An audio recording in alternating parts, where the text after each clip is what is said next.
What is going on, everybody tuning in on the YouTube stream? Thank you so much for being here today. We have more than 100 Trump supporters lined up for some debates for the next 4 hours straight. Stefan, thanks for the baby dragon. And we're going to go ahead and hop into our first conversation of the day with Miss Madeline over here. She voted for Trump and still supports him until this day. But before we do, I'm going to go ahead and say one thing to the 8.8 thousand people on the TikTok live stream. TikTok bans us every single day. This live will be taken down when you're not expecting it. It's not an if, it's a when. And when that happens, the very first thing that I need every single one of you to do is to go to the link tree, which you could find in the bio of this TikTok account, and join the YouTube live stream. And that's where we will all be gathering, collecting, and then going over to a new TikTok account together. Once again, it's not a if, it's a when. So keep that in the back of your mind. But anyways, Miss Madeline, go ahead and take it away and tell us why you support Trump. Well, I'm actually not, I don't represent like a Republican typically. I'm actually more like center right leaning, because right now I really feel like our economy could do so much better with Donald Trump. And so like the tariffs, everyone's like, oh my gosh, prices are going to go up, prices are going to go up. I mean, yes, they are if the tariffs are implemented, but right now the tariffs are more of a strategic like playing card per se. Like, because we don't. Oh, hey, Madeline, real quick. I hate to interrupt you. The microphone that you're speaking into is on the bottom of your phone, and it's kind of like rubbing against something, and your mic is it was on my muffled. It was on my finger. I was holding it like how I do like for a selfie. My bad. There you go. Much better now. Okay, so I don't know if anybody heard what I said, but like, so basically, like the tariffs right now are kind of like a playing card. So, like, if you wanted to make Nike shoes, okay, they would cost like $100 in America, but they would cost $10, like, let's say in China or Taiwan. But that's because it's cheaper there because of child slave labor. Like, that's why a lot of manufacturers want to go over there. And I don't agree with that at all. Do you want to talk? Is that why your hand's raised? Yeah, I just wanted to clarify that just because another country can produce goods for cheaper doesn't necessarily imply that therefore they're abusing child slave labor or even like worse labor practices as a whole. Like for sure that does happen in like certain circumstances and targeted circumstances, but that's not like the general trend. Like typically the reason why we see other countries producing the same goods for cheaper is because they have greater infrastructure to produce the good, more readily available access to the raw materials, or better productive capacities. Shining example of this is the fact that we could get cheaper lumber from Canada than we can produce here in America. But that's not because of child slave labor. In fact, their minimum wage is over twice our minimum wage. Which is amazing because honestly, there's so many things in America that need to be reformed. Okay, like there just is. But we also can't determine whether, I mean, if you were having child slave labor, like you wouldn't have that like broadcasted either. And a lot of more, say it. I want to know your opinion too. Like I'm not hating on any. Yeah, no, and this isn't a trick question in any all. I just want to explain what we're kind of dealing with in the United States real quick. Should take less than a minute. For an example, in regards to child slave labor, would you identify this as somebody receiving little to no monetary value for their work? So like if I paid somebody a few bucks instead of a living wage, would that be kind of like slave labor in a sense? It depends. Well, if we're talking about child slave labor, it depends on the age. Okay, would 14 be a child? Yes. Okay, so if I give the child $7 an hour to do a adult's job, would that be child slave labor? It honestly depends on like, what are you having the child do? Are you going to have serving at a bar? Well, that's just illegal. Well, not in Arkansas. I was just going to say, so in states like Arkansas or even states like Wisconsin, Republicans have backed, pursued, and passed policies where they have a $7.25 minimum wage, even less than if you serve at a bar, where the parents can determine if a 14-year-old has to fulfill that job of an adult. So in a state like Wisconsin, Republicans in the legislature said that they want 14-year-olds to work at bars for $7.25 an hour. And that's like, by definition, that would be child slave labor. Well, yes, it is. And that's terrible on the parents for approving that. Like, that's shame on them. But I can tell you a lot of reasons why waitresses and bartenders, not minors, waitresses and bartenders, but just in general, they make less because they get tip money. Most of the times they do that strategically where they get to keep their tips. Right. The issue is not the payment. My issue is that it's 14-year-olds that you have serving at a bar my for issue. 725. It's like, and it's the Republicans who are passing those policies. So Okay, you want to say something? Yeah. No, I just also want to say that Donald Trump doesn't really care about underpaid or unpaid labor. I mean, like one of his very first scandals was hiring contractors to build his real estate in New York and then refusing to pay them. So, I mean, if you care about living wages and better conditions for laborers, you should probably vote for the left. I mean, just in like a more theoretical sense, I'd say the people that care the most about the conditions of people in the workforce, the laborers, the exploited workers are going to be who? Like the socialists, the communists. So that's all that they're about. Where do they fall in the political spectrum? About as far left as you could go, right? And I also want to say here that Donald Trump's intention with the blanket tariffs is definitely not to try to prevent or slow any type of slave labor because, like I said, Canada pays their employees more than we do, yet he's still punishing them with a 35% tariff. Why is that? Somebody called me. Oh, you're good. Oh, but so I'd basically. like to make a point after that. Oh, no, you can go ahead and talk. Yeah. To Dean's point here, there are over 8,000 lawsuits, I think in the state of New York alone, but perhaps elsewhere as well, against Donald Trump of unpaid labor, of contractors that have been stiffed under his agreements on building properties, on renting, on whatever it may be. There are over 8,000 lawsuits against him. Secondly, he has been a major contributor of the outsourcing of these kinds of labors. The very ties and hats and shirts and flags that he sells, check underneath the tag, made in China. So for him to somehow come into the play here and say that he's going to be an arbiter of restructuring American manufacturing, all the while he's paying people under the table the very slave labor you decry, kind of puts him in at odds here with his position. But, you made the point that this was a bargaining chip, these tariffs here. But I think ultimately who's been a major benefactor of them has been Canada, has been Japan, has been China, other nations that actually own U.S. debt. What they did was a concentrated effort, coordinated sell-off of bonds. That's about $8.5 trillion of U.S. debt that they own. So when there's a coordinated sell-off, which they engaged in earlier this month, that floods the bonds, that drops prices, and ultimately more supply than demand pushes prices down. We have an interest rate spike, and that leads to a further recession. This is not a win for America. This is ultimately a win for foreign nations that had been on the receiving end of these tariffs. They had a coordinated effort, and Trump lost it. That's why he caved as soon as he did. I'm gonna disagree with you there. Okay. Go ahead.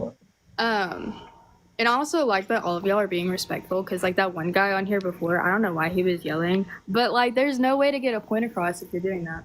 So basically, I see it as, and how a lot of other people I've talked to see it as, like, everything Trump wants America to make their own goods. Okay. Like, continue. I'm sorry for interrupting. no, it's okay. He wants us to make our own goods, like Ford, Nike, every American brand manufactures overseas. Yeah. That's a point of the tariffs. Okay. And the tariffs are really a playing card for our biggest competitors like China to get them to lower theirs, to lower ours, in a way. You see that? So the argument that you just gave us, completely contradictory. Could I tell you why? Sure. It takes 3 to 5 years to build manufacturing plants in this country, and it costs billions of dollars. Can we agree that if manufacturers outside of America are going to have incentive to move inside of America because of the tariffs, this must mean that the tariffs have to be permanent forever, and they have to have confidence in that? Well, tariffs are never really permanent. Well, I mean, if they don't have confidence that those tariffs are here to stay, then why would they spend billions of dollars on building manufacturing plants here that will only be operable in 3 to 5 years? They won't. They have to have confidence that those tariffs are here to stay, right? I agree with you. Yes, but here's the thing. You told us the secondary goal of these tariffs was to be used as a tool to negotiate better trade agreements with other countries, right? It is, though. But here's the thing. Would China, would any country in the EU, would Canada or Mexico be willing to reduce their tariffs on us if our tariffs on them are confidently there to stay? No. The answer is there no. The only way that we'd be able to use the tariffs as a tool to negotiate better trade agreements with other countries is if we're willing to let our tariffs go, if they're willing to let their tariffs go, right? Yes. So in order That's for them to be used it's as a a tool for trading negotiation, they can't be Yeah. confidently here to stay. But in order for them to be used as a tool to drive more manufacturers to move to America, they have to be confidently here to stay. So when you tell us that they are both being used as a tool in negotiation and a tool to drive more manufacturing here at home in America, those two goals actually contradict one another because they require different implementations of the tariffs. For one goal, they have to stay here, and manufacturers have to have confidence in that in order to move. For the other goal of negotiation, they have to be willing to be let go of by our government, given that other countries let go of their tariffs on us. So it's either one or the other. It cannot be both. I really do see where I was wrong in a way, but I also see where, like, I honestly think personally it is a more of a negotiation strategy than moving me. Great. So then it's definitely not going to drive any more manufacturing here. So that points over. I feel like now, it can do some. Well, I don't think it can because who the hell is going to spend billions of dollars and start building manufacturing plants that will only be operable in 3 to 5 years if these tariffs that we have imposed on other countries are expected to go away as soon as we could achieve a trade agreement? Nobody's going to do that. So Johnny has his hand up. I want him to be able to make a point. But after Johnny makes a point, then I want to talk to you about why it's not a good idea to use these tariffs as a tool for negotiation. Okay, and also I have another. Sorry, Johnny. Please. Just a little point. I want to understand like why y'all voted for. Oh, for the sure. Biden. Oh, we would happily get into that as soon as Johnny has the availability to say what he wants, and then I Yeah. could demonstrate to you why tariffs are bad when they're used as a tool for negotiation. So I want to know in a couple extents, and I'll make this super brief and quick. I've operated a small business in the past, so I'm well familiar with how small businesses suffer because of tariffs. They don't get to wholesale to the same way that corporations do, and as corporations pass off rising costs to the consumer, small businesses can't do that because their local and tourism-based economy, when that struggles, they just go bankrupt. So, like for example, I don't have a small business anymore. Thanks, Trump. Furthermore, You're welcome. thank you. In regards to making things in America and bringing manufacturing back to America, I keep hearing this, and I think it's important to note that farmers in America, for example, are dealing with a surplus and a supply and demand issue because of these tariffs. Farmers in Pennsylvania, apple farmers, are dealing with a situation where they can't meet the needs of productivity, let alone there's. So, what's the best way to explain this? If you have an apple farmer in Pennsylvania and you want them to make things in America, and so you want to bring manufacturing and you want to bring productivity and agriculture back to America, you need to ensure that you have the infrastructure in Pennsylvania first to do that. But Donald Trump is freezing federal contracts with farmers, so they're losing out money that way. In Florida, think of this. In May of 2023, there was a policy called Senate Bill 1718. It was the first instance of mass deportation in modern history for America, but first instance under Trump's administration as well. So 2023, Trump backed this Ron DeSantis policy. It led to a depletion in the workforce in agriculture by 42% because 4 out of every 10 farmers in Florida are undocumented migrants. Because of that, they've had a $12.6 billion gap in their GDP. Farmers are struggling there. There have been testimonials on this all over the place. NPR, Fox News, they've all covered it. So you can't like expect to make things in America if you don't have the infrastructure. You're deporting their workers, your GDP is crumbling, they're freezing the federal contracts. Like, how do they make things in America if you're kind of hurting their industry back home? Sorry, I just read a comment and it was like Madeline's trying to get the lighting right, and I actually was trying to do that. Sorry, Listen, change the subject. What? Essentially, I don't know if like you were listening to Johnny there. Essentially, what Johnny I said. was. Okay, go ahead. Well, like, what do you want me to add to it? I mean, I understand your point that you're trying to make. Like, you have to make sure that you have the correct manufacturing available to be able to do such. And mass deportation hurts that because it forcefully removes millions of individuals out of the labor force, decreases government revenue, slows GDP growth. So you're telling everybody to come back home, make their goods here, but then the infrastructure that they have to make their goods is crippled because of other policy that the same candidate is implementing. But Well, mass deportation is a completely, I mean, yes, it can correlate, but it is a completely different issue overall. No, it's Yes, not it in is. a No, sense it's- because undocumented migrants in America account for a significant portion of the American labor force, and it's the American labor force that you guys would be reliant upon for more manufacturers to make goods here. Like these two topics are like just different sides of the same coin as it relates to American economics. Okay. So if you come to the country illegally, okay, so like the borders were open completely. I am all for immigration. Did Okay, you say like that the borders were open completely under the last term? yeah, under the Biden term, Did they open it? the borders were open. So Yes, did they open the borders or did they leave them open? I'm actually curious. How do you define an open border? you define an open border. I mean, you don't have to have a wall, but there has to be a policy in place by not just letting people cross over without the proper documentation. Like, yes, you can travel to other countries, like that's fine. I know. I'm just asking, like in a broader sense, so we can get some kind of understanding here, a mutual understanding. What is an open border? Are you saying that people crossing defines an open border? Because that would be true amongst any administration. There's never been a point where we've had zero I people know crossing that, the border. but okay, Just like wide open, anybody could come in. That's your definition of an open border? Right. it's basically what it was over the Okay. last few years. Okay, so do you think that they opened it or did they just leave it open and do nothing to close it? They did not have as strict of policies or border security, which is why the border was quote unquote open. Okay. But yes, illegal immigrants come in. So I'm asking you questions as a part of a longer argument. So I just want to clarify. So the answer to my question, I just want to double check here, is you're saying, well, no, they didn't enact any policy to open the border. It's just that their policy was not restrictive and let it open, essentially. They did act in a policy to let it open. Okay, so what policy did they implement that opened the border? I don't know the name. Okay, well, I mean, could you tell me anything about this mysterious policy? I mean, shit, dude. If we're just like kind of assuming policies to exist, even when we have no evidence of them, I could say that Donald Trump had an unemployment policy because we had the highest level of unemployment in the last 100 years under his term in April of 2020.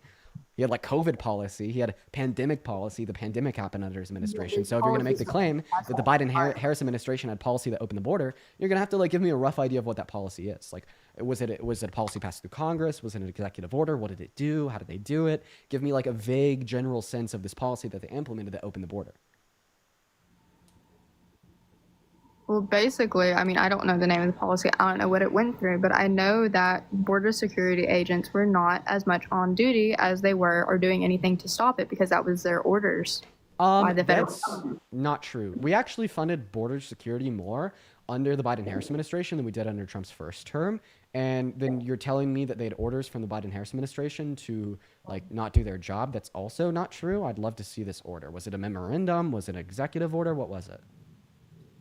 I don't know. Google it. I mean, I'm just kind of going off of like everything I'm not going to like fact check to prove you wrong. I'm going off of things I have looked up in the past, and obviously I'm not going to remember it. So you told me to Google it. When I go to Google and I type in, did the Biden administration order border Patrol to not work?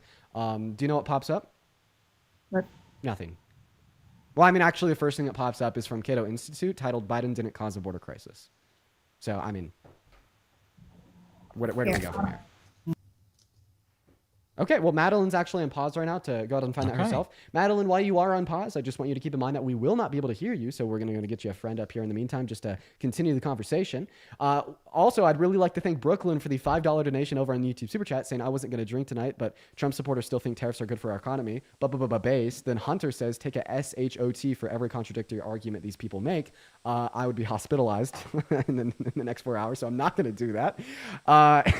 Thank you so much, though. And Tobias, thank you for the $10 over on Venmo, everybody. W's for Tobias down below saying, hi, Dean. I was hoping I could shine some light on the enriching and intelligent discussion in poop chat. I'm going to stop now reading that donation. I don't know what that means. Erica, thank you for the $10 over on Venmo as well, saying all my regular podcasts are still piling up. Dude, let's go, Erica. It's good to see you again today. Thank you so much for the love. And then Marie with a $10 over on PayPal, Winter with a $15 over on PayPal, and Shailene with a $5. Everybody, please show some love to Shailene, Marie, Winter, Tobias, Erica.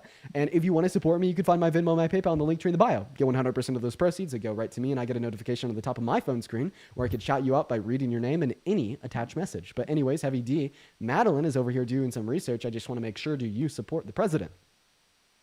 I do. I'm a Republican, and you're amazing, and you have facts, and you speak very well, and you're hard to battle with, and I'm not against you. I'm not here to debate. I just want to know from your perspective, What's the plan? What do you suggest everybody does? What Well, is your take? sure. So I'm going to go ahead and answer the question, then I'm going to kick you, move on, just because you're not here to debate. But I do appreciate you for Oh, the. I'll debate. I think the country's better. I feel that we need to let these tariff wars play out. I think the border was a joke. I think that you were saying that they didn't let anybody across, and that's a farce. We all saw No, it. who claimed that? Who made that argument? Who made what argument? You're We telling me didn't the let border. anybody across. Who made that claim? Well, I saw it with my own eyes. What do you mean? I live in California. No, I mean, you said that we claimed that nobody was let across. well, okay. So correct Let's me. not lie here, Heavy D. We'll do word salad if you want to do word salad. It's not a word salad. You just lied. Nobody made that argument. What did I lie? How did I lie? You said that we made the argument that the Biden-Harris administration didn't let anybody cross the border. The last thing that came out of any of our mouths was that the Biden-Harris administration didn't pass policy that opened the border. Okay, but you want to talk policy or you want to talk fact? I mean, you want to talk reality because policy is and reality are two different things. No, don't lie, and we can talk reality. I didn't. Okay, I'm sorry that you felt that lie. I didn't. You mean said that. a lie. I didn't feel it. We all heard you say it. Allison, thank you for the $5 over on PayPal Oh from the my God! DNC. Thank you, Allison. This is what you He's guys crashing do. You out. got to do the whole word salad, and you It's want. not a word salad. I'm quoting you. Okay, I have an idea. You're- I have an idea. that's what I'm Heavy talking D, Heavy D. Yeah.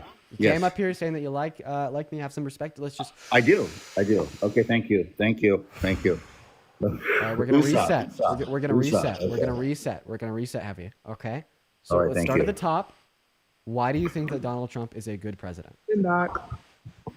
Well, one, he's going to get rid of the Fed, and that's where all the problem comes from. Is Federal the Fed? Reserve?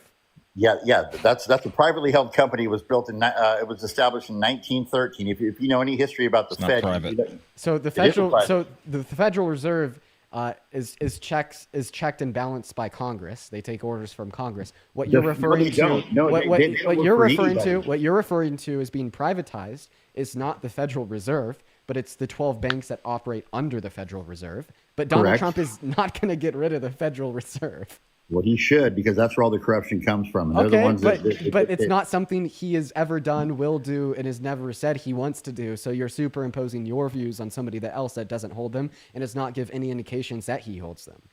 Do you believe in crypto? Do you believe in the blockchain? Do you believe in any of that? Are you part of any of that? Do you understand how that's all going to work? Yes, I'm and how very that's- familiar with crypto and the blockchain, but this is neither here nor there in this conversation. Well, I mean but a lot of the corruption comes from the Fed and Okay, all who that. cares? So. Both Biden and both Harris and Trump both support the Federal Reserve existing as an entity managed by Congress, headed by Jerome Powell. There's absolutely no distinction between the Federal Reserve or the management of the Federal Reserve. Rather, if Trump was elected or if Harris was elected, that was actually one issue that had an identical bipartisan perspective. See, there you go, quoting facts. I'm talking reality, right? No, Those I'm just pesky saying, things. Wait! You just said that. What do I you just mean? quoted You said- facts, and you're talking reality. So do you think that that facts are not a part of reality? Well, I mean, facts are one thing, but then you take into reality when I live here in Southern Wait, California. just slow down. Do you think? So do I. Wait, I just have a question. You just told me that I was quoting facts, and you Yeah, tried you- to stigmatize that. So do you think that me quoting facts is a bad thing? No, I don't disagree. I actually like I actually like the way that you speak. I'm not saying that at all. And What's you're- the difference between facts and reality? Well, reality is that a lot of people cross the border, and facts are that they're saying, or policy. You're saying that nobody crossed the border is what I'm understanding. Nobody said that. So are you? Can you agree Actually, that more the- people cross the border than they should have? I don't know what then they should have means. Well, I mean, should anybody be here illegally? I'll say that Or- more people cross the border. Yes. I mean, how are you going to put how do we quantify who should or shouldn't cross the border? I don't think you can put a number on that. Were you okay with the last administration in the border crossing? Were you guys Totally okay with that? unaffected by it. As somebody in a border state that lives within 200 miles of the border, I did not give a flying fuck. Do you want my thoughts on immigration, Heavy? Sure, please. Okay. First, we let's see if we could come to an agreement. There should be less undocumented entry into America. Can we Absolutely. Agree? Can we agree there? Okay. Absolutely. So seemingly we should therefore also agree on what I'm about to say. So let's first identify what causes undocumented entry into our country. What do you think causes migrants to enter into America with the use of undocumented means compared to legal means? I mean, if you want to get in line for, I mean, there's a lot of reasons, but I mean, there's no better place in the world to live. That's why everybody comes here. I mean, Well, so you're saying for a higher quality of life, that's a reason for immigration as a whole, but I'm asking you, what is a reason for undocumented immigration compared to legal immigration? paperwork, maybe. I mean, I can tell you. I'm not an illegal immigrant, so I wouldn't. I can tell you. So the reason why we've had so many people enter into America with use of undocumented means is because illegal means of entry into America are slow, expensive, and have been neglected by the American government for all of modern American history. The Republicans have been using undocumented entry as a talking point to rally the vote of white prejudiced Americans to support them out of fear for undocumented migrants who they have been propagandizing and dehumanizing with rhetoric such as illegal aliens, MS-13 gang member P3DOs that are going to unalive everyone since Bush, right? But the issue is the only way to reduce undocumented entry into America in the long term is to make the legal means of entry into America better now. All right. And I'll admit, my immigration views are further left than the Democratic Party. Neither Democrats or Republicans are good at addressing this. But Kamala Harris was better because at least she ran on policy to fund courts on the border more so they could expedite all legal claims of entry, asylum, residency, and citizenship compared to Donald Trump, who has never passed any policy to achieve that goal and who has never even spoken at a mic on a podium saying that that's something he wants to do. And under the Biden-Harris administration, actively fought against a bipartisan border bill, which was at least a step in the right direction. So if you care about immigration, if you care about reducing undocumented entry into America in the long term, then you'd be voting blue. You drank the Kool-Aid. I didn't drink that Kool-Aid, and I hear your point. You have valid points. I have to give you credit. You're an amazing speaker. Why is it okay for people to enter into our country illegally? So I think that was the very first thing I said. I think that undocumented entry needs to go down, but I ultimately think that the responsibility of why individuals have taken such great incentive to use undocumented means to enter falls on the shoulders of our government. All right. So undocumented entry, it isn't okay. That's why we need to make the legal means of entry into America better so we can mitigate and reduce it.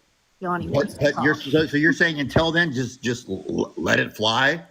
No, I'm saying today we need to pass legislation to expedite the legal means of entry into this country. It should not fly. We need to make the legal means of entry into America better, and we need to offer every single undocumented migrant in this country that has not committed a violent crime a pathway to residency or citizenship so they could undergo proper screening processes while having more bargaining power to negotiate higher wages with their employers, meaning that the American economy booms. I mean, listen, man. There's no other country in the world that you can just show up and live. I mean, so we should do what other countries do, right? Every other developed country. Heavy. Just give me a second. If you think that we should do what other countries do, A, I don't think that your claim's true. But B, even if it was true, every other developed country on the face of this planet has universal socialized healthcare. Does that mean that you think we should have universal socialized healthcare as well? You're telling me that undocumented workers don't have healthcare? Answer my question.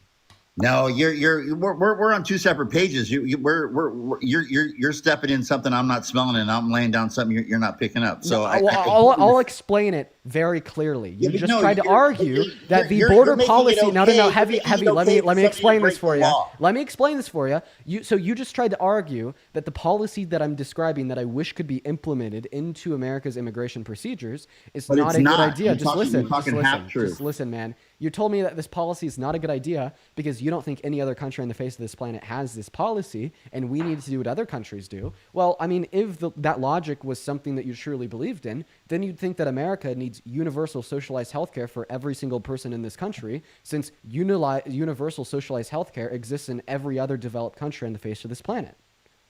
No, what I'm saying is that if you entered this country illegally, you shouldn't be allowed to be here. Period. That's just.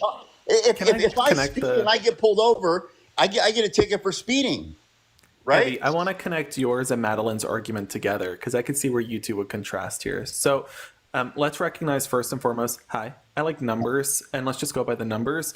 Donald Trump's monthly average of deportation since assuming office, while we don't have all the data for March, suggests that he is deporting 20,000 fewer migrants per month in comparison to Joe Biden's monthly average. So if you wanted more deportation, you had to go for Kamala Harris or Joe Biden. Furthermore, let's double down on that and understand that as of February 6th, we received reports, as this was covered in Axios as well, and confirmed by Trump's administration, that they were perpetuating the practice of catch and release. So if you support removing undocumented migrants from the country, you wouldn't have voted for Trump. Furthermore, let's understand that this really is a cut off your nose to spite your face argument. It is Republican and Southern states that overwhelmingly benefit from undocumented labor, but you're the ones advocating to deport them. So this brings me to Madeline's argument about child slavery. Fun fact, the reason why states like Arkansas, like Florida, are advocating for deregulation in regards to child labor laws is because Heavy wants to deport all these undocumented migrants who contribute to Republican states. So just want to put that out there. So you're telling me that we benefit from undocumented workers. So basically that's slavery. Basically, I mean what all I'm saying is That's not what I said. But no, but I mean like He's good at straw man. I want to give workers. Madeline the mic. But before we do, Heavy, you just said that the labor conditions that undocumented migrants work under is essentially slavery. So I want to make this incredibly clear. That's not what I said. Yes, you did. Undocumented workers in this country have the same legal protections as documented workers. So if you think the legal protections that undocumented migrants work under are essentially slavery, such as $8 federal minimum wage, and we know individuals from Donald Trump's cabinet thinks that it should not increase and it should stay the same, do you think the Trump administration thereby supports something that you said is basically slavery? What I'm saying is let's take Donald Trump, let's take Biden, let's take it all out of there. I don't feel that it's fair that somebody that's not from here gets to come here and take our money and send it back to their country. Oh, so now you care about what people do with their money? You didn't care. What do you mean take our money? They earned it. Yeah, you didn't care when Yeah, but Donald Trump was spending money on paying off a they're- P-star that he cheated on his wife with a kid at home with. You didn't give a shit about that. You still voted for him. But the moment a migrant lives a honest wage by working, trading their labor for monetary income, that's when you have a problem. Really? Muted. Now I can speak. Okay. So like, how do I even word it? The southern states of America do benefit from immigrants, not necessarily illegal immigrants, just in general, okay? Because it is a tendency where most of your immigrants of any race, but predominantly, I'm from Texas, if that helps. Like, I live in West Texas right now because I go to Texas Tech University, and there's a lot of Hispanics here. I mean, I don't know how many are illegal or not. I mean, I honestly don't care. But like, there's a lot of Hispanics here because that's the demographic of West Texas. But there's also a lot of flatlands here and a lot of farming, cotton grows, there's windmill farms, all of that. And you will see a lot of the workers will be Hispanic, but that's because of how close, like, the Southern not American states, Did you know that Texas actually used to be a part of Mexico before we stole it from them? Really? It was actually a war. Then we won the war by killing San Jacinto. Why did the war start? Because Texas wanted their own freedom. It was about religion. Is kind of how. Manifest destiny. What? No. Expansion of the United States of America. I think Western. Yeah. Okay. It plays it. That's not why it started, though. It started I guess because this is neither here nor there. Listen, go ahead and continue. I directed you into a tangential position. My apologies. Oh no, I just want to explain why it did start because like we had to learn this. Like if you from Texas, like your curriculum was Texas history very much so heavily. But it started because I mean yes, manifest destiny. They wanted like the 13 colonies. They wanted to move more west because they have more control. Yes. But so a part of the deal was whenever Americans came to Texas, aka Mexico at the time, they had to follow certain orders. They had to not be American, they had to be Mexicans. Like underneath like the Mexican rules and laws words, but they also had to be Catholic. And a lot of the American citizens, well, living in Mexico at the time, did not want that because that is what they came from in England. That's why they settled in America. Does that make sense? That's why the war initially started. Kind of at odds at the whole idea that we're founded on Christian values, isn't it? But no, this I was agree. essentially manifest destiny. This was an illegal annexation of a Mexican territory that unfortunately was won at the end of the day by the United States. But to say that this was anything but that, It was won I by think is kind of Texas. downplaying that severity. Yeah, and by the way, it's not that it essentially was. It like literally was. President James Polk, the 11th president of the United States of America, who was the president during the annexation of Texas as a part of America. Meanwhile, Mexico recognized it as a part of their own country. Like deliberately and intentionally supported Western expansion of America at that point in time. I'm gonna And butt he in. also intentionally like provoked Mexico by sending American troops into the region when Mexico had recognized it as a part of their own country. So it was an annexation with the use of force under a regime of intentional provocation and manifest destiny and westward expansionism. Well, I'm gonna words. So like there was a period of time, not for long, but there was a period of time because Texas is the only state with its own constitution. Do we follow it?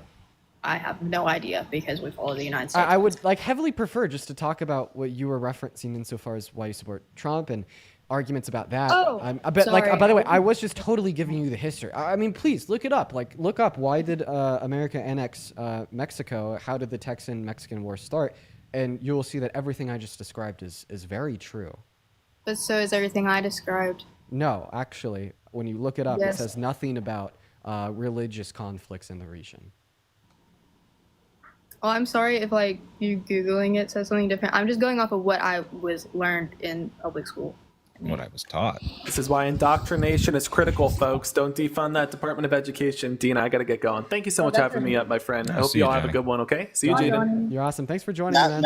Madeline, no matter what you say or how you debate it, we're always going to be wrong. So you Yeah, just got that's to usually listen true. and take in for what you. Yeah, because you guys are right and everybody else is wrong and the country is shit and we're all going to die, right? I mean, I don't No, get you're your getting point. it. Like Hey, what? You guys are right and we're wrong. Heavy, with all due more respect, right. Who won?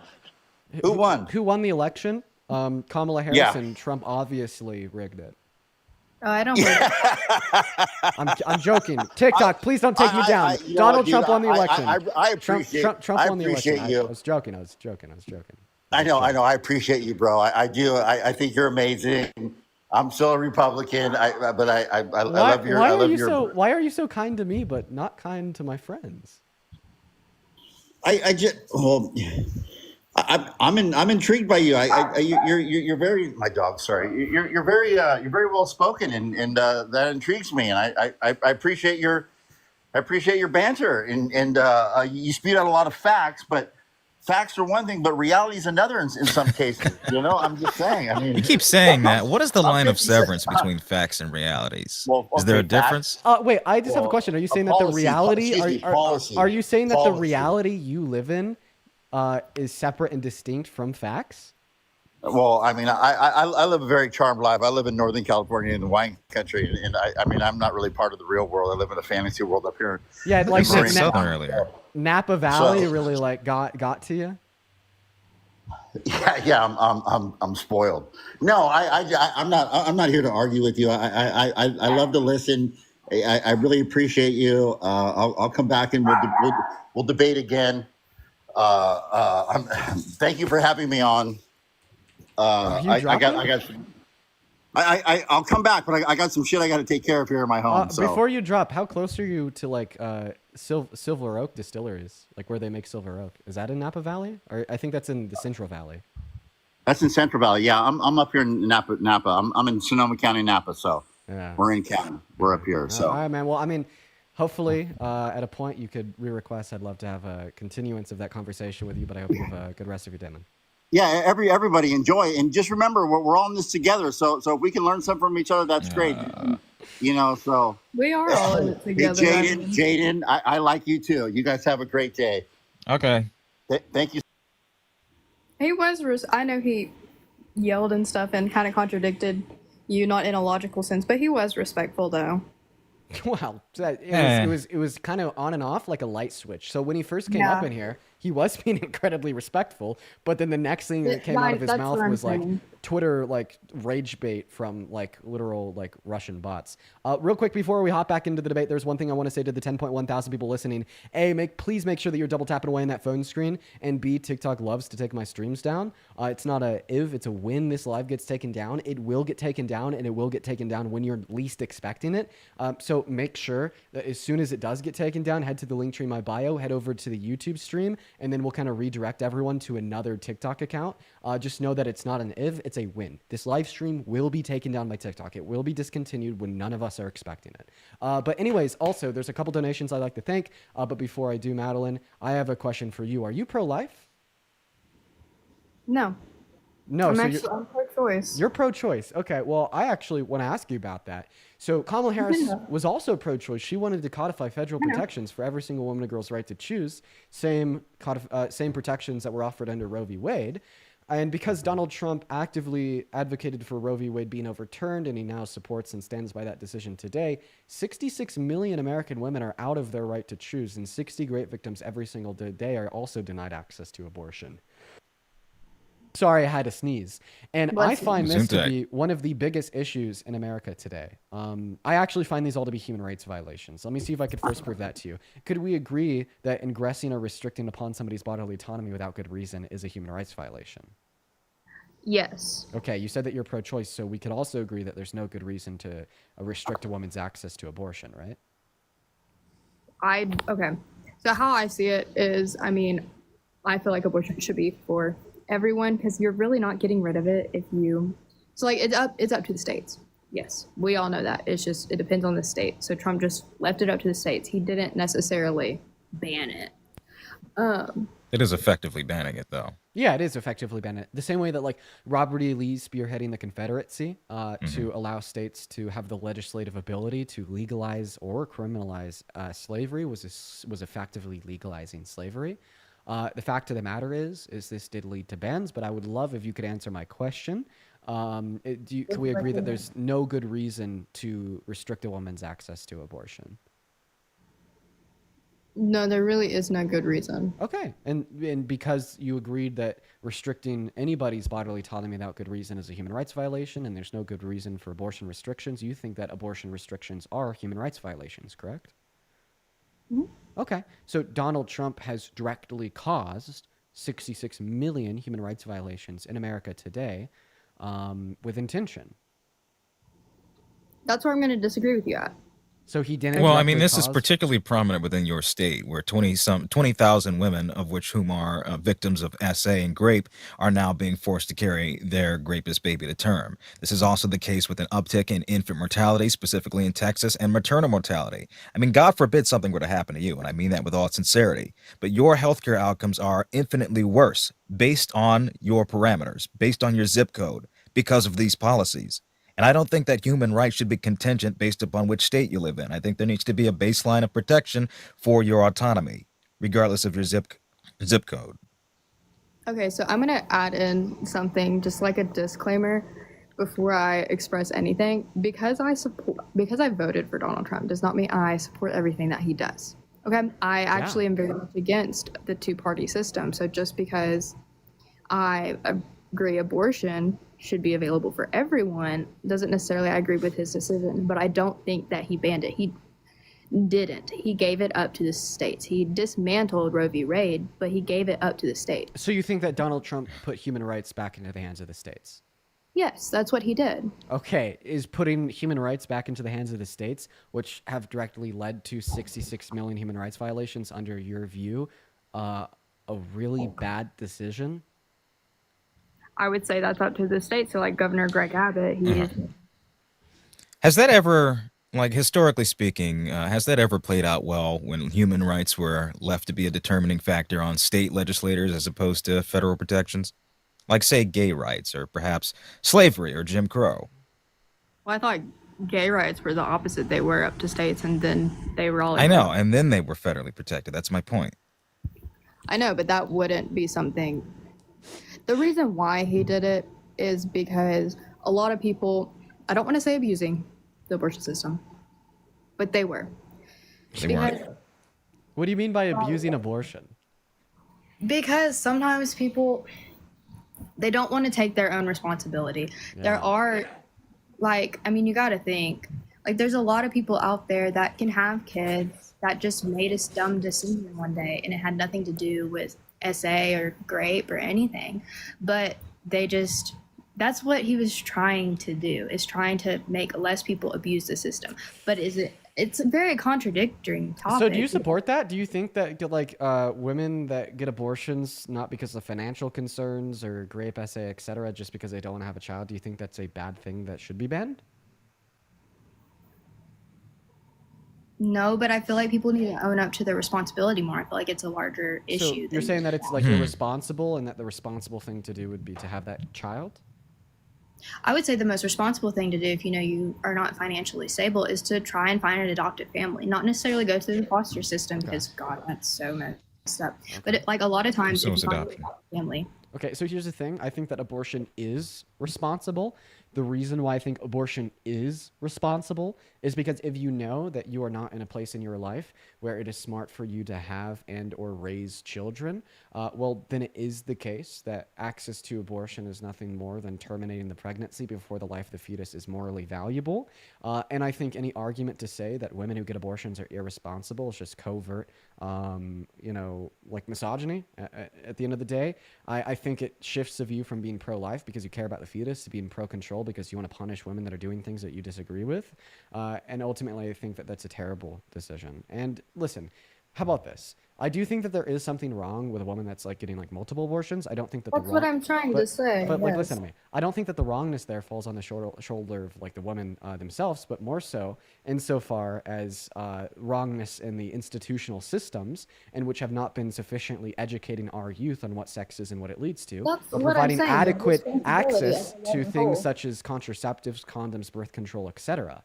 So I Sex think education. the very Yeah. best thing that we could do as a society is leave access to abortion as a decision between a woman and her doctor, because that is protecting human rights as we just agreed, while simultaneously advocating for better forms of sex ed in our public schooling systems and better access to contraceptives. But the funny thing is Republicans are not only advocating for abortion bans, but they're also advocating for bans on sex ed in schools and advocating for bans on access to contraceptives. No, I agree with you. Like, and that goes back into what I was saying. It's a larger role of responsibility than just the woman itself. Like having a proper education about sex education. Okay, well, is there anything else you want to go over, Madeline? No, not really. I mean, oh, I did find the statistic, not the statistic, but you know what I was researching before? No.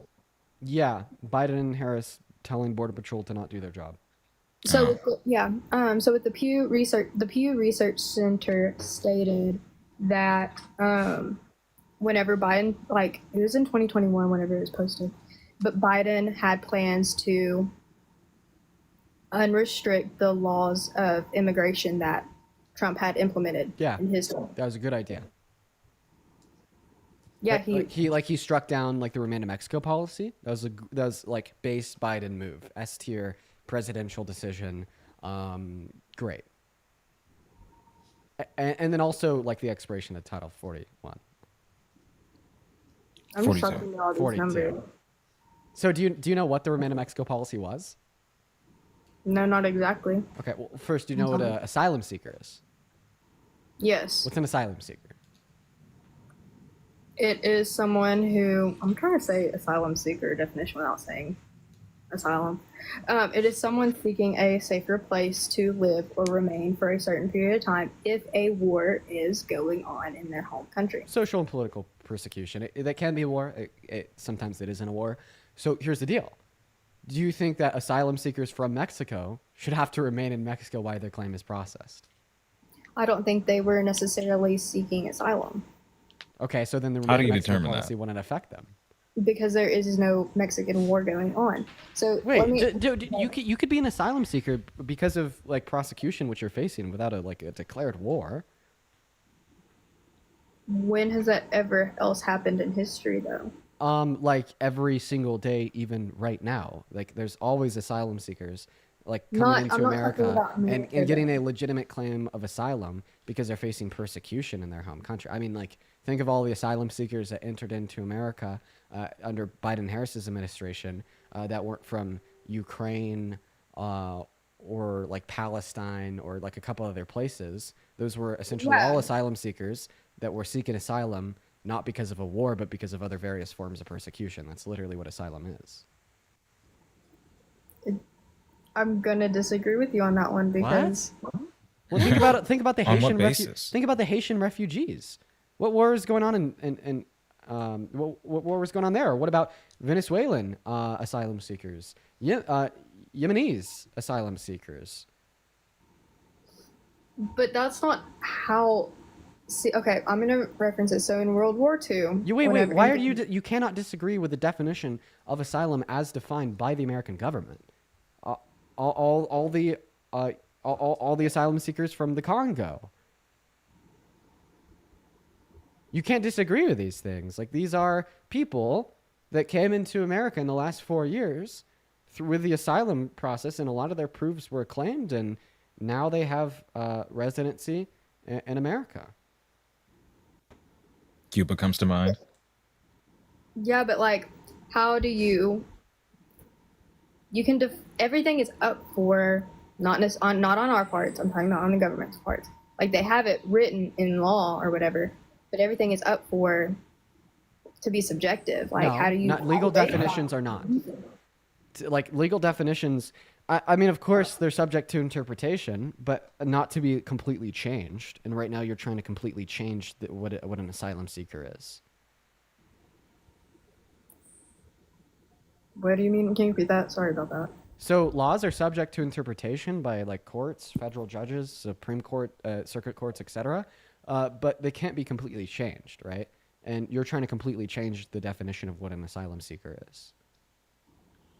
I'm not trying to change that. Yeah, you did. I mean, You said that an asylum you seeker are. would only apply during wartime. However, that's not true. one, that is not me trying to change the definition. It is maybe me not understanding it completely. Does that make more sense? Yeah. Yeah, Like- it is a narrow understanding of asylum. I think that in large part applies to things like persecution based on one's home country on factors such as religion, nationality, political affiliation, membership of any kind of group like the LGBTQ community or disabled or what have you. This is a wider variety of people that would qualify than your simple understanding of simply acts of war. That's part of it, but not the overall reason. Yeah. But hey, Madeline, I do appreciate you for joining us today. At this point, we are going to go and talk to our next guest, Mr. J Moose, and I hope that you have a good rest of your day. You too.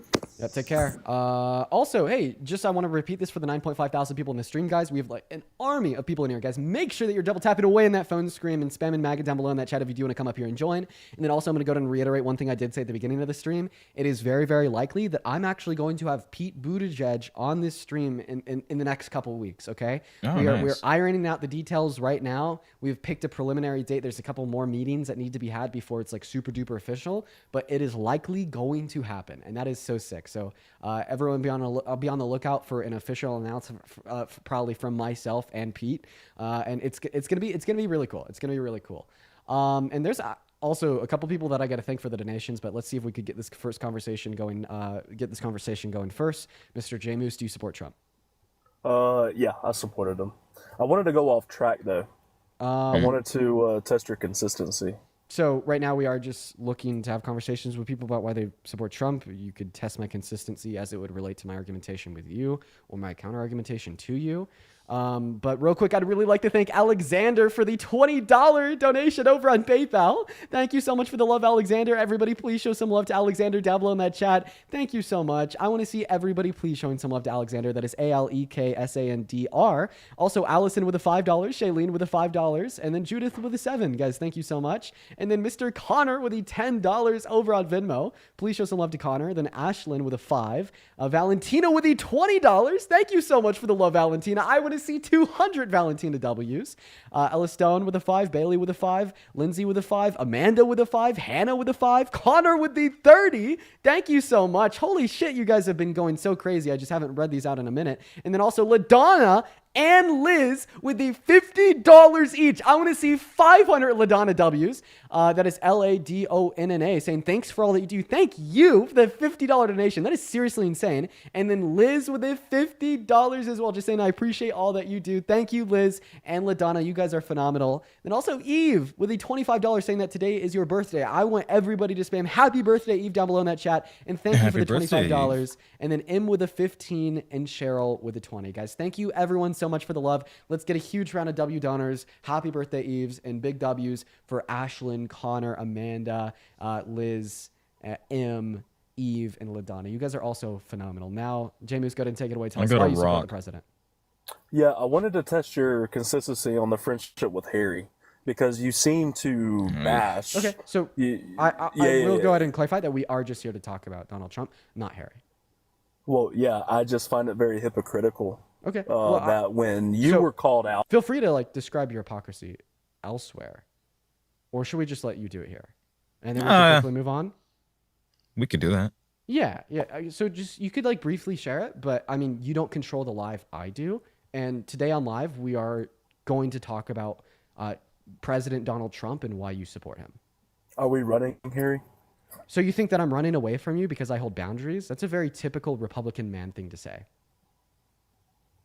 So why is it when your past discretions were being brought up, Harry didn't seem, and I can't believe I'm even vouching for Harry, if you will, but Harry didn't disavow your friendship with him, but as soon as Harry and Chris's discretions and negativity comes to light, you and Parker are the first ones to disavow the friendship. Doesn't that seem kind of It's a false equivalence. So it's not hypocritical. And if I explain to you why it's not hypocritical, will you tell us why you support Trump?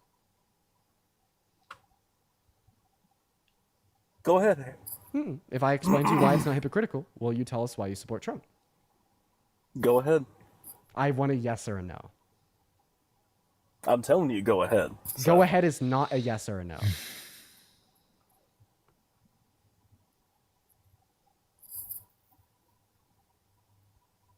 I'll give you around 10 more seconds to answer the question before I just remove you from the live.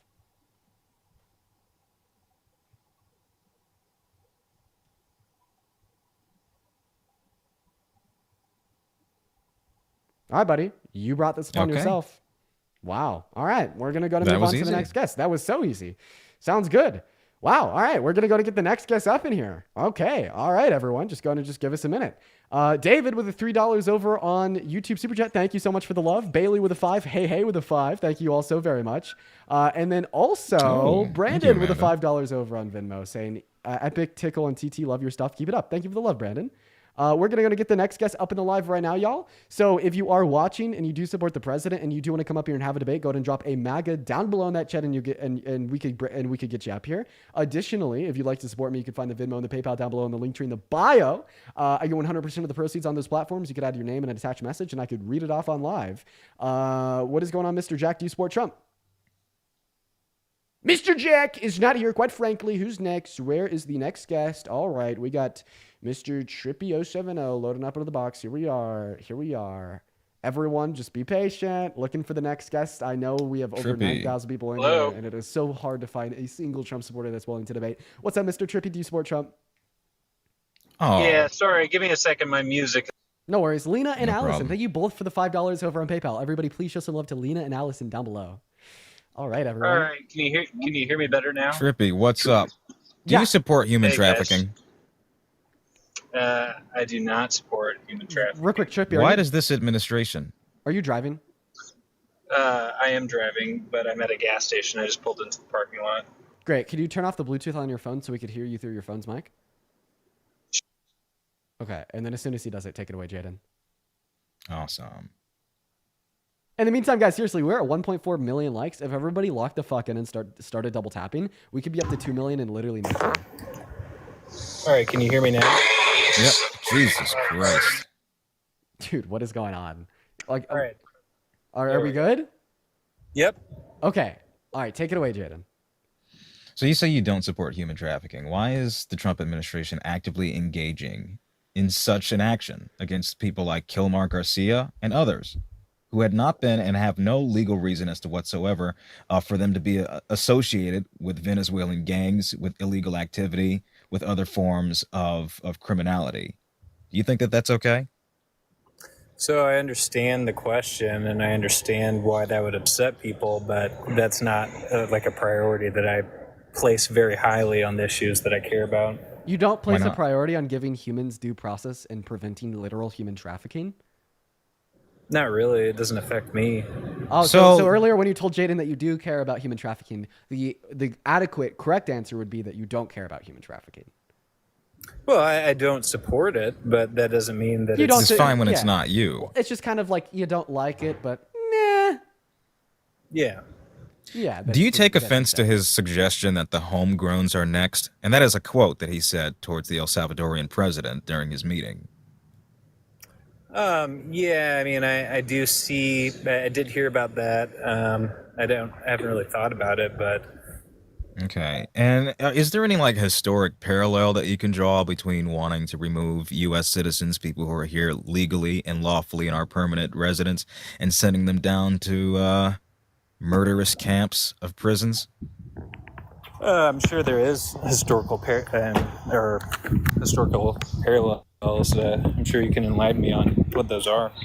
Well, yeah, I mean, internment camps, the Holocaust comes to mind, but if that doesn't, I don't know, disturb you in any significant degree, then what would? What would it Well- take for Donald Trump to lose your support, Well- if not well, human trafficking? I gotta hop in here. Because Sorry. Jaden, he said that he doesn't really care about things that don't affect him, right? Yeah. Trippy, I have a question. Are you pro-life? I'm pro-choice. You're pro-choice. So you think that every single American woman and girl should have access to abortion, right? Exactly. Oh, okay, great. And you're also like for like taxing the ultra wealthy. Like we should be taking essentially all of billionaires' like net worth to like better fund social programs that do benefit you, right? Not necessarily. Wait, why? It doesn't affect you. Well, I mean, this isn't an issue that I've thought about specifically. Well, I but- mean, it should be very easy for you. You're self-centered. If Well, we let just me- take let me- all of the billionaires' money away from them and spend it on average Americans like you and I, it's actually something that affects you positively, even though it may affect other people negatively. That should be something you support. Well, Dean, let me tell you why I voted for Trump, and maybe that'll be more productive for our discussion. I voted for his AI deregulation and That's bad. speeding up the progress of AI. I don't know if you guys are familiar with AGI and ASI, those terms. No. Sorry, I just kicked them. Okay. Like saying, Alrighty who gives a shit about human trafficking? Now let me tell you about AI, bro. I'm sure that there's a bunch of other people doing these debates like live on TikTok right now. Feel free to go find any of them to yap to. This just, I mean, not the place, not the time. We're here to talk about shit that matters. Hey, what's going on? You said in the comment section that you hate me. Howdy. Yes, I hate seeing you every time I see a Charlie Kirk video. Every time I see Charlie Kirk, I see you debating him. Well, I've only had one And debate with Charlie Kirk, so I mean, interesting. must mean that. Haven't you had two You're debates watching the with him? same thing over and Didn't you over. have Yeah. No. one debate with him at a college and then one on a YouTube video? You're confusing me with my friend Parker. Oh, yeah, I just yeah. so why do you about hate what me? The other guy was saying. I'm just About what the curious. other Why, guy was I saying. want you to respond to me. Why do you hate me? I don't know. I just hate you, bro. But Oh, what an asshole. Yeah, that's kind of I just hate mean, you, bro. right? That's I not just hate you, that's man. not nice. Yeah, about what the other guy was saying about being pro-choice. I feel like the states do it best where we live in a democracy. I live in California. It's a very liberal state here.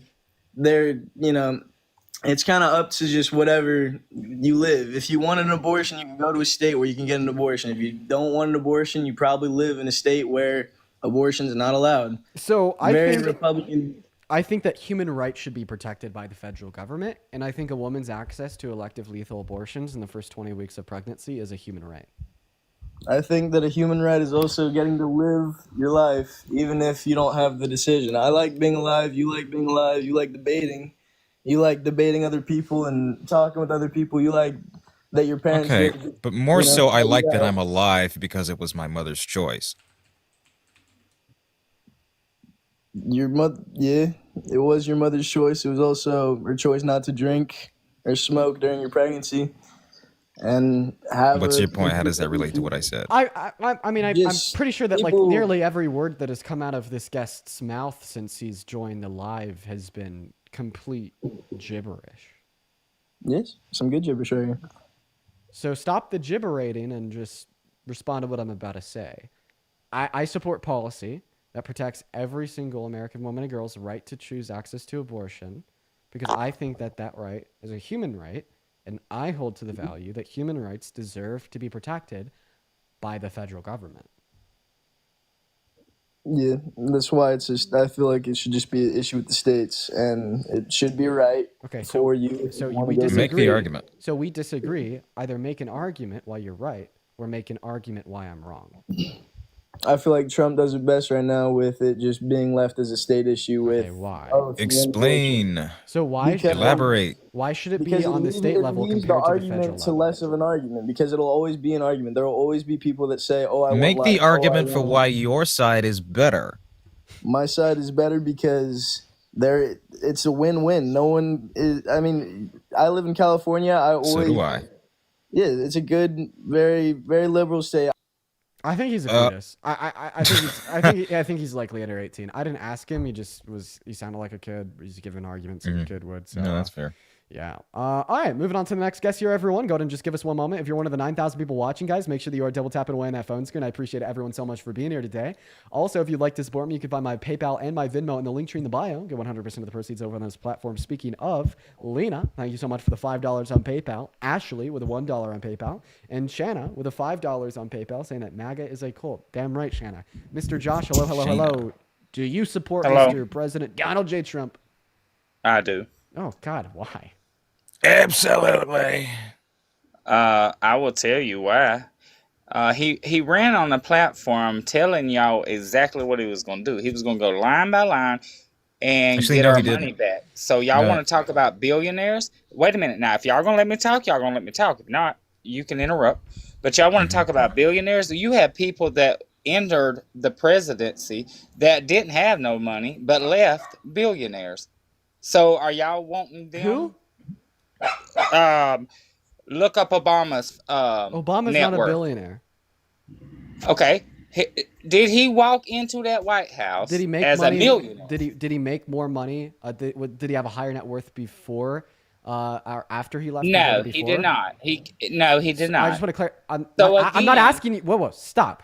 I'm not asking you a question. I'm asking you to clarify on what you're who you asking talking me. to, young man? I'm talking to you, so I just want to clarify. You're asking me if Obama had a higher net worth after his presidency or before?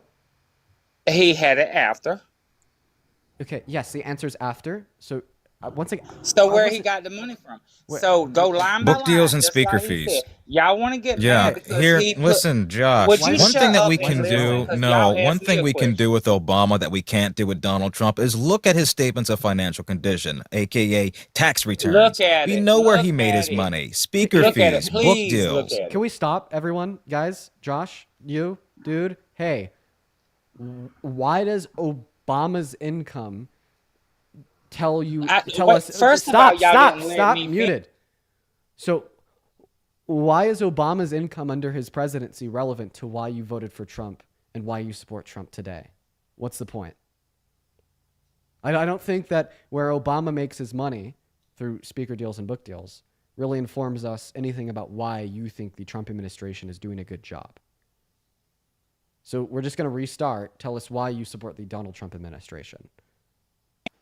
I support Donald Trump because he stated our money, he was going to find out where it was going. He went line by line. He hired Epstein. not Epstein. Josh! No, that was where the Clintons went on vacation. Where Trump flew 7 times. No, you don't know that. But No, okay. the flight logs say he flew there 7 times. Okay. Josh, Obama stay did on too. track. Stay on track, Josh. You support So Donald Trump. anyway- Why? He hired somebody to be over the financials, go line by line, and when he did, y'all get mad. Okay, you're talking He's about just Doge. telling y'all we're paying You're talking countries. about Doge, correct? Yes, sir. Okay, Tell me where I'm lying. He's paid countries millions of dollars for something that don't help your money, your pocket, your economy. Here's the deal, okay? I agree with the sentiment Thank of you. putting a very close eye on where our government is spending money, okay? Our government takes like 30 to 40% of all of our incomes, regardless of who you are. You owe the government money, and there's nothing you could do about it. Let me ask you this. No, you're not asking me shit because I'm still talking. Okay, first of all, you're not gonna cuss at me. Second of all, I will cuss at you, sir. Now, I'm going to go back to what I was saying. I agree with the sentiment of the government being extra transparent of where they're spending their money. I think that's a good thing, right? However, I don't think the way that the Trump administration has implemented it is a good thing at all, because they'll just call expenditure fraud if it like benefits anything apart from rich white guys. And second of all, it is the case that Kamala Harris was actually better for government expenditure compared to Trump. So Donald Trump's policy costs like $10 trillion more than all of Kamala Harris's proposed policy. And on top of that, that additional funding that Donald Trump is spending now isn't going to the average American like Kamala Harris's policy would have. It's going to million and billionaires. 80% of the cuts in his tax cuts go to the top 1%. And in fact, his economic policy in totality redistributes wealth from the poor to the rich. Okay, that's according to the Institute on Taxation and Economics.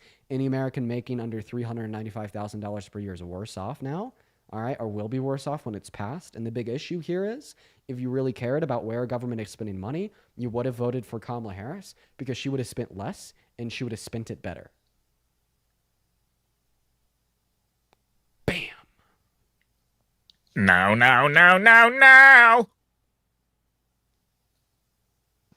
Very inaccurate. Very accurate. In fact, we saw this. Well, I mean, with their first in terms as well. your little bubble. No. Congratulations. This isn't in a bubble. This is a fact, sir. It's according to the CRBF, a Committee for a Responsible Federal Budget, Okay. as well as according to the CBO, So, the Congressional Did Budget you make Office. more money? So let me ask you this: did you make more money per hour under Kamala Harris as vice president, Obama as president, or Donald Trump as his first term? I made the most money under Harris. No, you did not. Because Harris ain't Wait, the what? president. Ain't never been the damn president. Josh. We don't want. You her to be said president. as vice president. Josh, That was your framing. I did Okay, make so- the most money of my life under Biden and Harris. That is not accurate. I was a When- fucking when toddler. did I you just first filed get your my pay taxes raise? yesterday. Josh, I was Sir? a fucking toddler under Obama. I was like 12 under Trump. Right. And how old are you now? Was you even able to vote? I was able to vote in this last federal election. Oh, good job. Congratulations. Don't So, waste of it course, I again. made more money when I was an adult compared to when I was in diapers. Well, you have a point there, sir.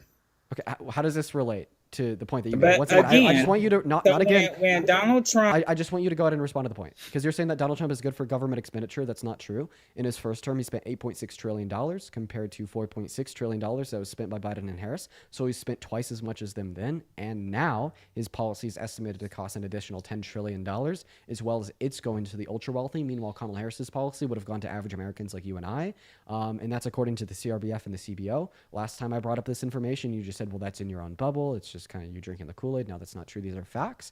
And these are facts that are being reported by the CBO, the Congressional Budget Office, facts that are being reported by the CRBF, the Committee for a Responsible Federal Budget, and facts that are being reported by the Treasury. The Treasury does estimates on how much policy would cost if passed through Congress. And I mean, you could see the 2024 and 2025 FY estimated expenditure budgets that were provisioned by the Biden-Harris administration to see how much their policy would cost. And you could contrast that to the same estimates on Donald Trump's policy. The fact of the matter is, Kamala Harris was better for government expenditure.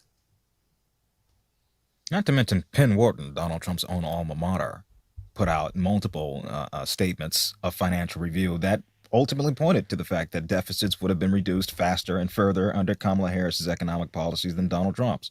Yep. Go ahead and unmute and give us a response, Josh.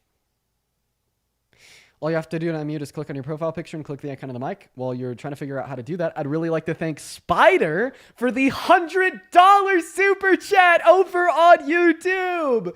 Thank you for the love, Spider. I want to see at least 1,000 W Spiders in all of the live chats literally right now for the $100. I do not deserve that in the literal fucking slightest. That is so incredibly kind of you. Thank you for the love, Spider. Everybody all at once, W fucking Spider in that chat. Wow, that is so incredibly kind. Thank you so much. I don't deserve that. Thank you so much. As well as Jennifer with the $10 over on PayPal saying thank you for dealing with the Trump supporters so we don't have to. Oh, thank you so much for the love, Jennifer. And for the blooming from Achieve. What's going on, Kristen? Do you support Trump? We're going to go and give you round 5. Oh, Kristen. Actually, that wrong other guy one. left. I didn't kick him. He left. Oh. Wow, I know. It looks like somebody's scared. Kristen, we're going to go and give you around 5 seconds here to respond. Do you support Trump? Hello? Can you hear me? Yeah. Do you support the president? Yes, I do. And why is that? Let's Because talk y'all about are a bunch of snowflakes, and Okay. we were weak with the other president. Yeah. Okay. Do you mind if I ask you a So- general question just before we hop into discussion? Yep, sure. Don't say any slurs or like. I'm not saying extreme- slurs. You haven't yet. Please. So my live doesn't get taken down, so you don't get banned. Like, don't say any slurs or like Yeah, I'm not going to. extremely Not like going to. abrasive like language. We could have a conversation about how you think we're snowflakes. That's good. That's fine. That's dandy. That's sweet. But like, just don't start slurring. All right. Yeah, I got you. How many genders are there? So you're asking me a question of how many genders there are. My response is going to trigger you really bad. Are you ready? Sure. So I think in America, there's typically 2 genders, with the non-gendered third category being non-binary. However, because I think that gender is a social construct compared to be necessarily rooted within our anatomy and or biology, there's not going to be like certain constraints around how many there are. It's more so dependent upon what the society perceives. It's simple. There's 2 genders. Okay. What is gender? Male and female. No, that is sex. What is gender? Bro, just go to the Bible. It'll answer all your questions. But wait, the Bible. So are you a big That's an Christian? even further conundrum here. So does God have sex? Does God have a sex? We should run this real quick. Is God a man? God the Father? Yes. Okay. It refers him to he multiple times in the Bible. So define man. What do you mean? Oh, What's a wow. man? Wait, so now like the Republican red pillar can't define man? If that helps you. I You're d- a man, you're so- not a woman. So I It didn't doesn't ask tell you me for an anything. example. I asked you for a definition. Define man. Wow, like the Republican can't define a word? Bro, like Maybe it's just they like it's so simple of an answer, So- but y'all, so y'all then you make can it answer it. So y'all give me make the it so simple answer. complicated. Define man. You're making it complicated. You're the one that can't give the definition, not me. Define man. Bro, a man is fucking a dude with a wee wee. With a wee wee. So let me get this straight. God the Father, an immaterial being prior to incarnation, had a wee wee? I mean, I'm sure. So wait, whoa. So you're saying that wee wees can exist immaterially of the spirit? All right. Well, you heard it here first, folks. Trans men have immaterial wee wees in the spirit. So Good for them. good for them, man. Anyways, No, not in anyways, bro. My point here is you can't be a Christian and give us this, oh, it's so simple. There's 2 genders, wee-wees and non-wee-wees, and that's it. But then tell us that you're a Christian and you pray to a God in which you believe is immaterial and you think he's a man. So, like, the idea of you, like, imposing this view of the creator of this universe being a man would imply a sense of gender that would exist in the same sense that I'm defining it as, which is a social construct, something immaterial of the mind compared to something physical of the body. And the reason that I'd say this is God the Father, who you think is a man, does not have a physical body. Cool. He's not listening. No, I mean, I was just like, it's just a whole bunch of blabber. It's a simple question Yeah, we answered it. with incorrect statements. What was incorrect? Correct us then. What is a man? I'm not super. What's No. gender? Bro, I mean, if this is something we have to argue about in 2025, You asked the I mean, question. I Gender, know, in but like I was simple trying to terms like for you to understand, talk some refers sense to a into the continuum Democrats. of complex psychosocial, I know, big words, self-perceptions, attitudes, and expectations people have about the sexes. Okay. Now, commonly we identify two common genders in the same way that we identify three primary colors. But to say that there's not a convergence, a greater diaspora, varying combinations that we can find out of that would be to say that there's only three colors when there's more than that. Mm-hmm. Now, I think at this point, you've kind of demonstrated a lack of an ability to engage with us about these things. So, for that reason, we're going to move on. Also, just for the preservation of the live, TikTok TOS doesn't really like gender-based discussions and dialogue. I have a question for you. What? You said I'm a snowflake. What's You a are. snowflake and why am I one? Just a bunch of like crybaby Democrats, basically, that Why do you think- don't use common sense. Why do you think I'm a basically. crybaby? Don't use common sense. Because you're on here 24/7 crying about Trump. He lives in your head basically rent free.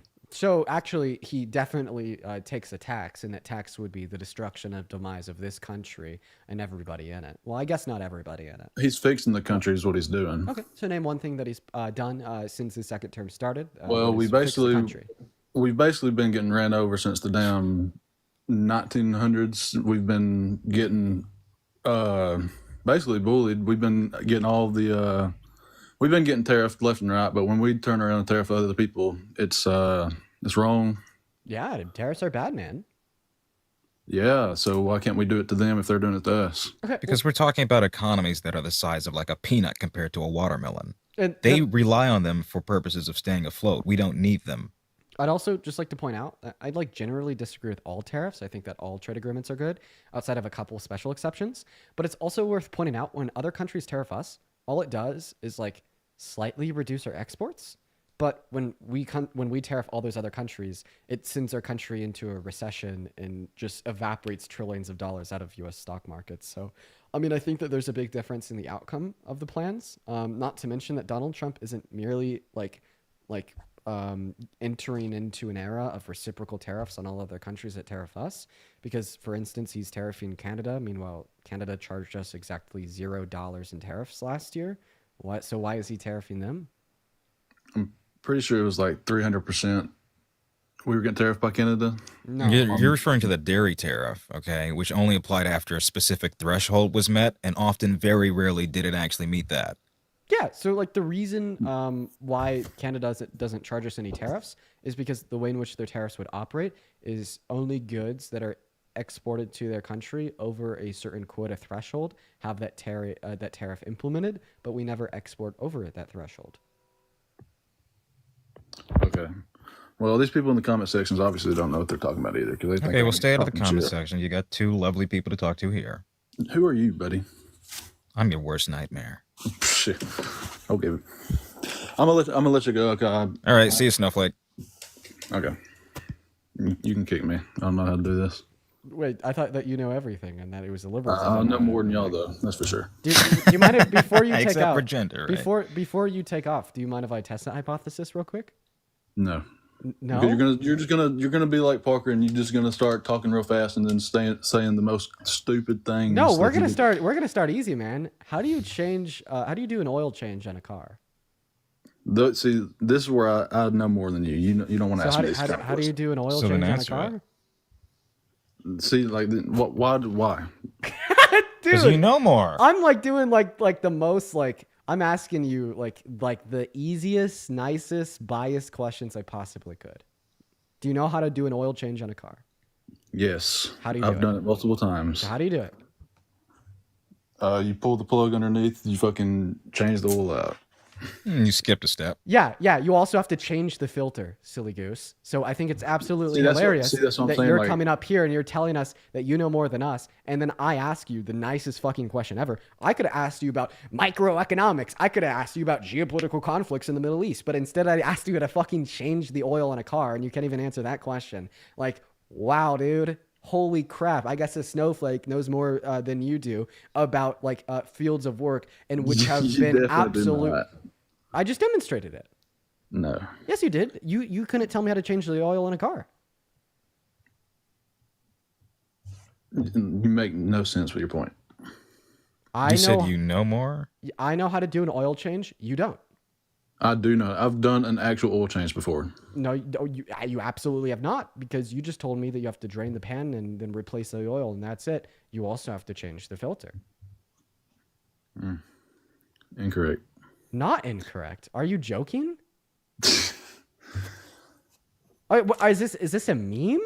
Are you trying to defend your false belief that you don't have to change the oil filter in a car? You just lost everybody watching. All of those like 65-year-old MAGA dads, you know, like with like the 500 square foot like gun case with like the silenced AR-15s that lives in the back country and does farming for a living. You just lost all of them too. I bet that there's at least like 50 drunk middle-aged white conservative dads that are screaming at their phone saying, this guy's claiming to be one of us and he doesn't know how to change the damn oil on a damn car. I can't believe that I'm supporting the liberal snowflake right now.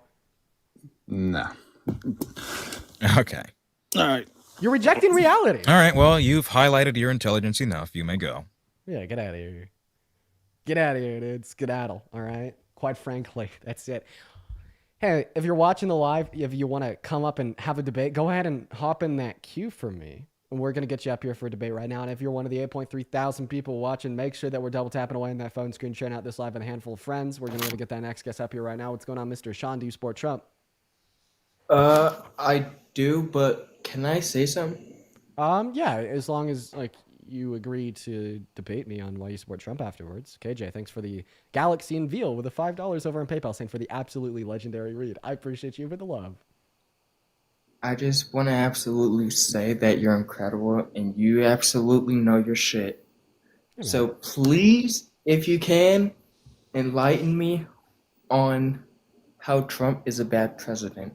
Okay, well, honestly, I feel like if you're more so just kind of looking for my thoughts and my opinions on why I don't think that Trump is a good president, those kind of naturally come up while I'm debating people and them defending the proposition that he is a good president. So if you're just kind of looking for my general thoughts and my beliefs, I just highly recommend just listening to the live. Absolutely.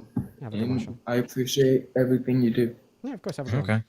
Yep, we're gonna He go to follows me. Yeah. He might be a supporter. I don't think he's a Trump supporter. We're going to move on to the next guest, you guys. Everyone just go ahead and just give us a minute to get the next guest up in here, y'all. Everybody do be patient. Patient while we get that next guest. Keep in mind that we are only looking to debate Trump supporters. That is it, point blank period. And yeah, if you'd like to support me, support the stream, keep it going for 4 hours a day, feel free to support me over Venmo and PayPal, which you can all find in the link tree in the bio, as well as in the pinned message over on the YouTube stream. What is going on, Hudson? Do you support Trump? Hudson, you were just saying in the comment section that you think I'm scared of debating you, and then I invite you to join the live, and then you go... Hey, can you hear me? There you are. I sure can. Hudson, how old are you? Sorry, I have my volume off. Can you hear me? Yeah, how old are you? Mm-hmm. So, I know you just said it's only Trump supporters. Your age, please? How old are you? 18. What year were you born in? 2007. Okay. Damn, that's 18. Yeah. Okay. So, do you support Trump? No, but I think... All right, moving on to the next guest. Everyone just give us a minute. Okay. I was in 4th grade 18 years ago. Yeah, it's pretty crazy that 07 is right. 18 now. But I mean, then again, I'm 04, so I'm not too far off. What's up, Jeff? Do you support Trump? Wow, okay. All right, guys. It is proving to be very difficult to get debates going. So I'm going to request something of each and every single one of y'all. I need all 8,000 people watching this live right now to start double tapping harder than you ever have. Start sharing more than you ever have. Spam that comment section. We need to get this Absolutely. to send out and across that For You page so we could try to get some debates going. We just need to draw more Trump supporters up into the space. What's up, Austin? Do you support Trump? Yeah, so I'm not going to pretend to know. Goodbye, Maggie. Do you support Trump? Maggie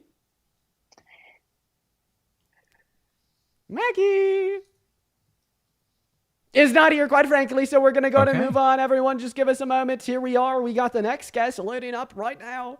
Quite frankly, that's the truth. It's the truth. We got Caitlin and Melly loading in, just looking for the next guest. Melly. Everyone, please. Hello, Melly. Do you support Trump? To be honest, I am so sorry. I don't know how I got on here. No worries. That's quite all right. No worries. Sky, thank you for the mystery fireworks. I appreciate that. Don't you guys think it's fucking crazy how we could have 8,000 people in the live and not one person that supports a president that's willing to come up here and have a conversation? I will never think that that's not absolutely just like fucking insane, dude. Like the fact that that is real, the fact that I am like speaking in front of a stadium of people and there's not one person that's willing to stand up and be like, hey, yeah, I support the government is nuts. You know, it's interesting for sure. I have a theory as to why that is. Usually, and this is what I call the spin cycle, is when the news comes out in full force, usually right-wing media, and tries to spin and propagate whatever the fuck he's done this week and make it good. And that spin cycle hasn't hit yet. There is no explanation as to how him wrongfully expediting somebody out of the country to an El Salvadorian prison is a good thing. There is no explanation as to how him intentionally crashing the economy is a good thing. So they've run out of answers now. Yeah, I know, and they just got to wait for the news cycle to hit to know to come up here and say. The talking point. Absolutely. It hasn't hit yet. They haven't got their talking points yet. Yo. What's up? Do you support Trump? Hell yeah. All right, great. Before we hop into your debate, I got to thank Ducky for the $20 donation over on Venmo. Thank you for the love, Ducky. I'm on your live every day. Just know that you have a listener for life, and it makes me so happy that there's people out here like you that stand up for those that can't always stand up for themselves. Ducky, that is so incredibly kind of you. If we could please get 200 W's for Ducky in all of the live chats right now, that'd be awesome. And then also Sarah, thank you so much for the $5 over on Venmo. Another Sarah with the $10 on PayPal. Thank you, the two Sarahs and Ducky. You guys are all very, very great. Now take it away. Why do you support Trump? I support Trump simply because he's against cartels and he labeled them as a foreign terrorist organization, and I think that's a great thing to do. So you voted for the guy for words? Oh no, he did label them as a foreign terrorist organization. Yeah, he labeled them a word. What the fuck does that do? Oh, so it gives us the ability to conduct special operations against them and train the army in Mexico to fight against them and combat against them. We've been running intelligence on them. Are we doing and that? I think it's just a good thing to do. Yes. So right now we're like invading Mexico and declaring war on the cartels. No, we're not, because that won't work. Actually, if we go there and we start kicking doors down, that doesn't actually work. What works? Should we drone strike them? No, I don't think we should do that either. So not that. Then what are we doing? Because special forces, their role is to go in and be a force multiplier and train people against different terrorist organizations, and that's what we're doing. We're actually conducting intelligence operations. The Air Force is flying over. They're tapping in. The cartel is a big organization. This is going to take a long time to do, and I think it's a good step towards prosperity and liberty to the people of Mexico, which will benefit us because they're our neighbors. And the cartels. So funny enough, we've actually been training the Mexican Federal Police and a military since the earliest I can see is in 2010 to fight against the cartels. So this article is from NPR. It was published on April 13th in 2010, and the title of it is "U.S. Trains Mexican Federal Police to Combat DRUGS." But they didn't label them as a terrorist organization. Yeah, but the word does nothing. Like if we're already doing everything that you just said, what does a word do? No, it actually does. It gives us more ability to combat them and use military force against them. Oh, you're right. So yeah, the only thing that you're saying that it gives us is the ability for us to go in there and use our own military force against them. Are we doing that? Yes. Okay. Yes, we are. Give me an example. Give me an example of us infiltrating Mexico and declaring war on the cartels with American military service members. So the Air Force is actually flying over Mexico right now and tapping into the wires and getting intel to the Mexican government that's against the cartels. And I can't really say to this because they're probably not going to release this on the news, but I guarantee you there are special forces people embedded, and they're training the Mexican Navy or Marines. Military data collecting isn't new. In fact, specifically with Mexico, we've done this for the last 10 years or so, flown surveillance over them through satellites, through balloon data collecting technology. This isn't some kind of unheard of practice that all of a sudden we've implemented based on Trump's declaring them a terrorist organization. Yeah. So we're effectively asking what substantively have changed in terms of how we deal with the cartel versus what we've done in previous years.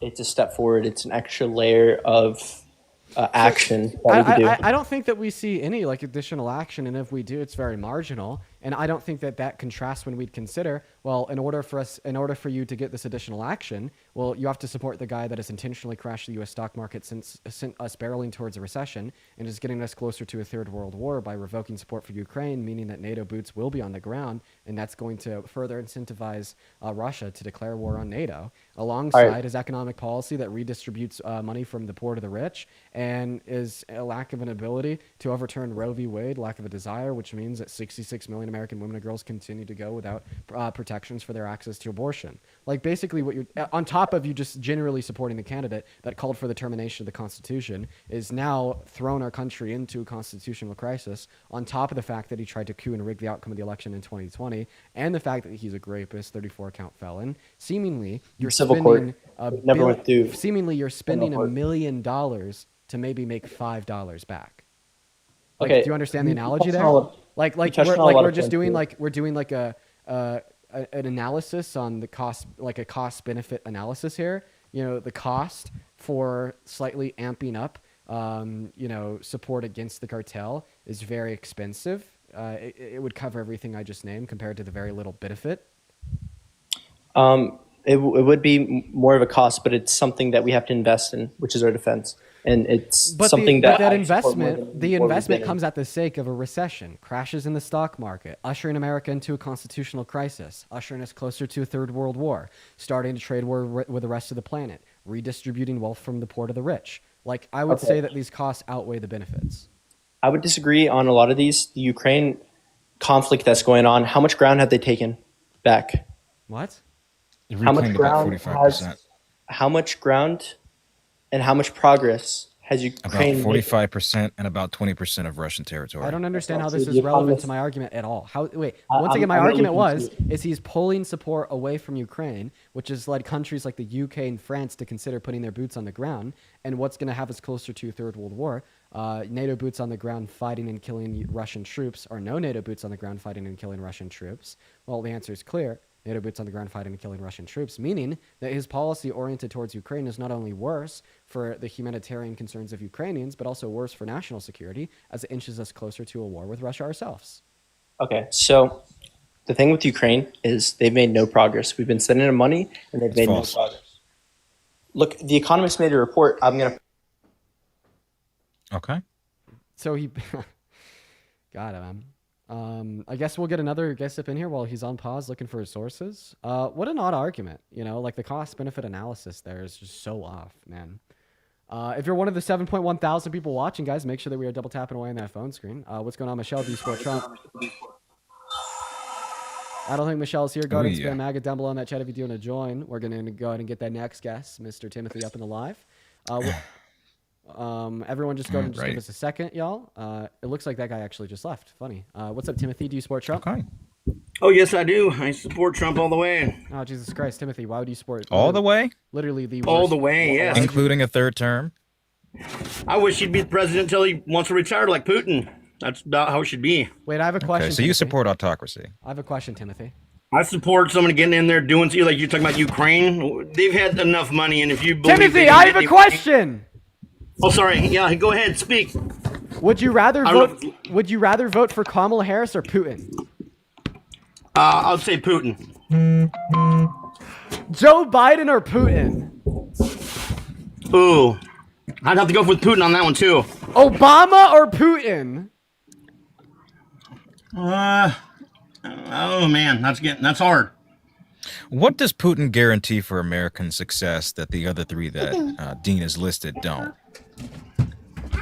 MAGA supports dictatorship. MAGA. It's not new. You guys are traitors. You guys are absolutely fucking traitors. You want an installed candidate who changes the electoral processes to hold on to power for the rest of their life, killing their political opponents, subjugating their citizens to undue pain, duress, and harm for fucking why? If you were sitting in front of the original founders of this country that you think are patriots, they'd shoot you in the face just like they did the British individuals, and that is a fucking historical fact because you are fighting for the same thing that the British individuals who fought inside of the Revolutionary War did too. This is crazy. You stand so far in opposition of like the values, the very core values that you think this country was founded upon, and it becomes evidently and abundantly clear the moment you start saying shit like, you are, oh my God, like give me a dictator, shove the boot down my heart throater, Putin daddy, oh my God, it's unreal to me, dude. Yeah, let's test this a little bit. Do you think that Joe Biden stole the 2020 election? The 2021? No. Yeah. How about not? No. You don't believe that? No. Does Trump believe that? I think so. I think Is it wrong for Trump to believe that, or is it good? Because, I mean, consistent with your interest, it should be a good thing that Joe Biden tried to, which he didn't, steal the election. Wait, could you respond to anything I just said, Timothy? Or are you just being like, meh? Oh, he was asking me a question, so he jumped in and asked me that right after. Well, yeah, that, I mean, so. why are you pro-dictatorship? I'm not. I was just saying I support Trump. I was being sarcastic, so. Oh. No, What's I the don't want Trump sarcasm? to be the president of the United States. No, I don't. You told me that No. you'd vote for Putin over Kamala Harris and Joe Biden. I was joking. Oh, so you'd vote for Kamala Harris and Joe Biden over Putin? Who? I wouldn't vote for Putin anyways. I wouldn't want him to be the president of the United States. Sorry. So you would vote for Kamala or Joe Biden over Putin? Over him, yeah. Yeah. Great. So why do you support Okay, him? then that goes back to my original question here. You said you support him all the way. Does that include in terms of usurping the Constitution and running for a third term? Yeah, I used to support that. Yeah, and like the Ukraine thing, like what's going on there? So we want to give them more money and more money. Back up. You are for him sidestepping the 22nd Amendment and running for a third term? Well, if he can, yeah. Why? I think he's a good president. I think he gets stuff done. He helps the people. And you think he's putting us in what, depression? You're saying? I constantly hear this ongoing contradiction when it comes to Trump. Okay, when it was his first term, they say that he did a lot, but also he didn't do a lot because he was blocked by his administration, which were traitorous. So I don't know how you can hold this notion that he got a lot done when even he himself says that he didn't. But for you to say that you're okay with doing away with constitutional law of rules and order in favor of one man kind of shows that your dedication is not for country and is only over man and power. Maybe a little bit. Do you agree with like the critique of Joe Biden that he's old and senile? Oh, he is old and senile. That's for So sure. we should have younger people running the presidency? Well, maybe not. I just think maybe he was. I don't know. He was half the time. You watch his speech. He couldn't barely talk and say the Timothy, same thing. He's By being the weird. by the end of a third term, Donald Trump would be 86 or 87 years old. 82. Well, yeah, By the end third of a term. third That's term. right. Well, I mean, he'd probably be getting there too. Maybe. Who knows? We're not going to get there anyways. 'Cause I don't think it's gonna. I mean, it's not going to happen. How is he not already there? I mean, for every critique that you guys have made about Joe Biden, Donald Trump is categorically worse. Thailand, Yosemites, Kofefi, hamburgers, they're eating the cats and dogs. That doesn't sound like a deranged lunatic to you? No. Not really.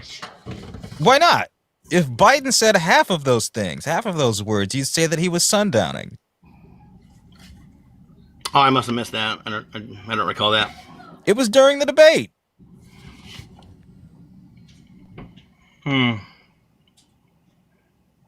No, I don't. Okay. Okay. How do you pick up when somebody is in cognitive decline, if not for that? Timothy, could you Yes. just name one good thing Trump has done? One good thing. Well, he's in the process of changing the educational thing, of getting rid of some of the sexual transgender laws and stuff in there. Okay, Timothy. That'll probably get a violation. Yeah, that's Gotta be probably safe. appropriate. Gotta be safe. Hey, by the way, let's go and do one more conversation, but then for the second half of the live stream, I'm just gonna go and do some solo debates. Just check the Okie time. dokie. It's been like 2 hours and 30 minutes. We've been killing it though. It's been a lot of fun to have you up here. So let's go and do Has the it? last one. Yeah, time goes by fast. Time goes by fast when you're having fun. All right. Everyone, just go and just give us a minute to get one more guest up in here, y'all. Guys, if you support Trump, go ahead and spam MAGA down below in that chat. We're shit. gonna get you up here for a conversation.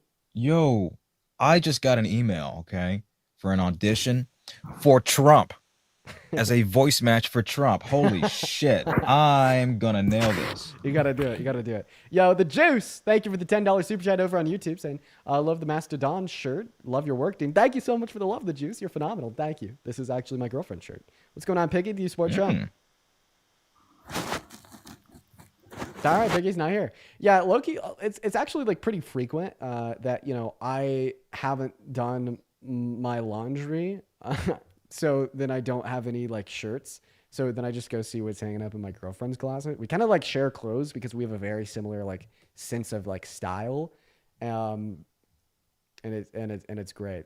It's great because she has she has the drip. She has the drip. Everyone, go ahead and just give us one moment. Go ahead and just give us one moment. We got Emily loading in. Guys, go ahead and drop. And the live was banned. Well, told everyone to head over here, so hopefully they do. See what the ban was for. Let's listen to the violation. Did you just name one good thing Trump has done? One good thing. Well, he's in the process of changing the educational thing or getting rid of some of the sexual transgender laws and stuff in there. Okay, Timothy. They'll probably get a violation. Yeah, gotta be safe. Did you just name one good thing? Bro! That's what got it banned! Oh, sorry. The mic is speaking. Sorry, give me 1 second.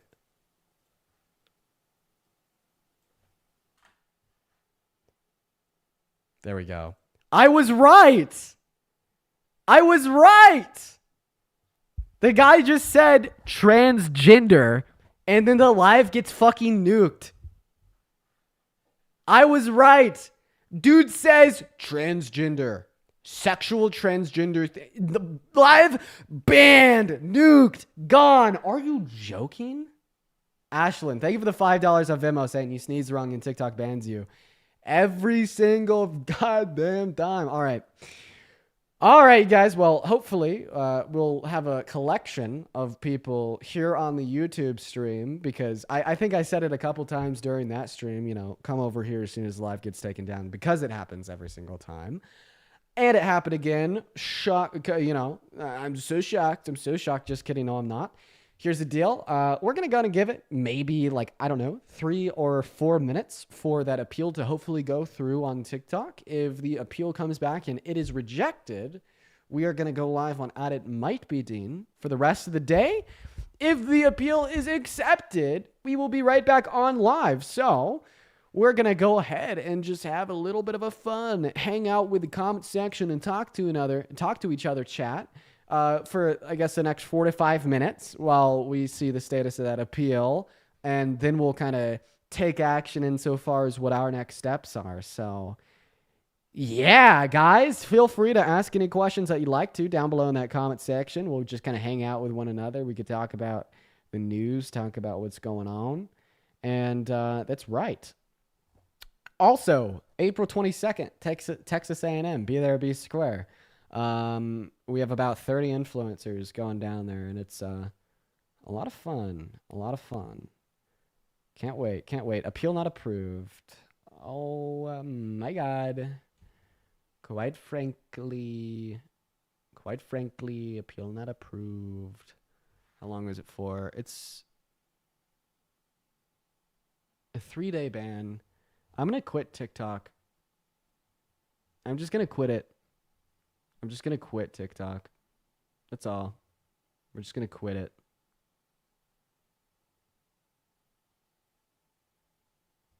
Oh my God.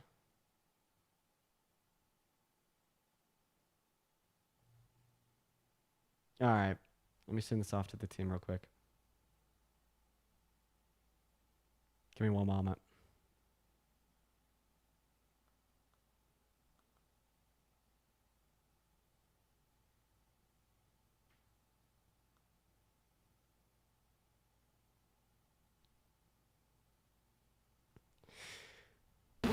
All right, we're going to head over to It Might Be Dean for the remainder of the live stream.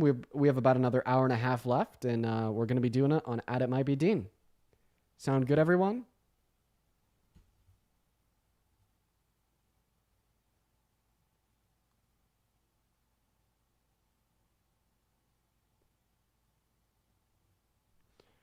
Sound good, everyone? All right. Alicia, thank you for the $10 over on YouTube Super Chat, saying thank you for fighting the good fight for those that can't. S tier, my guy. Love you so much. Yo, Alicia, I appreciate you for your very kind comments for the $10. And much love to you as well. That is incredibly kind of you. I appreciate everyone so much that has been supporting me today. You guys have been so incredibly generous, and I'm just so incredibly... I'm so privileged, man. And it's because of you guys, and I recognize that. And just know that I really do appreciate and thank you guys from the bottom of my heart. I'd also like to thank Joseph. Thank you so much, Joseph, for the $50 donation over on PayPal. Holy shit, that is so much money. God damn, dude. Joseph, thank you so much. Can we get 500 W Josephs down below? Joseph says, keep up the good work as well. Thank you so much. Thank you so much, Joseph and Alicia and Bruno with the $10 super chat saying soy boy liberal woke anxiety pin. You know, I've actually seen a couple comments under videos of like the anxiety pin of people being like, oh, he's so weak. He needs an anxiety pin, like taking it seriously as if it is not just the most masterful, best troll ever. And I always find it so incredibly funny. It is the funniest fucking thing ever. Okay. All right. Let's go ahead and hit the live on at it's not Dean. Sorry, at it might be Dean. I'm just going to go ahead and read off one more Venmo and then we'll go ahead and hit it. Hannah with the $3 donation over on Venmo. While we're waiting, can you tell me what you would do to protest a super yucky and unfortunate but very close family friend senator? Steve Daines here in MT. He's an awful Trump supporter. I just want to yell at him. But I think that'd make it worse. If he does any town halls, go to them and protest him there or ask him the questions that would demonstrate, the disgustingness in his view, or like organize with other people in your area to have protest against it. But the town halls is where shit gets lit with the senators and other congressmen and women. All right, everyone. We are just about ready to go live. I'm just loading up my second phone and hopping on TikTok so I could join from my main account as a guest for more push out on that live. So if you'd all just kind of give me around another 20 seconds here. This phone does take a while to load. It's very, very slow, unfortunately.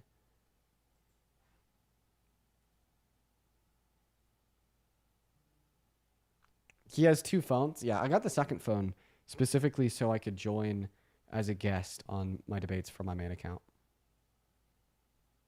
Somebody in the chat said, why are you kicking Jaden? What the fuck?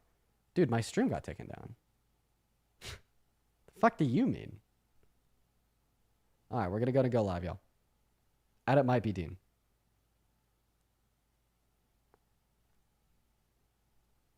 Here we are. We're live.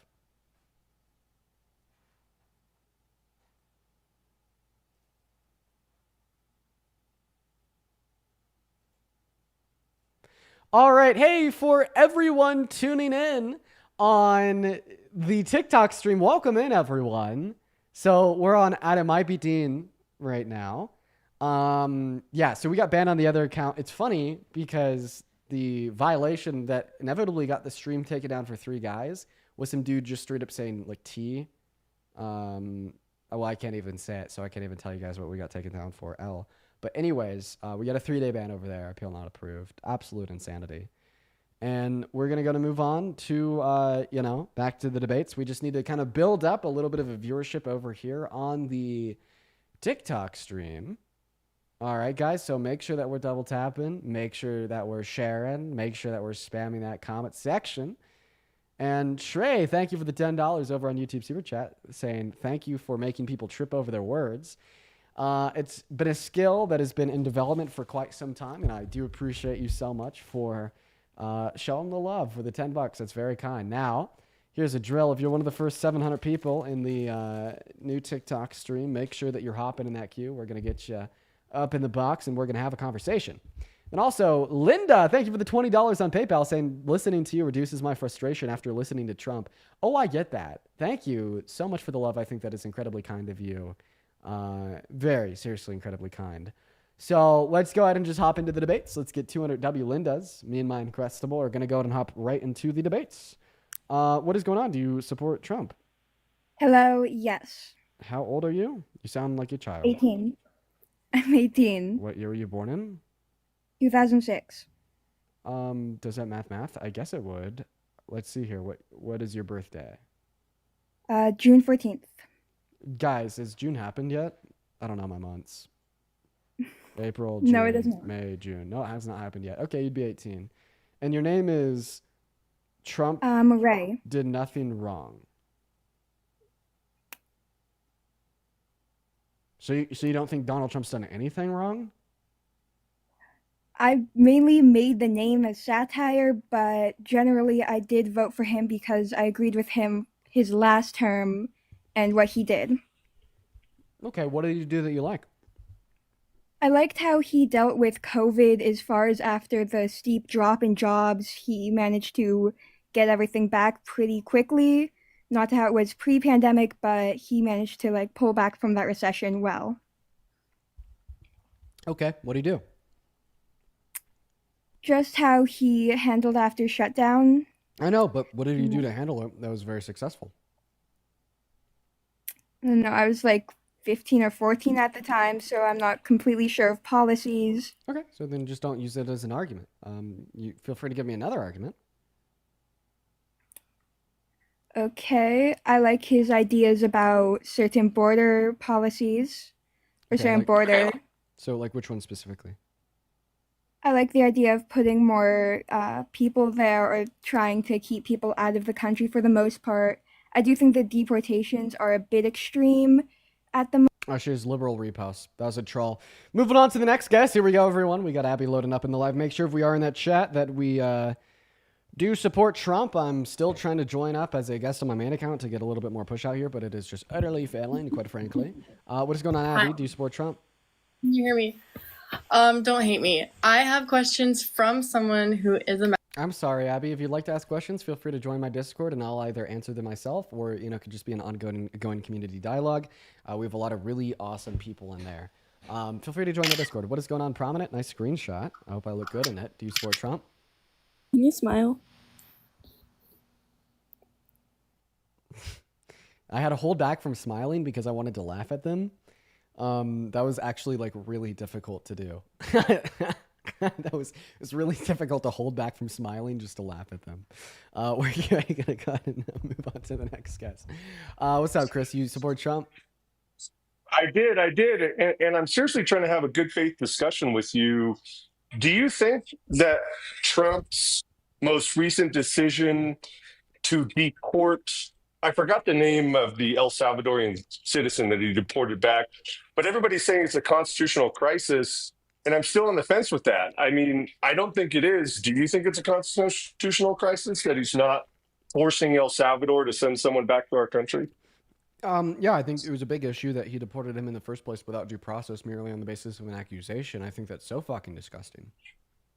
But he had already been proven by a court to be an MS-13 gang member. It was okay to deport her, was it not? Really? What court? He went to immigration court for one of his. Really, which one? I'm not sure which one. Okay, what was the evidence that I was don't know proposed in the immigration court? I don't know the exact evidence, but that was the outcome of the immigration court. No, it wasn't. Actually, if you knew your facts, you would know that there's never been any evidence submitted by anyone to demonstrate that he's a member of MS-13, and him as well as his legal appointments have continued to reiterate that he's not a member of MS-13. He has no prior offenses in America, and there's no evidence that he's a member of MS-13 either. No, but I guess I'm sorry here. I'm not a professional debater like you. You're really good at what you do. So I'm trying to hone in on my question. I guess my question is, do you think it's a constitutional crisis that Trump is not forcing El Salvador to send back an El Salvadorian citizen to the United States of America? Yeah, what I think is a constitutional crisis is that he was deported to the jail to begin with, and that the Supreme Court then ruled that the Trump administration is obligated to get him out of that jail, and the Trump administration has just straight up said no. Meanwhile, the Trump administration has continued to work with the leadership of El Salvador, and now they've actually agreed that they may send some of the quote-unquote homegrowns or U.S. citizens to be in jails in El Salvador as well. I think that's disgusting. Related to immigration, like Donald Trump also ignored a court order to turn planes around that had undocumented migrants on them that were going to, I believe, Venezuela. Now, today, a federal judge has actually said that he has probable cause to hold the Trump administration in contempt of court for ignoring that order. So, in other words, he's just ignoring judges and he's ignoring courts, including the Supreme Court, and kind of doing whatever the hell he wants. And I think that is absolutely a constitutional crisis, sir. But how do you propose Trump forces El Salvador to send somebody back? Like, just because the Supreme Court tells Trump something is wrong, that doesn't mean that Trump can force another country to send someone back. So, I mean, you're just straight up now responding to anything in which I've said. I actually want you to respond to what I've said before I respond to you. I don't think it's a constitutional crisis. This is my response. I don't think it's a constitutional crisis that the United States of America sent an El Salvadorian citizen to El Salvador because he was a gang member. No way. Wait, what's the evidence he's a gang member? It was already found in a U.S. court. I don't know. No, it wasn't. No, it wasn't. It was. Okay, then I'm going to task you with giving me evidence. Feel free to. I don't have a laptop in front of me. It's actually broken. You have a phone that you're using right now. I want you to go on Google and find any evidence of this claim that is not true. But if you Google, what's the gentleman's name? I'm totally forgot his name. I'm sorry. Yeah, I struggle with the pronunciation. I just need. Yeah, I know. I'm really bad with names. I'm terrible. I got a bad memory. I was reading his name yesterday. Kilmar Abrego Garcia. Okay, there you go. If Garcia, but I literally saw a news article where it showed that Garcia was found convicted to be a MS-13 gang member. Okay, can you show me that news article? I'd have to come out of the app to do that. Yeah, so do it. Okay, hold on. Just give me 5 seconds. Yeah, because it's just simply not true at all. By the way, guys, he's not coming back. We already just know this because he won't be able to find any evidence for his claims. They are abundantly false. So we're actually going to go and just get another guest up here to debate with us in the meantime and then continue to have a conversation once he inevitably leaves because, well, guys, he won't be able to find any evidence. Then also, guys, this is a brand new account that we're on just because we got a ban on @DNGetAGrip. So, guys, please make sure that we're double tapping, hitting that follow button, hitting that share and spam in the comment section. As well as if you support Trump, make sure to hop in that queue for me and we're going to have a discussion, y'all. We are just waiting on the next guest of the live. And right now it is proving a little bit difficult to find any. But of course that is expected just because, we're on a brand new account and that's going to be a little bit more difficult. So, I mean, if you're a Trump supporter, let me know. Okay, the New York Post, I found something. Sure, what is it called? Oh, looks like he doesn't know what he just read. Funny. All right, we're gonna go to move on. What's up? What the flip? Do you support Trump? What the flip? Are you here? Let me lick your forehead. Weird. Okay, goodbye. Moving on, quite frankly, we're going to go to get that next guest up in here, guys. We're just looking for the Trump supporters to debate. If you come up and you're a troll, you're going to get a permanent ban just because I just want debates right now. What's up, Cinnamon? Do you support Trump? Yo, what's good, D? I love you, man. I mean, I appreciate you for the love. I guess I'm not going to technically permanently ban you. I was just going to say that as a threat. But, like, now I am actually going to start permanently banning people. Okay, starting right now, I'm going to start permanently banning people that come up here that don't support Trump, you guys. You're going to get banned. You're going to get banned, everyone. You're going to get banned. Don't do it. Don't do it. I have the article. Really? What's it called? Well, it's New York Post, and it's a really long title, but it basically says Garcia accused of abusing wife and being an MS-13 gang member.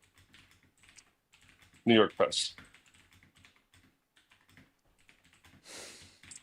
So guess what?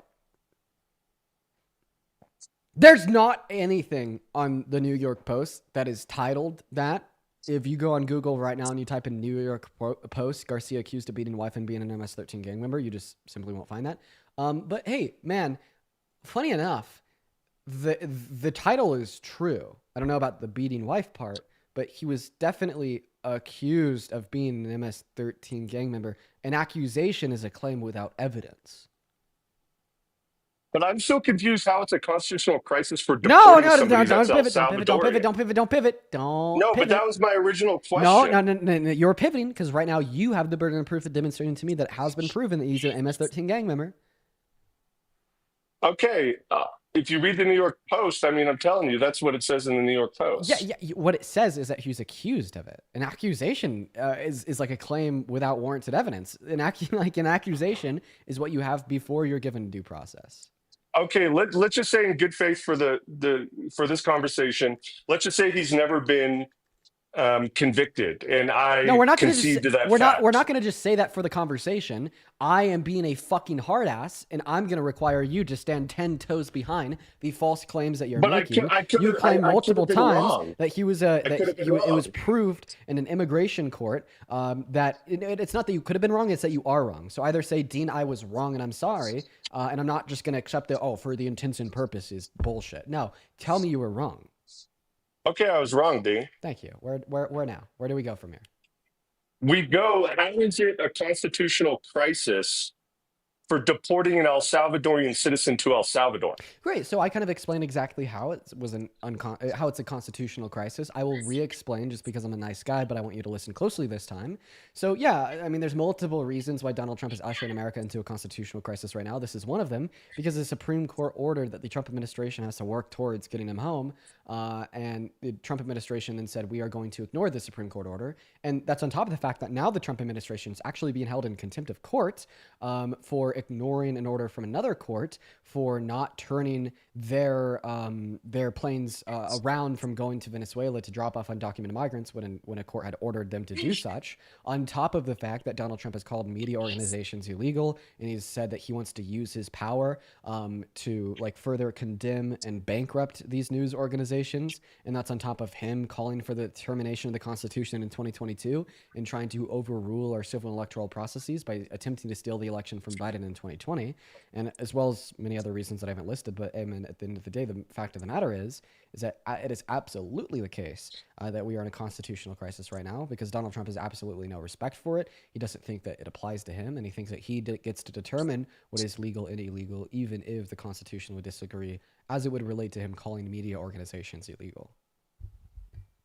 So how do you suppose that Trump is supposed to proceed by getting that El Salvadorian citizen back to the United States? 1 second, by the way, he can't hear me right now. I am just reading off something from PayPal because it won't load on my computer. Hey, sorry, I went on pause real quick because I had to look at a PayPal notification. Fiona, thank you so much for the $64 over on PayPal. Thank you so much for the love, Fiona. I want to see 1,000 Fiona W's right now for the 64 fucking dollars. Oh my God. Thank you so much for the love, Fiona. That is so incredibly kind of you. Thank you so much. Chris, can I get you to say W Fiona real quick? No. Please. Why would I promote your brand? I don't want to do that. Because Fiona just donated $64, and I want to make sure that she knows how grateful we are for her. All right, W Fiona for supporting Dean Withers. That was awesome. Thank you so much for listening to my requests, Chris. Now, you said, how do I propose that we go about getting him back? Well, I'm certainly no expert on diplomatic duties and affairs with other countries, but I do know how we should go about not getting him back. Or one way that we shouldn't go about to get him back, which is continuing to give El Salvador like $5 million per year to house their inmates, being all buddy-buddy with their president, even after the Supreme Court has requested we try to get him back, and then like getting caught on a hot mic discussing further business, such as sending American citizens to be housed in El Salvadorian jail cells. That's definitely not how we get it done.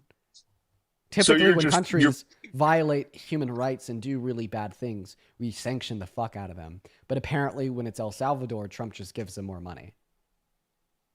Yeah, no, I understand. So you're recommending economic sanctions, holding back funding, that sort of thing. That makes sense. That makes sense, but where I just found. But by the way, I just want to clarify. This is all a pivot. You asked me how he's put America into a constitutional crisis. I clarified, and then you have not responded. Like, why won't you talk about the fact that he is still ignoring an order from the Supreme Court because he straight up said that he's not going to try to get him back. I'm framing it. I'm literally trying to frame my argument here. I'm sorry. I'm not a professional debater. Yo, Dean, thank you for the $20 on Venmo. Thank you for the love, Dean. I want to see 200 W Deans from one Dean to another Dean. You're the man, Dean. Thank you, Dean. And Chris, did I get a big W Dean from you? W Dean. Oh my God, and Adam with $100 on Damn, that's PayPal. a lot of paper. Holy That's a lot of paper. shit, Adam. Oh my God. Yo, let's get 1,000 W Adams down below in that live chat literally right now. That is insane. Can I get like maybe 2 W Adams from you? That's a lot of money. I mean, W Adam. Thanks, man. W Adam. All right, take it away. I'm trying to frame it like I have a hard time seeing if Trump can't force El Salvador to give somebody back. That's not a constitutional crisis. That's abiding by the policy of another country. Okay, so I'm going to say this for the third and final time. If you don't listen to me, I'm going to kick you.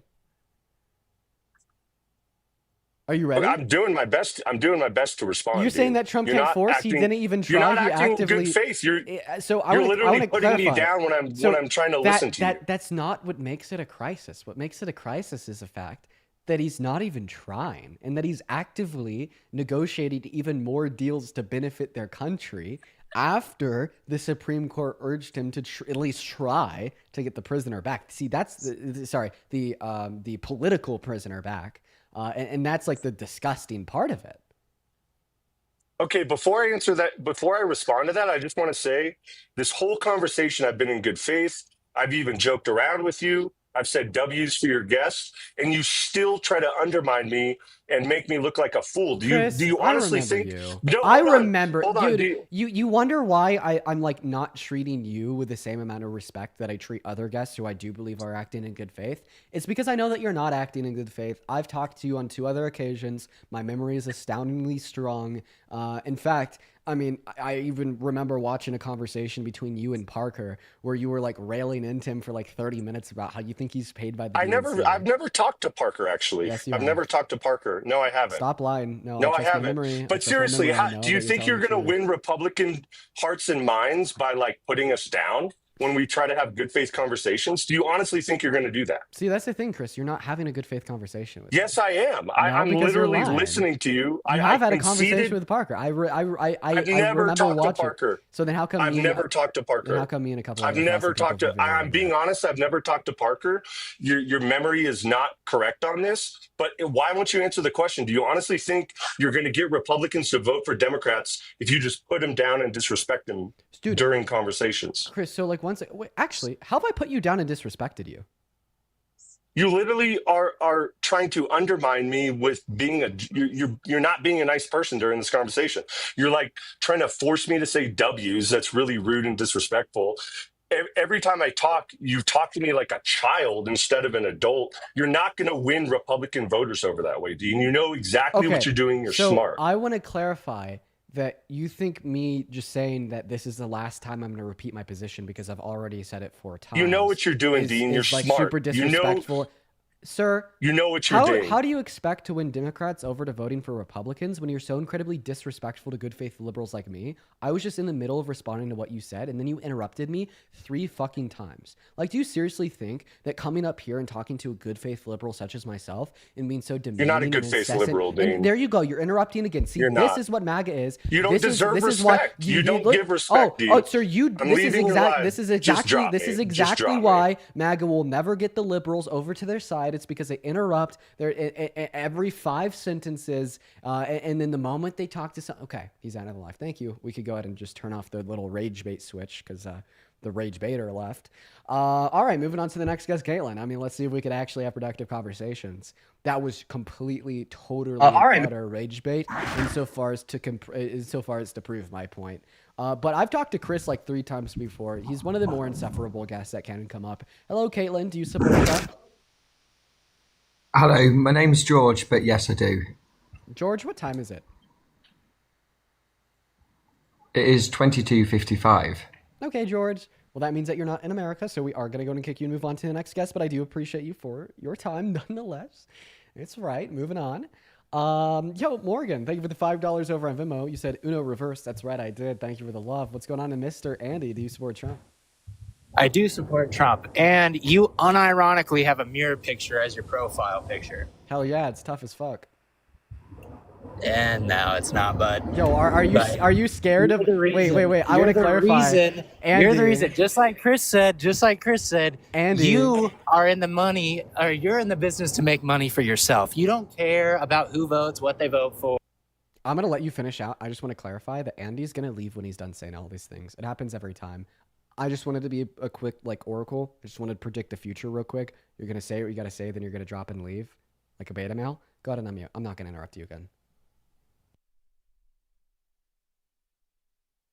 Andy, feel free. Yap your heart out, dude. Get it all out.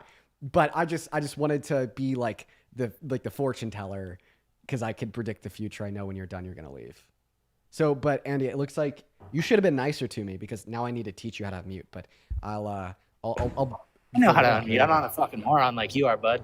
Okay, well, continue, Andy. I'll make sure I respond to you after you're done talking. But just to clarify, No, go ahead. I So know, you I know that you're unironically have a mirror picture. No, go ahead. You unironically have a mirror picture in the year of 2025. That's crazy. I did that one in 2008. All right. Well, first of all, let's talk about the mirror picture. Are you scared of a little glass? No. See, this is the thing. You don't understand the argument. I'm saying that you having a mirror picture in the year 2025, like I just said, is crazy. Yo, let's just get it straight. You're scared of my big muscles. You see that bicep?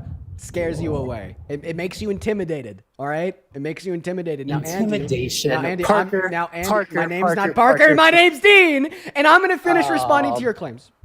So, all right, Parker, listen here.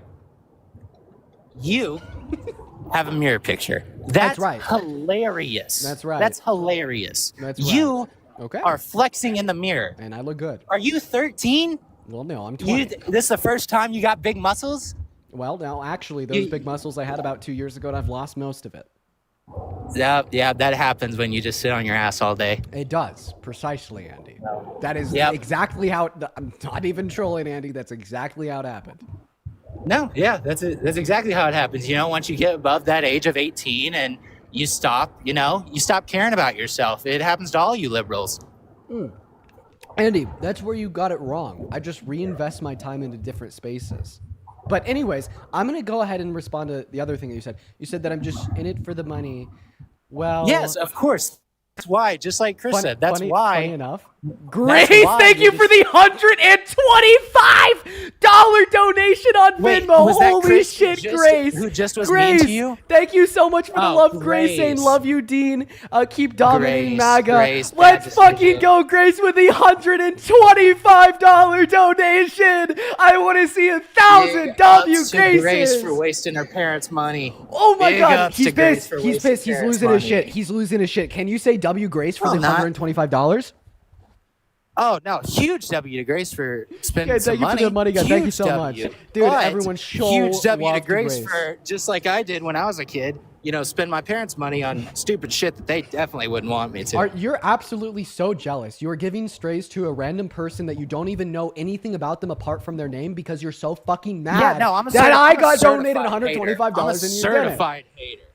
I am a certified hater. I've been born a hater. I'll always be a hater. Yeah, but the one thing that you won't ever be? A liberal. Well, no, a real man. And the reason why I say you'll never be a real man is because I only find it is real the man. You'll little never be a real I only man find like it is the little boys. Muscles man. In fact, the beta Give it males, up. very similar to yourself, Andy, who are so incredibly self-centered, and then the moment anybody says anything that critiques maybe one of your beliefs or threatens you because maybe I'm more intelligent, better looking, you brought up the mirror pic first, let's face the facts, you automatically go into the spiral of anger, of sadness, of I don't know what is the emotion expressed when you feel like your ego is being put on the line and you're being Why are you humbled muting in front of over six because I'm speaking and you're listening and you have some attitude problems. No, I have a lot of issues, but some of them are attitude. But Yeah, that's what why I was was meeting you because you were over speaking me. So Andy, this is how we're gonna do it. I'm gonna speak and then you're gonna speak and then I'm gonna speak and then you're gonna speak. I don't want it. Okay, so you have the emotional regulation of a third grader. Got it. Anything else that's new? We already knew that one. I'll treat you how you treat me. Okay, well, let's treat each other the same, and let's both not interrupt one another.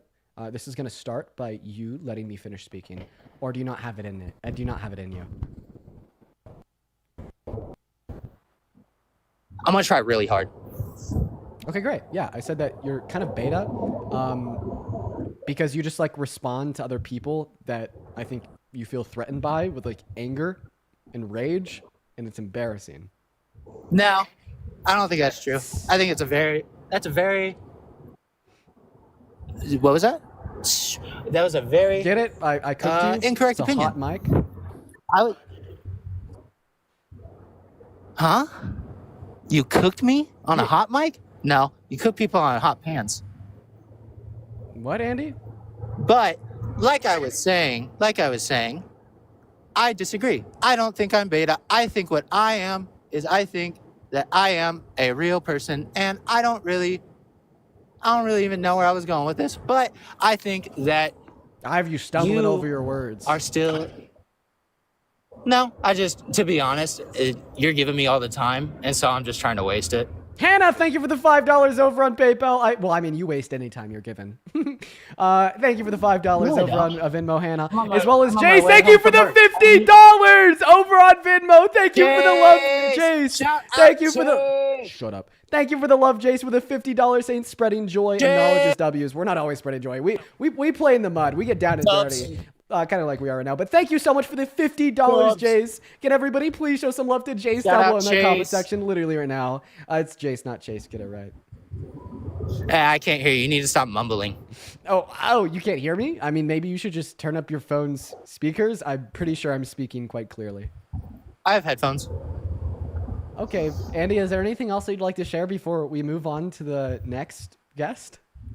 Oh, I do want to say this. I do agree with Chris on like an actual real note on everything. I do agree with Chris. I think that you know exactly what you're doing. I don't think it's for necessarily like a leftist view or like to better America even because of these debates, of these like issues that you get into.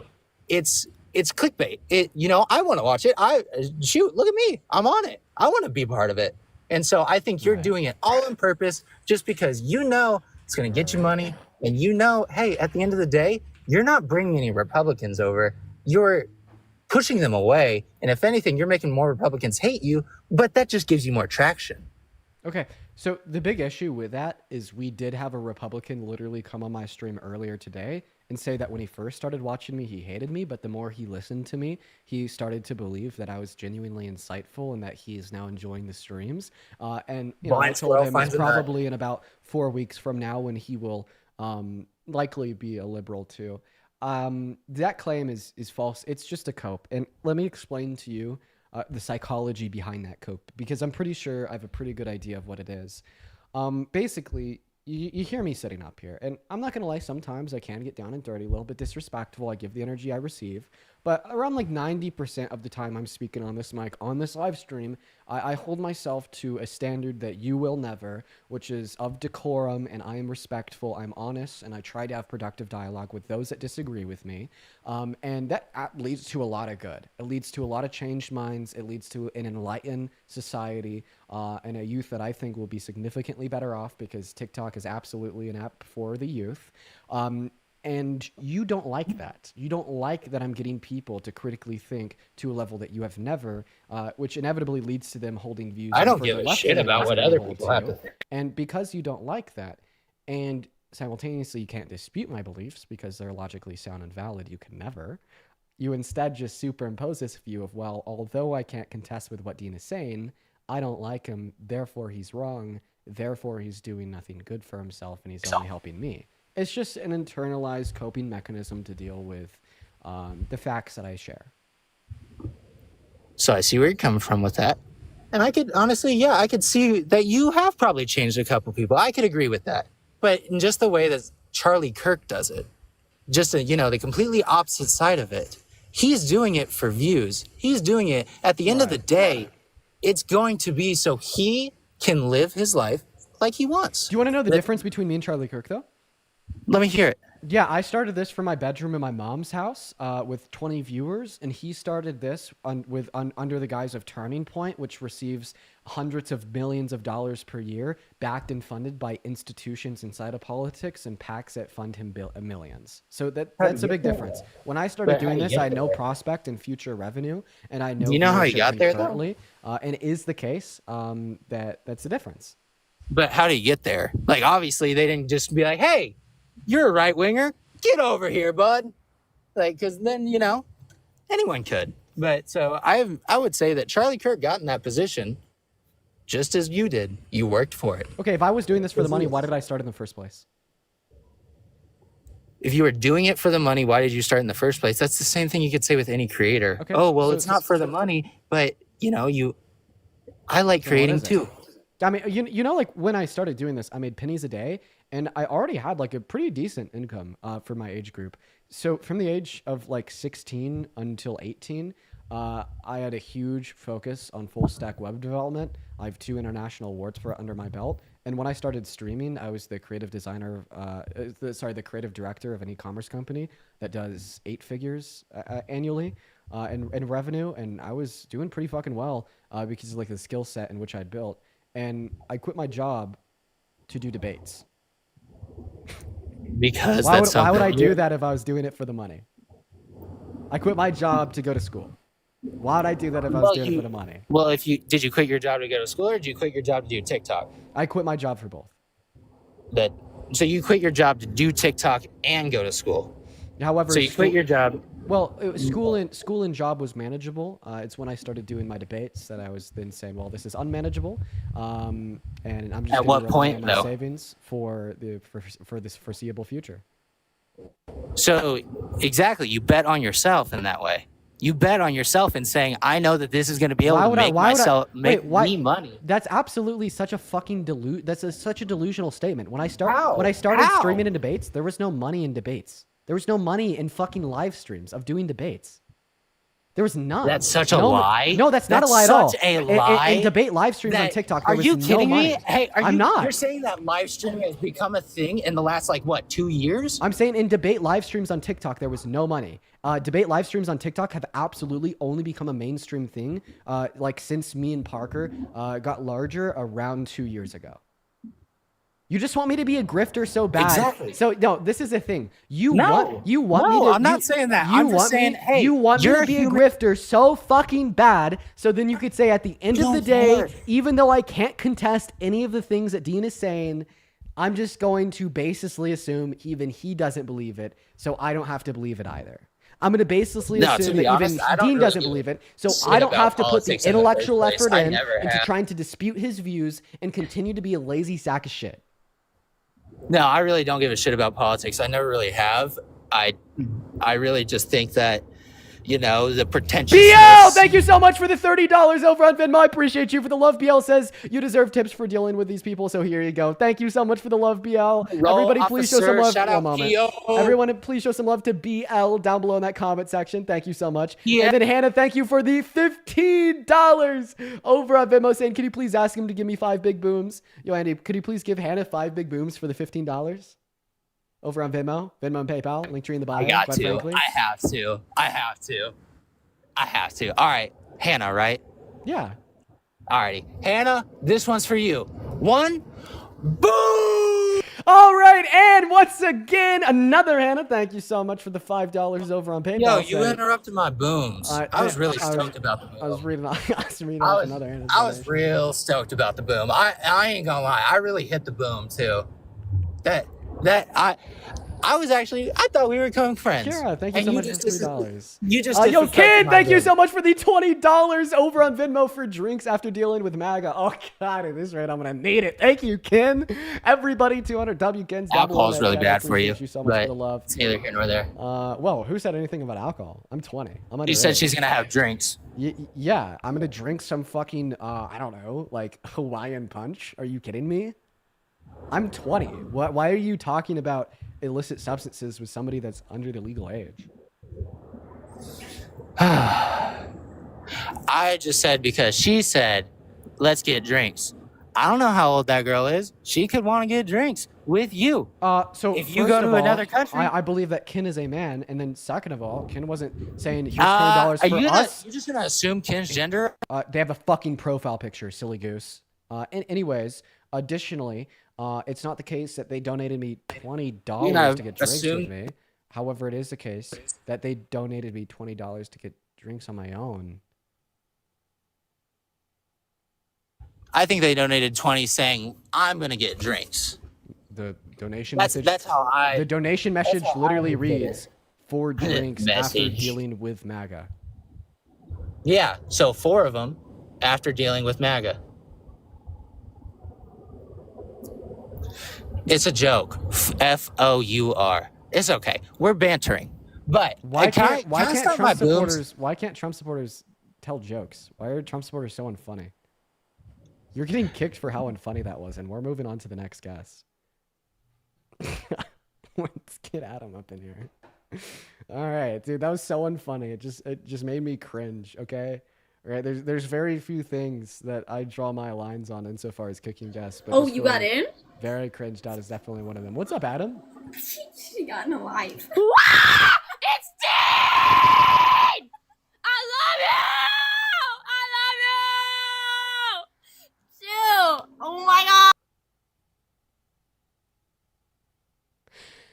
All right, we're going to move on to the next guest. And Sid, thank you so much for the $50 donation over on Venmo saying, "Hi King" for the Capri Sun. Sid, Diva Sid is in the building. Yo, let's get 500 Sid W's in all of the live chats. Thank you so much for the love, Sid. It's so good to have you in here with me today. Thank you so much. And Josh for the $25 donation over on Venmo. Thank you for the love, Josh. And Melissa with the 5. Thank you, everyone, so much. You guys are phenomenal. What is up, Mr. Chase? Do you support Trump? Yes, I do. All right, why is that, man? Because I'm a trucker and I've seen how his vision is going to impact the lower class Like in a bad way? in an amazing way. Oh, His vision is really? much more sufficient than Kamala's will ever be. For low-income Americans. Explain to me this vision of Trump's that will be good for low-income Americans. See, I know you think you got me with a gotcha moment, but I'm about to school your whole Chase. knowledge base. Chase, what? I just asked you to explain your position, and it's not a gotcha moment. I'm just like, okay, why? I'm going to ask you a question. When do you think calm down. Calm down, please. I'm going to ask you a question, Dean. When do you think the wealth gap between the poorest American and the richest American was the smallest? I don't know. If I had a guess, well, actually, I don't have any evidence to make a guess, so I don't know. Well, I'm going to tell you. It was in the 1970s when we still had manufacturing jobs.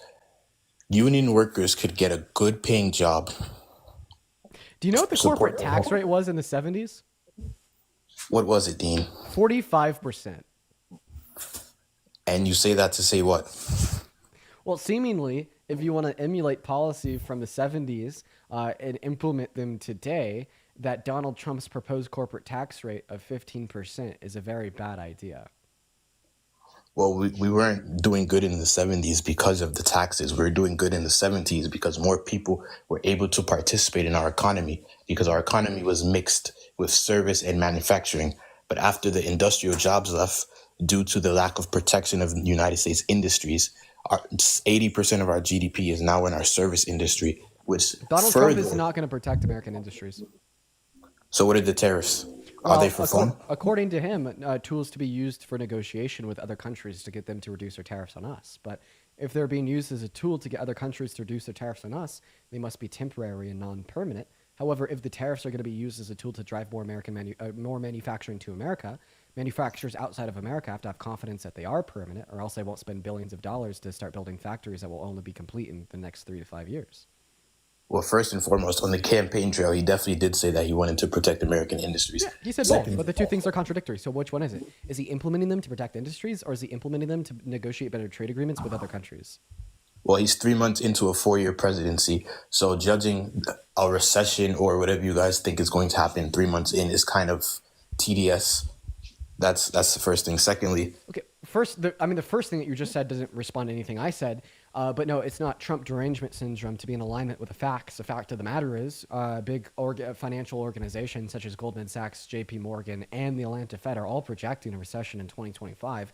The reason that we're doing that is because we see collapses in U.S. markets due to reduction in consumer confidence and producer confidence, not to mention reductions in our own exports, because now other countries are tariffing us, which hurts our own exporters, on top of the fact that we're seeing a massive switch from investment in the market to investment in bonds, which tells us one thing: people are less confident in the market. So if people have less confidence in the market and people have less confidence, in the stock market, and less confidence insofar as the amount of money that they're spending in the economy, I mean, that kind of sets us up perfectly for reduction in GDP growth. well, do you think that it's a good thing that 80% of our GDP is spent in our service sector? All right, man. Another pivot. So you pivoted off the first thing I said by referencing the idea that I think we're heading towards a recession, and then you pivoted off of me justifying that we're heading towards a recession to asking me if I think it's a good thing that 80% of investment is into the service industry. Like, how about we just stay on one thing at a time? Well, you're using projections off of a 3-month presidency. Obviously, a radical change is going to have predictions of bad things in the beginning. I didn't think that when I voted for Trump, I didn't think that everything was going to be smooth sailing from day one. So it's a mix of projections and things that we've already seen. Like, we're already seeing reductions in consumer expenditure. We're already seeing people pulling their money out of the stock market. We're already seeing companies laying off their employees, such as Stellantis. We're already seeing exports going down. These are things that have already happened. We're merely just projecting, like, I don't know, like a recession is 2 financial quarters of negative GDP growth. We're already in the first one. So they're just like projecting the next 4 months. So you're telling me that the United States, actually not just the United States, you're telling me the world economy is so fragile that it can change in 3 months? Yes. So one man has the power to derail the entire world economy. More so like a government controlled by one man. That one man implementing his change with the use of executive orders. And the answer to that question is yes. And that's a very uncomfortable answer. And in fact, now Congress is trying to change that answer to no. That's why we had a bipartisan push from both Republicans and Democrats to advocate for legislation that would require congressional approval before tariffs go into effect. So we didn't have one man making grave change in the global economy. Yeah. All right, well, I could concede on that point on terms of the recession and the predictions. Maybe it is predicted that we have a recession. Regardless, can you debate my point that Trump's vision for America, bringing back manufacturing jobs, is much better than Kamala's vision, which would not bring back any manufacturing jobs and do anything to actually close the gap? So please tell me, how is it not true? Yeah, it's because the Biden-Harris administration and Kamala Harris agreed with subsidizing corporate America for them to specifically invest more money into their productive capacities to dominate to a larger degree on the global in the global market. I mean, like the Chips and Science Act, for instance, was a multi-billion-dollar investment, so we could go from producing 1% of the global chip supply to 30% of the global chip supply, and we saw that it worked. I mean, now like Intel and NVIDIA, I don't know how to pronounce the name of that company, never have. Are now like building new chip producers in Arizona. And I mean, it is the case that investing in our manufacturers leads to significantly better outcomes than simply implementing tariffs, because it naturally prices the goods they make back into the market compared to forcing their goods to be priced back into the market by either stopping imports of goods from other countries or just making them exorbitantly more expensive. One allows the free market to do their thing, but it merely promotes American manufacturing inside of the free market. And then one is a restriction on the free market. So you would agree with me that America needs to be much more active in the manufacturing world? Yeah, I don't mind, as long as it's achieved by naturally pricing their goods back into the market and doesn't result in like negative consequences for American consumers or consumers abroad. Well, it wouldn't negatively result in consequences for American consumers if we had more American manufacturers. Oh, sure. If that goal is being achieved through tariffs, it will absolutely reduce in more American manufacturers. Like, why do you think tariffs incentivize more domestic production? To avoid the tariffs, avoid the extra costs. So explain that one to me. How do they incentivize more domestic production? So, for example, Apple. Yusha, thank you so much Which for the I'm- $10 over on YouTube Super Chat. I do appreciate you for the love. Saying that this guest was on my live the other day. You added Athena, and he was the one arguing about dictionaries and laughing about everything Athena had to say. No, that was Q-Top. Well, Go ahead. for example, Apple, I'm pretty sure, I'm not 100% sure, but I'm pretty sure their factory is based in China. If they want to outsource their products to the US, they would have to pay extra tariff. So to avoid those tariffs, they would likely, obviously it's not likely in the coming future, but they would likely want to move their factory to the US because the US is one of their biggest customers. Oh, yeah, that's not going to happen with the tariffs that he's implemented. The only way that you could argue the tariffs right now will incentivize more domestic production of goods is by arguing that it'll just make American consumers shift towards buying American-made goods from companies that already exist here. You absolutely cannot argue that it will literally incentivize manufacturers abroad to move to America. That's not true. Well, it absolutely is true. That's not. Would you agree? It's the same that reason why manufacturers General abroad? Motors. Would you agree that manufacturers abroad would like need to have confidence in the fact that the tariffs are there to stay before they spend billions of dollars in 3 to 5 years on building manufacturing plants here? Yes. Okay. Well, the tariffs that Donald Trump has implemented are not confidently there to stay, since he's willing to let go of them to negotiate trade agreements with other countries. 3 months in, like I said, this is 3 months into a 4-year presidency. Okay, so you're I'm just be pretty sure- arguing with no evidence that maybe sometime in the future the tariffs would be confidently there to stay? That's also not true. Or else he wouldn't be using them as a tool to negotiate better trade agreements with other countries. Would another country reduce their tariffs on us if we were not willing to reduce our tariffs on them? No, but that's Exactly. no. And can we at least agree that it's a goal of Donald Trump to get other countries to reduce their tariffs on us right now? Yes, it is. Which means he's willing to let go of our tariffs on them? Yes. And if he's willing to let go of our tariffs on them, then those tariffs are not here to stay, which means other companies making goods outside of America have no incentive to move their production into America. And you would just agree to that. You just got cooked. That's not getting cooked. That's me conceding to a singular point. You still haven't cooked my vision, quote unquote, cooked my vision that we need more manufacturing in our GDP. and the way to do that is through tariffs, because China has slave labor. We cannot compete with that. Before you make a new point, I want you to respond to the idea that the tariffs Donald Trump has right now will not incentivize manufacturers to move from China to America. I don't have enough evidence to say that, being that we are 3 months into a 4-year presidency, and he's just testing out the water with his tariffs. Oh, okay. Well, I mean, you're trying to argue that you don't have enough evidence they won't, which I disagree with. I think that we do. But the inverse of this would also have to be true, at least under your perspective, that you don't have enough evidence they will. Yeah. So in other words, you don't have evidence for your belief. And you don't have evidence to dissuade my belief. So let's move on to the next point. Wait, so I just want to clarify. I do, but I don't have to give it to you because I don't have to prove the negation of a claim. You have to prove prove the assertion of a claim. Well, I'm going based off what President Trump and his administration the argument, said. the argument that should hopefully sway your belief is that you just lack evidence. Well, I'm going based off 3 months of evidence, and if we look at his last presidency, when he did Wait, but implement all tariffs, the evidence of the implementation of tariffs so far in his term would indicate that he wants to use them as a tool to negotiate better trade agreements with other countries. In fact, you even agreed to that, which would mean that the tariffs are not confidently there to stay, which means that other manufacturers won't move here. well, I mean, tariffs can have a variety of purposes, just like we have seen. They can. 2 things, like 2 or 3 or 4 things can be true at once. I'm not denying that. But these specific 2 things can't be true at once. The specific 2 things that cannot be true at once, insofar as the purposes of the tariffs, are the purpose of them being used to drive more manufacturing here from overseas, and then the purpose of them being used as a tool for negotiation with other countries. Those 2 things actually cannot be true at once. It is either one or another. Well, he's publicly vocalized his intention to bring manufacturing back. So this means that he's not using them to negotiate better trade agreements with other countries, which meant that you lied to us earlier when you agreed that he was.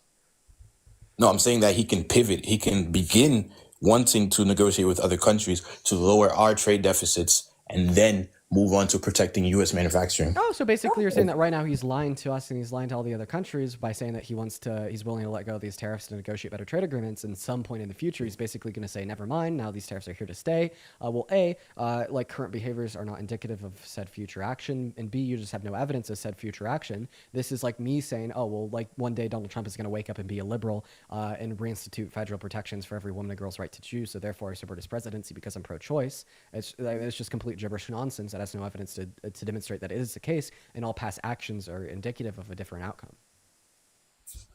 Well, you can call it lying. I call it political maneuvering. Obviously, the president of the United States is not going to come out to other countries and say, I'm not like You don't I'm have gonna. evidence. You don't have evidence of this pivot, though. You don't have evidence. This is like me saying that, yeah, I voted for Trump because I'm pro-choice, and I think some point in the future he's going to institute federal protections for every single woman and girl's right to choose. Well, I mean, this is all things he said, so I'm not making this up in my head. He's literally said that he's going to protect U.S. manufacturing. So what reason do we have not to believe him? What reason do you have not to believe him? Yeah, because he's currently using the tariffs as a way to negotiate better trade agreements with other countries. So, all right, what do you think What do you think? All right, based come on on, your you're being so fucking dense here. He also said he'd build a wall. Sir, he also said under his first administration that he'd build a wall, right? Never happened. He said that he was going to pass an infrastructure bill. What happened? Never happened. He said that he won the 2020 election. How did that go? He also said that he cared about law enforcement, and then he pardoned DJ Rodriguez, somebody that violently beat up a cop with a taser on January 6th. He said that he cares about American industries, but then he wants to do a mass deportation. He says that he cares about the economy and that he'd cut prices on day one and we be in the golden prosperous age of America. Turns out prices never went down and we are now barreling towards a recession. And he stated that he intentionally crashed the stock market. Seems like he says a lot of things that he doesn't mean. Well, we're speaking about his intentions. You just spoke about how do we know his intentions are to keep the tariffs to stay. And I'm saying I know his intentions because he said that his goal was to reduce reliance on China. Well, seemingly like his intentions would contradict his actions, and I explained to you how. Does he not have a 125% tariff on China right now? No, he actually doesn't. He has a 245% tariff on China right now. Even better. So how does that wait, you think that a 245% tariff on China is a good thing? No, it's the bad thing.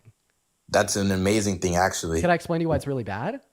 I would love you to explain that to me. Because then it isolates America from global commerce, and then it gives China a greater ability to sell their products more so to other countries and have more dominance on inside of the global economy than we do.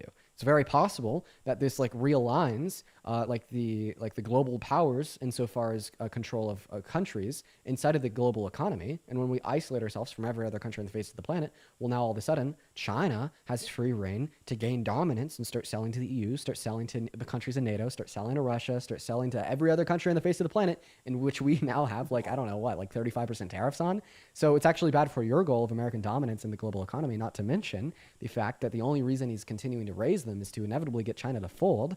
So if anything, that just indicates that Dean is right once again, because he's raising them until they give up, they back off, and then we'll drop the tariffs on them, just like we have on everybody else. And I know that because right after he raised the tariffs on China, the White House Twitter account came out and said that if you don't retaliate, you'll be awarded. So they're going to wait for China to stop retaliating, then apparently they'll be rewarded. So it seems like everything that he's been saying since his inauguration is indicative of me being right and you being wrong.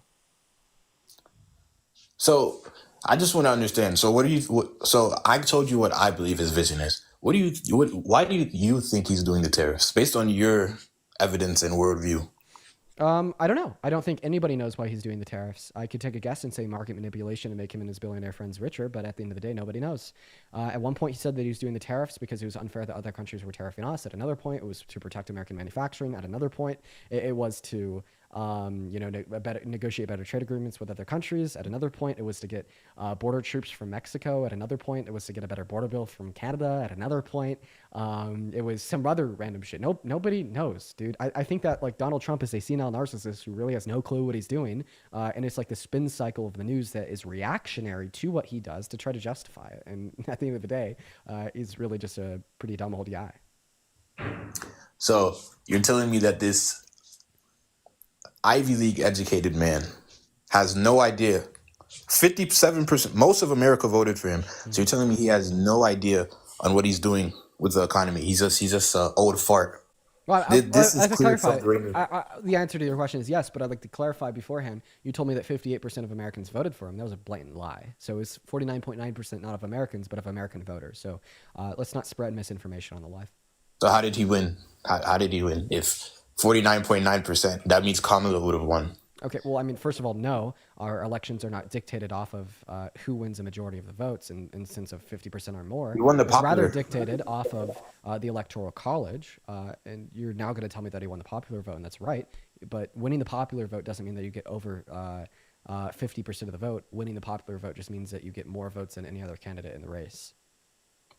So you're saying that Kamala had more votes than Donald Trump in this presidency? No, I'm saying that Donald Trump had more votes than Kamala Harris, but when you would combine the votes for Kamala Harris and third-party candidates, a majority of votes went to Kamala Harris and third-party candidates, meaning that he didn't get 58 or 50% of the total popular vote. He got 49.9%. I mean, that's just a fact, sir. I mean, I don't understand why you're trying to argue with reality. Seems like maybe I'm not the one with any type of political derangement syndrome. It's possibly the case that it is you, Mr. MAGA cultist.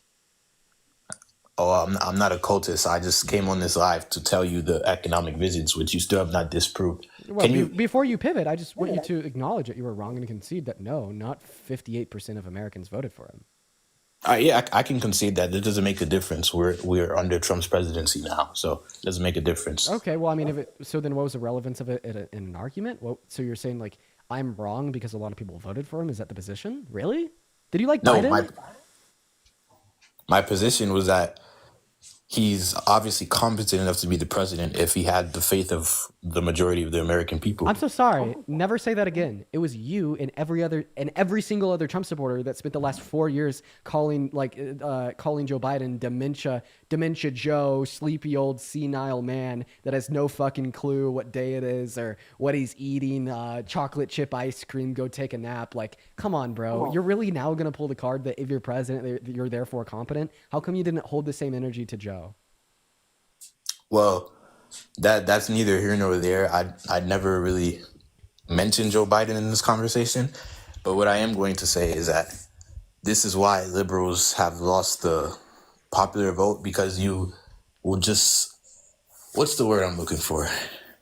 You'll group all conservatives into one box of this one image you have of this old crazy guy spinning conspiracy theories, when we have a much larger base who voted for different issues. But since you don't want to concede, I can acknowledge that. I can acknowledge that, like, the right isn't a monolith, and I definitely did just assume a view of yours because other people on the right think it.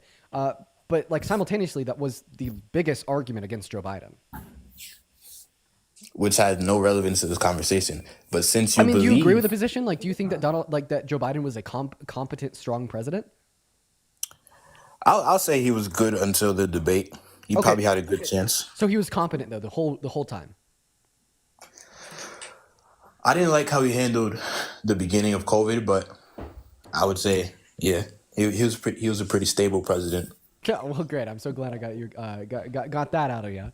And anyways, no, that whatever gibberish you told me is not why liberals lost the popular vote. So Democrats lost the popular vote because a lot of Americans basically associated the negative economic implications onset by the pandemic with the Biden-Harris administration, and that's it. I mean, you could say the same thing for why Trump lost in 2020, because a lot of Americans associated the COVID pandemic with him. I mean, whatever the exit polls at the time indicated. But that doesn't. Look. Let me. All right, we can steer away from this. I've conceded the point of the 58%, regardless. Well, I don't want to move away from that. I want you to once again concede this point too. Now you're telling me that liberals lost the election because we're so crazy and we just hate everybody on the right. No, that's not true. We lost the election because of the pandemic. No, I'm saying Democrats lost the election because the majority of this country, no matter how much you want to be inclusive, I'm a black person myself, but the majority of this country is white men. And the reason why you lost the election is because the majority of white men voted for Trump, not because of racism, sexism, or anything you want to indicate. It's because of the constant lack of, what's the word I'm looking for? Constant lack of care for the poor / middle class white American man, which is what I came on here to talk about. In the 1970s, a poor white man with no college degree could go work. Wait, did you just say that? What? Wait, your argument is that liberals lost the election for not paying attention to poor white people? Is that not what your idol Bernie Sanders said? The same thing. Democrats lost the election because they lost the needs of the working class people. Did Bernie Sanders not say that? So do you think that the working class is like white people? Do you think like the term like working class person is equivalent to the term white person? No. I can agree. So then why are you equivocating between working class people and white people? No. I can concede that. I misspoke. I didn't mean to say white. Like, I put those 2 points together. I'm saying that you lost because of white men. White men voted against you. Yeah, so I think a big reason, insofar as why Kamala Harris lost, was white men. So the thing about the left is that the left is really focused on an egalitarian society that would include equality for all. And right now, what we see is white men have a lot more privilege than other demographics of people in this country, which means the left is more so focused on ensuring that other demographics of individuals, women, black people, etc., can have the same amount of privilege as white individuals.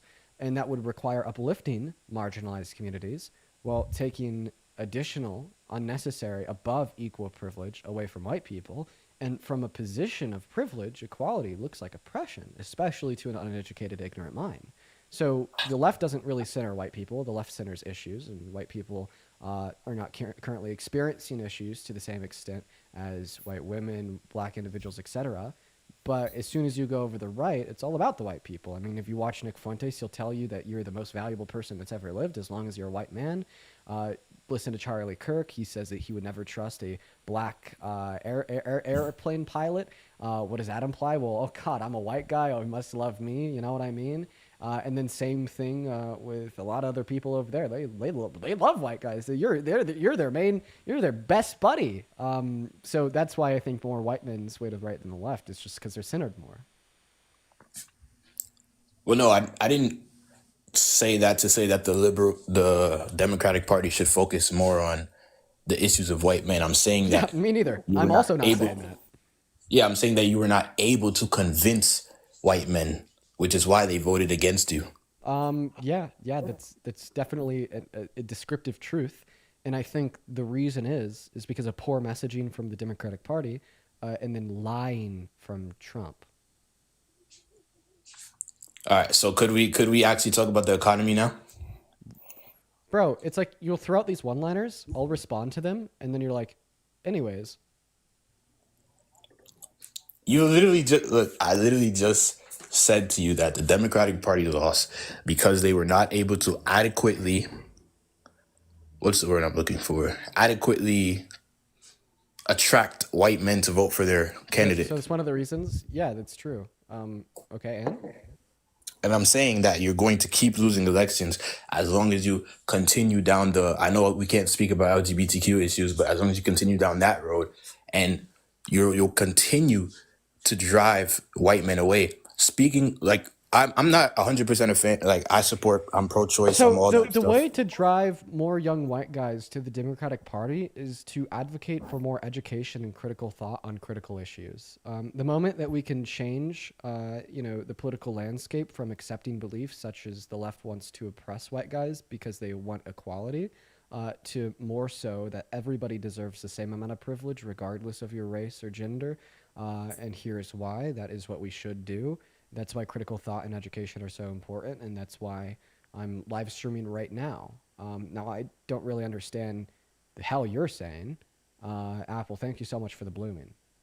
Well, no, more so I'm saying that the Liberal Party has been symbolized as this soy, and I'm not calling you that. This is just based on what I've heard in my spaces. This soy boy, beta male, stuff like that, right? So it's so easy for young men to get pushed into the conservative media. This is how I started. I just wanted to watch some gym videos. Right. I agree with you. Like the symbolization is like for like young guys, like if you're a Democrat, you're soy, if you're a Republican, you're base type shit. I don't really understand insofar as why any of this is relevant to why you think that the Trump administration is doing a good job. Because look, I tried to pivot off to the economy, but since we're on this point, please tell me how Kamala Harris having Megan Thee Stallion on stage twerking was going to attract white male voters who are the majority voting bloc in this country. Please tell me how that was going to help. Oh my Jesus Christ. Dude, Kamala Harris has a rally with Megan Thee Stallion and it's World War III. Donald Trump drives, is buddy with Epstein and Diddy, and he crashes the stock market and barrels us towards a recession and rapes a woman and advocates for economic policies. That's a whataboutism. Wealth. None of these are whataboutisms. You're saying, what about when Trump did this? I'm asking you a specific question. I'm doing a comparative analysis. I'm pointing out the conceptual fact that I think it's fucking funny that you're like, oh, Kamala Harris doing a rally with Megan Thee Stallion, World War III. Donald Trump raping a woman, redistributing wealth from the poor to the rich, trying to coup our country and rig the outcome of an election, and calling for the termination of the Constitution, and intentionally crashing the stock market, that's your guy.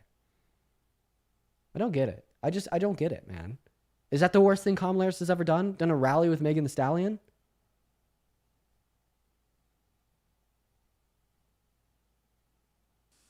I'm going to repeat my thing, the symbolism, right? And then look, I understand that the world is sexist. Me No, I want personally, you to respond to what I just said. Tell me, What did you just I say? want you to explain to me how doing a rally with Megan Thee Stallion is worse than intentionally crashing the stock market and barreling America towards a recession. Well, and that's why I said you're doing a fallacious whataboutism, because I've never said it was worse. Okay. So then why is Trump better? Because that's the question that I'm asking you. Why was Donald Well, Trump a better candidate how are than you going Kamala to ask Harris? me? How are you going to answer my question with a question? I said, how was Kamala Harris having Meg Thee Stallion going to attract white male voters? You didn't answer my question. You brought up Trump. This is TDS. Answer my question about Kamala Harris. Okay, sure. If you could demonstrate to me the conceptual relevance of your question, I'll answer it. Well, the conceptual relevance is that white male voters are 57% of the population, and we all know. So you're saying that everything that Kamala Harris has to do, it has to be done for the white man?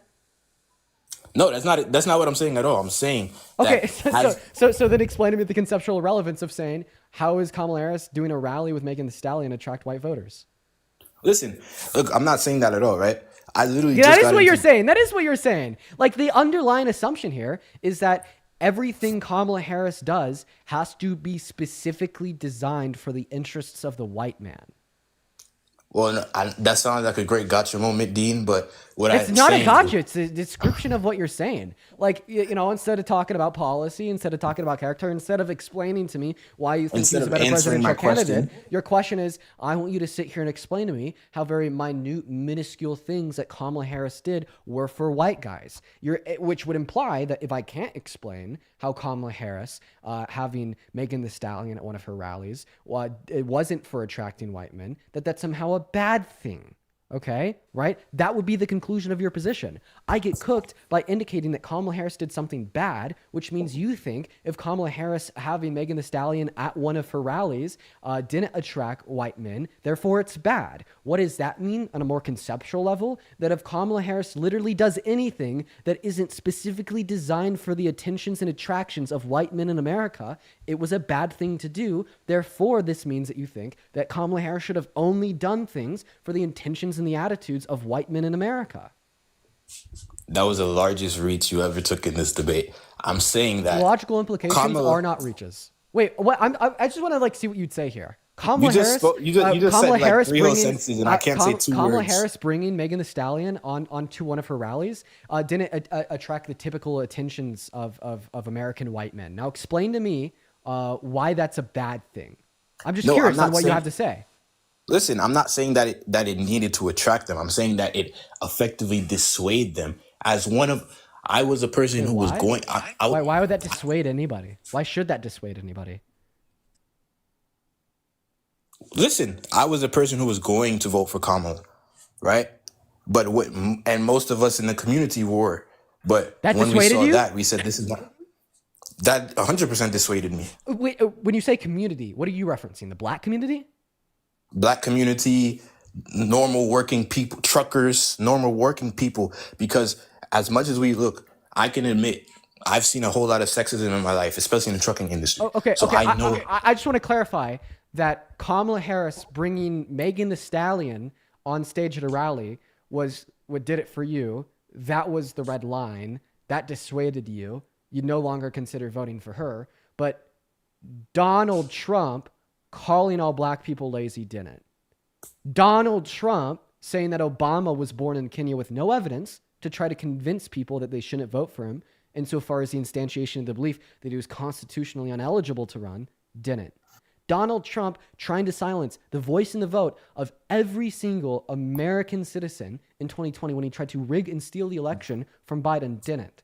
Like, you're telling me that Megan Thee Stallion is a greater threat to the sanctity of this country than saying that all black people are lazy, a black man shouldn't be president, and trying to coup and rig the outcome of an election. I want you to go and explain that one to me. Thank you, if you would actually let me explain. I'm saying that as a woman, right? And I'm not saying that this is right. I'm saying that this is reality in the world that we live in. As a woman, she was already at a disadvantage with white male voters because they wouldn't take her serious. We've seen it with Hillary. Even No, though Hillary I'm was a asking good, why this dissuaded you, sir. You Can I said, finish my point, no, you're not, please? because you're not answering my question. You're saying your red line against Kamala Harris was bringing Megan Thee Stallion on stage. I want you to explain how Megan Thee Stallion being on a fucking rally stage is a bigger threat to America than trying to coup the outcome of a presidential election. Let's just start there. You're doing a one-to-one. whataboutism. I'm No, telling it's you not a why. whataboutism. You told me that's what dissuaded you from her to vote for the guy that tried to rig the outcome of an election, meaning that you do not see trying to rig the outcome of a presidential election as sufficient reason to be dissuaded from a candidate, but you do see bringing Megan Thee Stallion on stage at a rally as a sufficient reason to be dissuaded from a candidate. I'm asking you a very important question here. Why is trying to rig an election not dissuade you from a candidate, but bringing Megan Thee Stallion on a rally stage is? Why? Like, I want you to explain to me the indiscrepancies there. Well, number one, the reason why Meg Thee Stallion is such an important deal to me is because it showed her lack of professionalism. So now to speak on to Trump, since you're so obsessed with bringing Trump into this, when we were clearly talking about Kamala, there was no... Chase, you're going on mute just for that. You're going on mute just for that. Oh, you're so obsessed with bringing the person she was running against into it because every single election between two people is necessarily a comparative advantage? Motherfucker, what? The only way to appropriately evaluate who the better choice inside of an election is to see what they're doing, to see what they've done, to see who they are and what they will do, and then to compare and contrast that with whoever they're running against. A comparative advantage is always necessary in every single discussion of who is the better pick for the presidency in a two-party system. So when I'm asking you why bringing Megan Thee Stallion on stage at a rally is worse and dissuades you from Harris to vote for the guy that tried to coup and rig the outcome of an election, it's not TDS or bringing Trump into it when it's unnecessary to do. No, a comparative advantage is necessary. You realize you haven't answered. This is why the Democrats keep losing, because you're defining my points for me when I'm trying to tell you my points. I'm saying that as the first black woman candidate, I wanted to vote for her. But her lack of professionalism that was already against her. Now, look, there's two things, the Meg Thee Stallion thing and her track record when it comes to sexual relationships, which I wasn't a fan of people using that against her. But I'm saying in the public eye, these are not good things. So I'm going to ask you directly, do you think it was a benefit? I want to clarify. So, no, because I just want to clarify. So it was, you think that when she brought Megan Thee Stallion on stage, that was a lack of professionalism? Yes. Okay. I'm going to contest that. I'm going to prove that one wrong because I disagree. But even if it was a lack of professionalism, you think that a lack of professionalism is more of a threat to this country than launching the biggest internal attack on the American democracy since the Civil War? No, that's I never claimed that. Okay, I so actually agree with you on that point. Can we just agree here that launching the largest internal attack on the American democracy since the Civil War is a larger threat to America than a apparent lack of professionalism? Yes, I never claimed not to Okay, so believe that. all things considered, even if there was a lack of professionalism, which it wasn't, and now I don't even need to explain to you why, because at the end of the day, in accordance with your views, Kamala Harris was still the better candidate out of the two. Because although she almost started World War III by bringing Megan Thee Stallion on stage at a rally, the other candidate was still worse. But can you at least agree that it was not a benefit for her campaign for her to do that? No, I think that when you say benefit, what do you mean? Did she attract any new?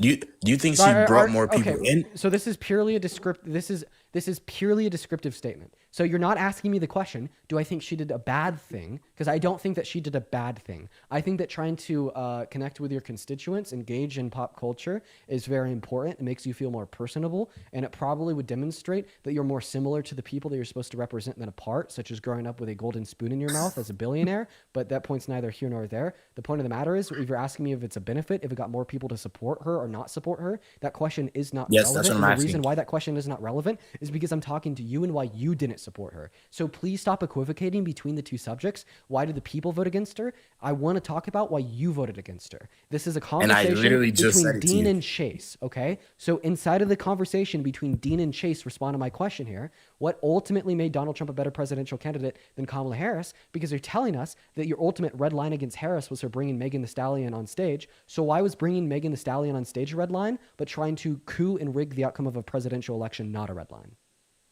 No, it was a red line on why I didn't vote for Kamala. Yeah, I know. That's what I'm just- saying. That's what I'm saying. That's exactly what I just said. Can I finish so the sentence, why was that please? a red line against her, but Donald Trump trying to coup and rig the outcome of an election was not a red line against him? If I could be allowed to finish the sentence, I could answer this I was beautifully. just clarifying that we're on the same page. Yeah. So I said that the reason why I didn't vote for Kamala was because of her lack of professionalism. Right, that was a red That's line. number You're not one. telling me why bringing Right. Megan Thee Stallion on stage is worse than trying to coup and rig the Which- outcome of a presidential election. Which I never claimed. I never claimed that it was worse. That's the implicit assumption here. Because if it was worse, then it Can I would be a finish red the line. sentence, please, Dean? I'm just clarifying that you did. That is a claim you're making. It's an implicit assumption because if it Dean, wasn't, you know your audience can see this, right? They can see that you're not allowing me to finish. Sir, I will happily allow you to finish as soon as I can describe to you that you're lying. That is an implicit assumption of your claim. In order for you to argue that bringing Megan Thee Stallion on stage at a rally is a red line, but trying to coup and rig the outcome of an election is not a red line, you are claiming that bringing Megan Thee Stallion on stage is worse than trying to rig the outcome of an election. Because if you also believe that trying to rig the outcome of an election is worse than bringing Megan Thee Stallion on stage, why is the lesser of the two evil of these actions the red line? That's completely logically incoherent. That's gibberish. That wasn't the red line, though. I'm saying that the reason why I did not vote for Kamala was because of Megan Thee Stallion. The reason why I voted for Trump is a completely separate reason. I didn't vote for him because I love his character. I know who he is. He's a businessman, and I voted for him based on the economy.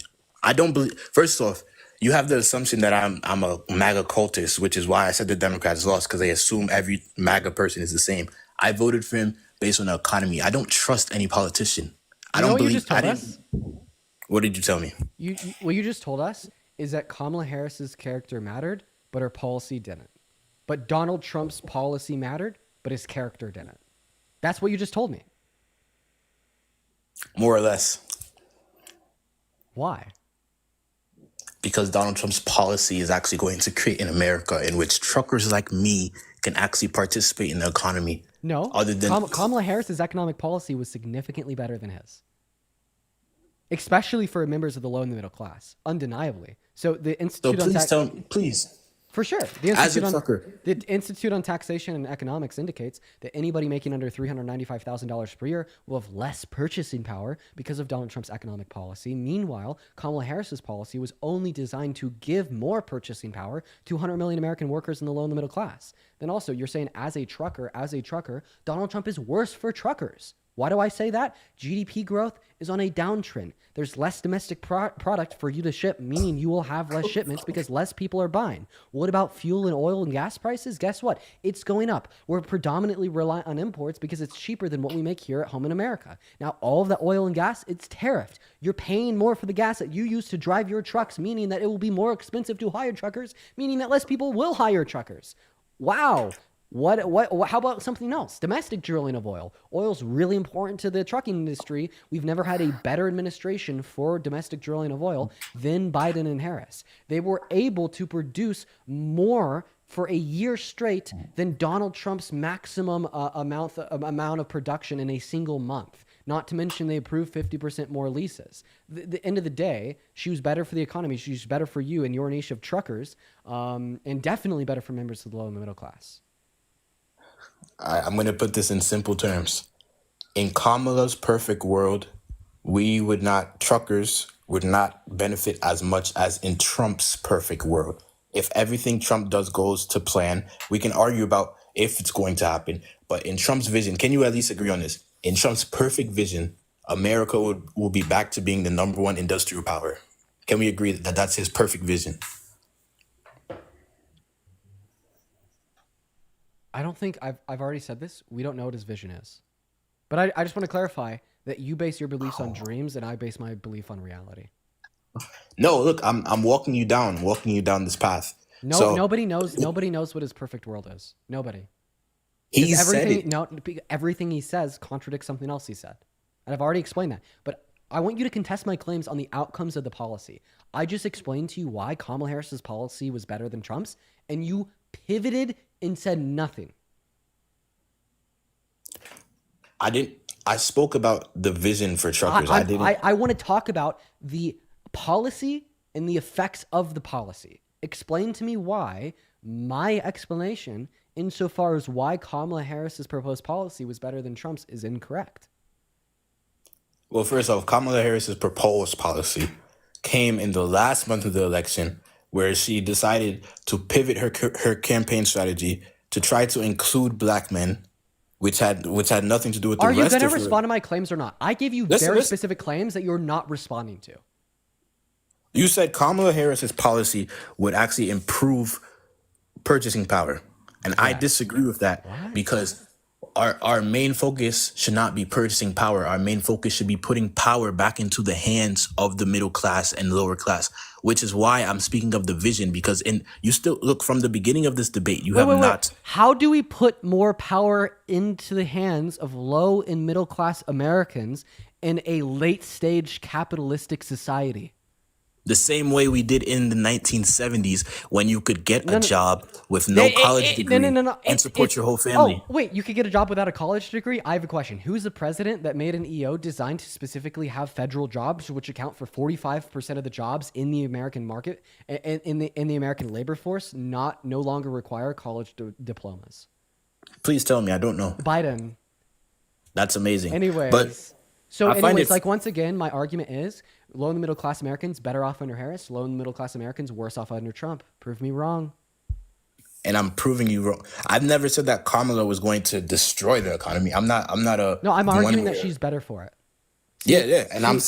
Like right now, we would be in GDP growth if we were under Harris, but instead, because Trump elected, we're actually going towards a recession. And that has no relevance to this conversation because we're 3 months into a 4-year presidency. Wait, it's not relevant to consider that we're in the first financial quarter of a recession? You're saying that Kamala's presidency is a dream, Tell me why a recession is not relevant. Tell me why because we're 3 months in. Wait, what does that matter? We're in the first financial quarter of a recession. Okay, and we're already in the first financial quarter of a recession. 90 days in, yes. Do you know when else? We were in a recession? I don't pivot. Answer my question. Why is it not? No. Don't pivot. Not pivoting. It is pivoting. You made the claim that it is not relevant that we are in the first financial quarter of a recession. Explain to me why. The reason why it's not relevant is because we're 3 months in, and why does that make it not relevant? No. Why does that make it not relevant? Can I finish a point? No, you can't. Why is the fact that we are I can't finish a point? Why is the fact that we're only 3 months into Trump's presidency thereby make it not relevant that we're in the first financial quarter of a recession? Because we are 3 months in, and if you would let me finish, I want to go point by point. I will let you make your second point after you fully explain the first. I want you to explain to me how the idea that we are only 3 months into Donald Trump's administration means it is not relevant that we are in the first financial quarter of a recession. This is like me saying, this is like, no. We are living in it right now. Consumer confidence is down right now. What I'm saying investment in the market is down right now. Expenditure is down right now. Companies are firing right now. Stellantis fired 900 employees. Manufacturing investment that was on a boom is stagnated right now. These are things that are happening today as we speak. What I'm saying is that right now we're not in a recession. We're in the pre-stages according to these predictions. What I'm saying to you, we were actually right on the edge of a recession in 2008. So can you please remind me what Obama did to fix that recession? We were in a recession in 2008. Yeah, exactly. But could you please tell me what Obama did to fix that recession, please? And you'll prove my point. You'll prove my point. Please tell me what Obama did when he fixed that recession. I don't know. He actually propped up businesses in our country. He did exactly what Trump says that he's going to do, a trickle-down economics. That's how he fixed the recession, by promoting trickle-down economics. Okay, so you agree with trickle-down economics? Yes, and that's what I've been arguing. Because you think that it leads time. to a lot of GDP growth? Yes, Okay. Dean. Well, like first of all, I don't think Donald Trump. I don't think that Obama did prop that up. Hey, I have a question. Would you agree that the Tax Cuts and Jobs Act was trickle down economics? Yes. Okay. And how much GDP growth did that lead to? I couldn't tell you. I can. 0.02% per year. We're already down 4% in this financial quarter.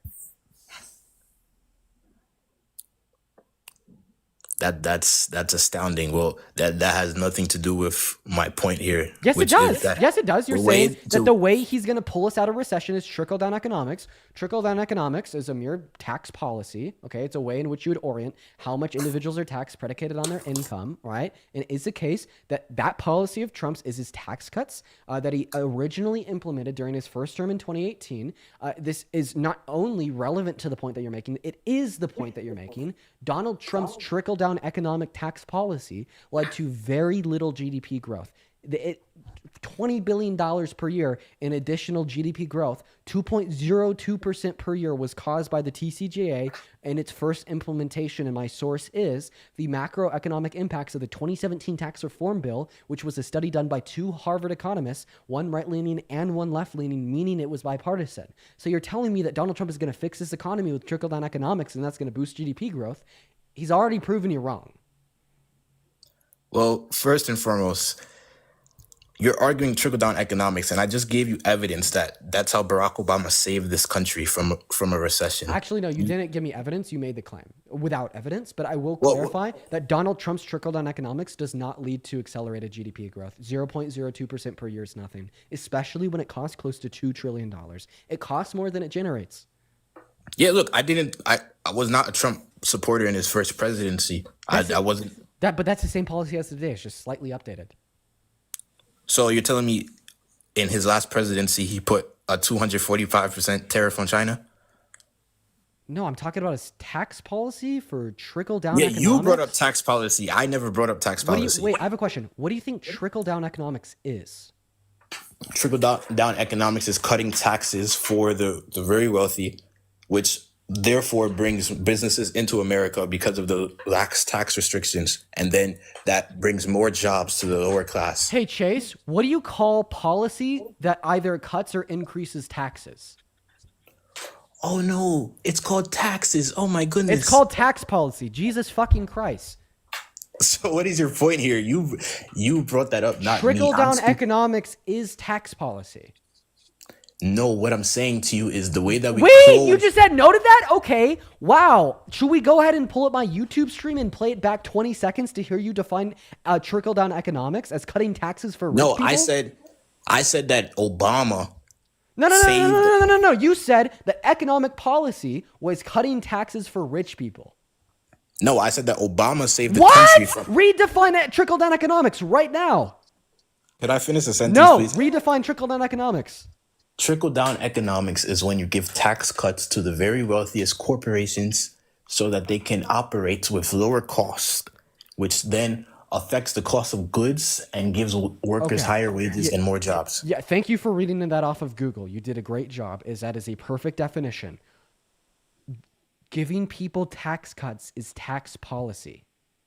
This means that trickle-down economics is tax policy. And what is your point? Like, what you're not saying. What is my point? Okay, my point is that when I was explaining Donald Trump's tax policy to you and how it did not increase GDP growth, you responded by saying, Dean, that's not relevant to the point that I'm making. But the point that you were making was that trickle-down economics is good and will pull us out of a recession. Otherwise, in other words, you're saying his tax policy is good and will pull us out of a recession. In other words, what that means is that his tax policy is good and will increase GDP growth. And that is the claim that I disproved. Also, Chase's point is dog shit because that's not how Obama actually got us out of a recession. It was not through trickle down. No, please tell me. How did he do it? It was through government bailouts. He literally propped up the banking industry, the airline industry, the housing market through government bailouts, through a almost $1 trillion bill that was passed. It wasn't actually trickle down economics where they cut the taxes. They literally propped up these industries and kept them from collapsing.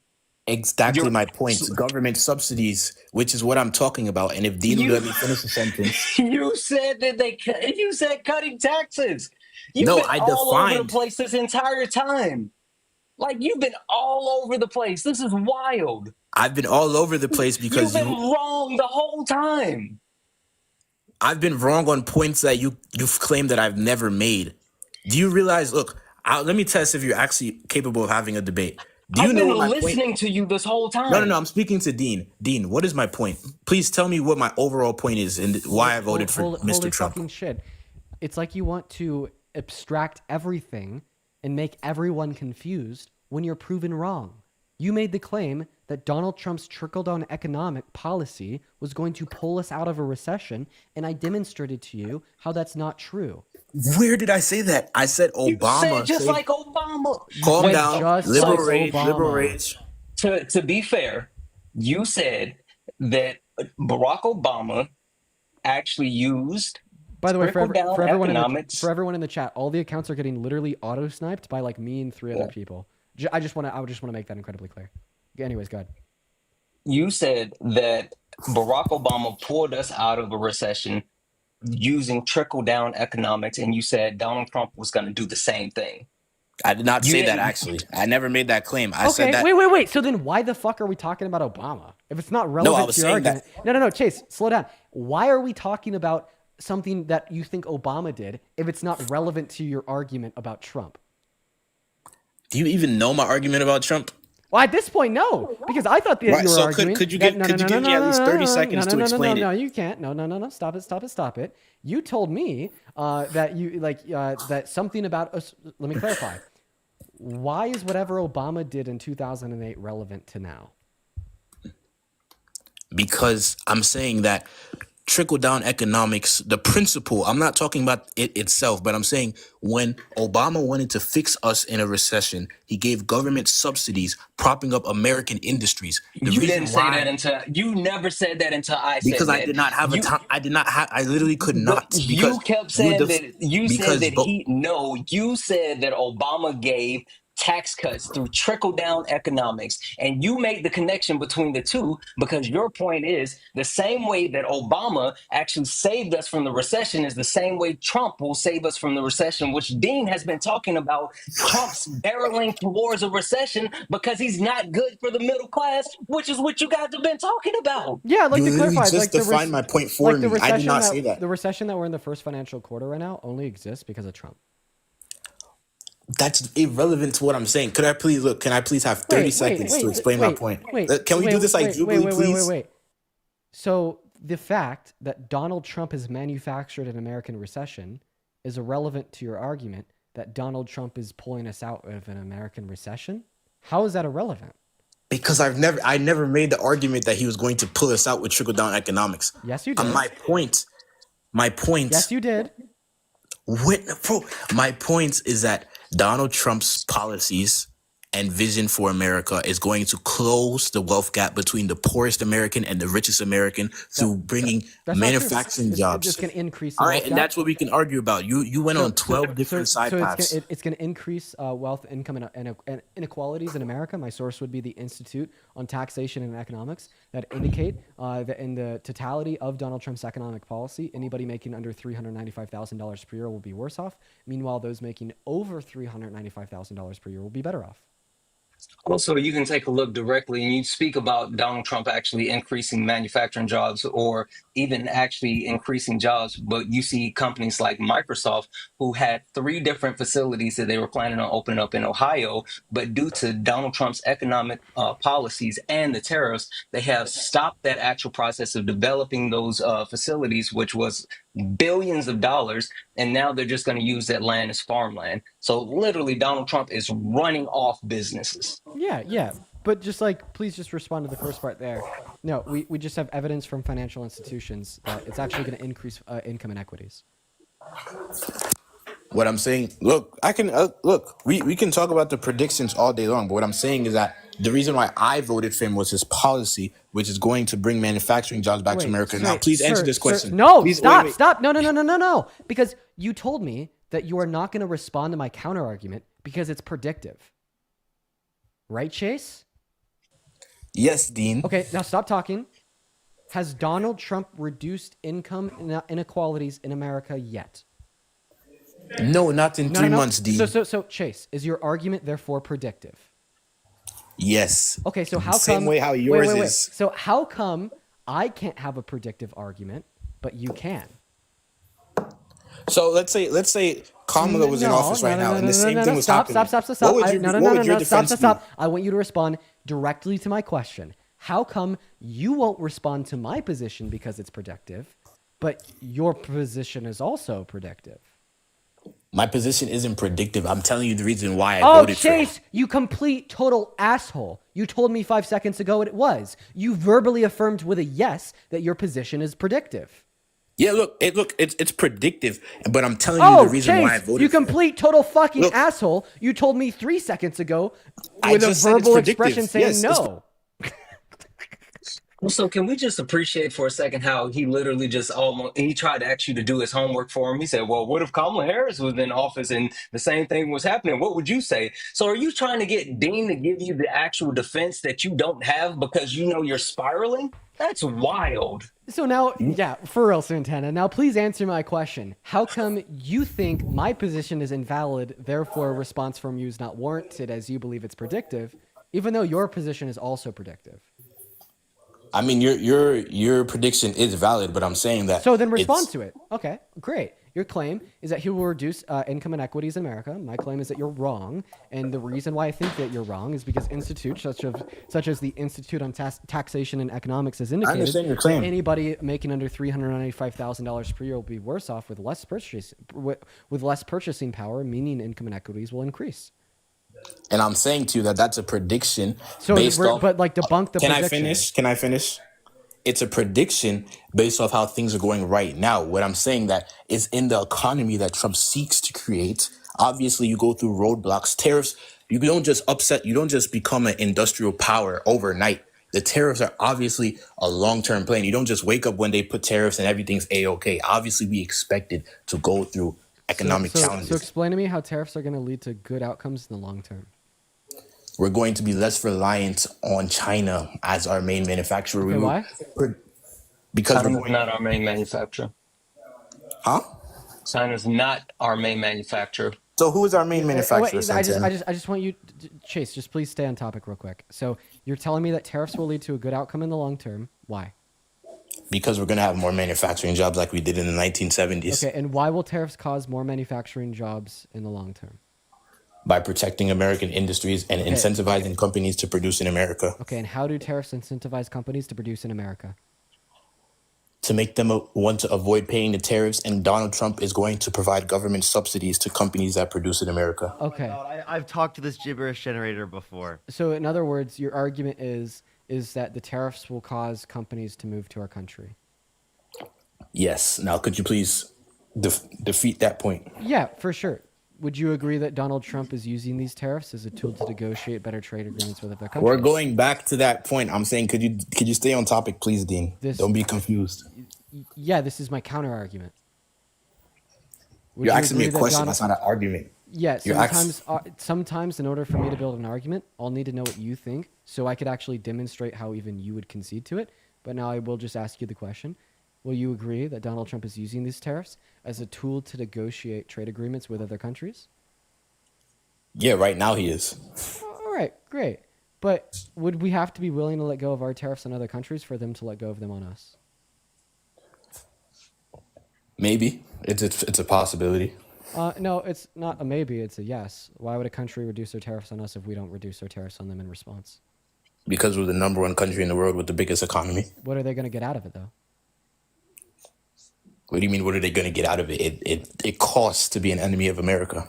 So are you just saying that they're going to reduce their tariffs on us, not because of the tariffs we have imposed on them, but for some other miscellaneous reasons? So you're telling us that Donald Trump is using tariffs as a tool to negotiate better trade agreements with other countries, but the tariffs don't actually really fucking matter at all, and they're completely irrelevant to our ability to get other tariffs to reduce their tariffs on us? Other countries to reduce their tariffs on us? No, wow, bro, you're like a good snake. You know that? Like, you slithered around my point so well. Listen, like, how did we get here? Yeah, I'll tell you, because my point is that Donald Trump has to be willing to let go of the tariffs that we have imposed on other countries in order to seek any type of trade deal. And we even know that he is. That's why the White House Twitter account tweeted out, "Do not retaliate, and you will be compensated. You will be rewarded."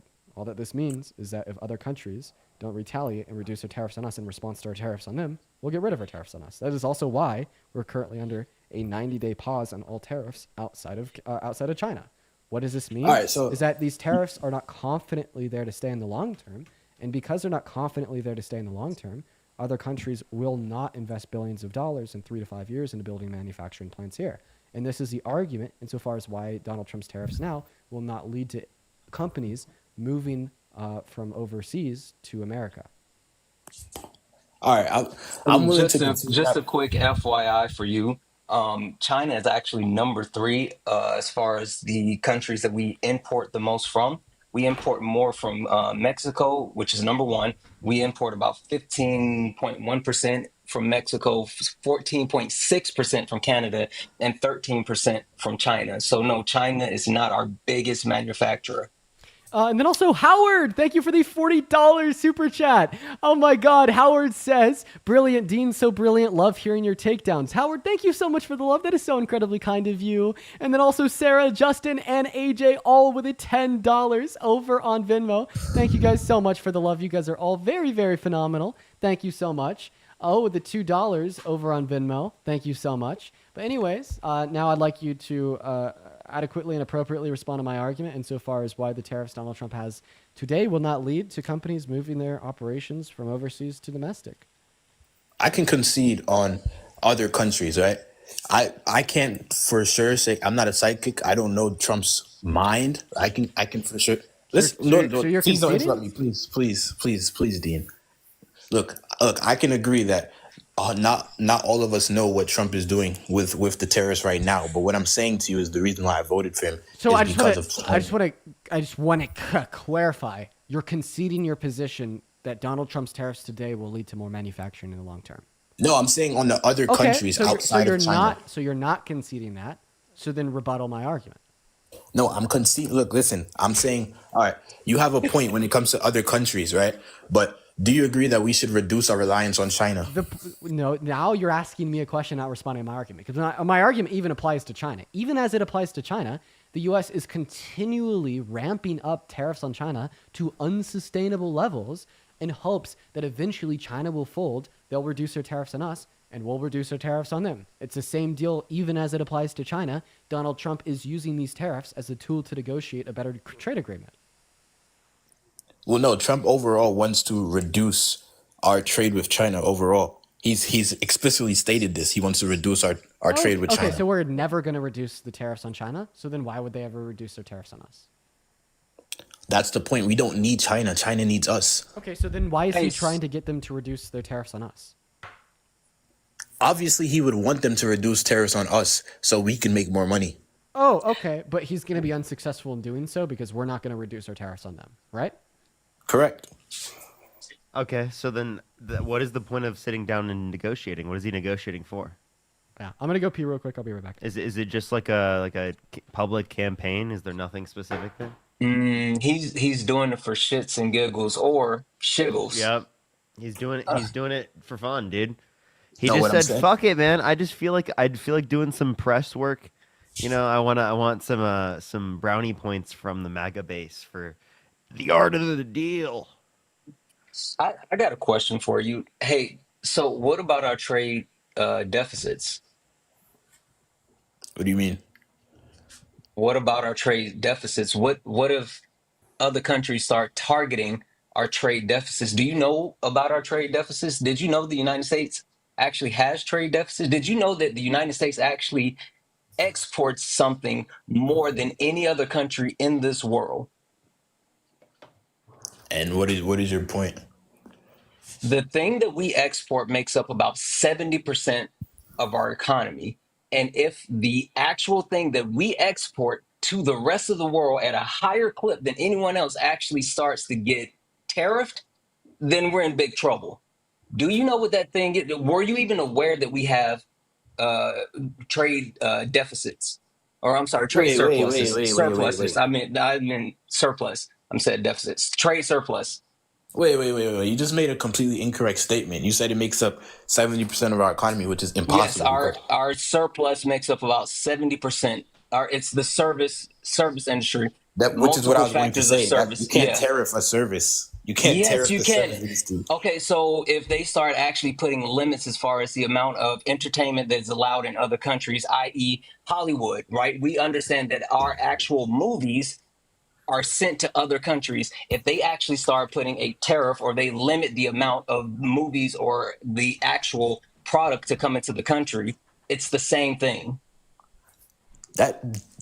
That's that's a cultural issue though. Like what that has nothing It's to do with. something that we export that makes a lot of money for us. Well, first of all, China already has a media ban on the U.S., so we wouldn't lose anything from not doing cultural exchanges with China. We're not going to lose anything from that because they So already banned what our about the stuff. other world? What about countries like India? Why would India start beefing with America if they're already beefing with China? Well, I'm saying, what if, because Donald Trump is actually targeting multiple countries all around the world. So again, And I you don't see agree with other that. countries, I hear you, but you see other countries are starting to be strange bedfellows like Japan, China, and South Korea actually aligning to make a retaliated strike against the United States for those tariffs. So what happens when these countries become strange bedfellows and actually target our service industry? Well, our service industry is too large to be targeted in any specific asset. The world needs America. Okay. Like, what country is going to take our service industry? What country can fill the gap? What you're not understanding is what the economic impact is going to be. You're going to lower wages for American workers, right? Because you're going to destroy many of the businesses that rely on aspects of the production processes that come from countries around the world. I've already explained this to you. I've had this conversation with you, and you've learned absolutely nothing from that conversation. Do you not remember the long conversation that we've already had specifically about this exact topic, where I already explained that process to you? And none of you have dismantled the point that I made about America being better for poor people in the 1970s when they were manufacturing jobs and we were an industrial power. But wait, based on what economic metric? Social mobility. Social mobility? How do you measure social mobility? Home ownership rates. Home ownership rates. Out of the baby Okay, so the only way that you measure social mobility is home ownership rates. So if the home it's the ownership biggest builder rates of wealth in America. Okay, let's look up home ownership rates over time. Thank you. Bro, you are a godsend, Parker. Thank you. The only one willing to engage in an actual debate. Thank you, Parker. What you I mean, that doesn't sound like you are. Home ownership rates. You're saying that actually it's in 2004 we were the best off. You're saying? Because in the 70s we actually have higher. Actually, you're completely wrong. We have higher levels of home ownership right now than in the 70s. What are you talking about? That's a complete and blasphemous lie. I'm looking at. Wait, I'm actually at the St. Louis Federal Reserve right now, looking at the economic data from the Census Bureau. So you're saying that it's did you just call that blasphemy? Literally said blasphemy, bro. Blasphemy against the religion of my undeniable cult loving of Daddy Trump. It proves me wrong. It did disrespect Democrats Daddy are Trump. actually insane. Because are you guys not the same people who say that, oh, baby boomers had it so easy, you could buy a house for $10,000? I'm going to call you out on some bullshit. Remember earlier when you told me that the reason the Democrats lost the election is because they treat the right like a monolith, in response to me saying that you probably think that Sleepy Joe had dementia, and now you're saying that all Democrats are insane because all of us, you guys were all saying something about like baby boomers or something in response to me making fun of you for being a cult member of Trump's. I'm saying that also most like his measure was just wrong. Like you said that we were better in the 70s. I just proved you wrong, and That's you just called it objectively blasphemy true, without though, even like- addressing my point. How is it objectively true if it's factually wrong? I just proved you wrong factually. So, no. I want Based you on to say census this out data loud. info.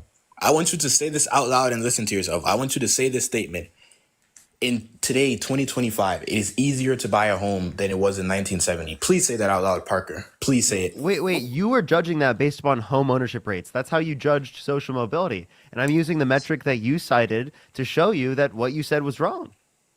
Well, Parker, what he's technically saying is that the vibes were better in the 70s than they are right now. Wait, so that's what he meant. wait, Yeah, so I want and what does that mean? I want to clarify. So actually, he's telling us something different. He's saying that although the home ownership rates today are higher than they were in the 70s, it's not as easy to get a home today as it was in the 70s. Yeah, but that's So- not the original and- standard that yeah, he's using. in other words, his new standard He's is that moving the goalpost. social mobility is not dictated off of home ownership rates. It's dictated off of how easy it is to own a home. So I have a question.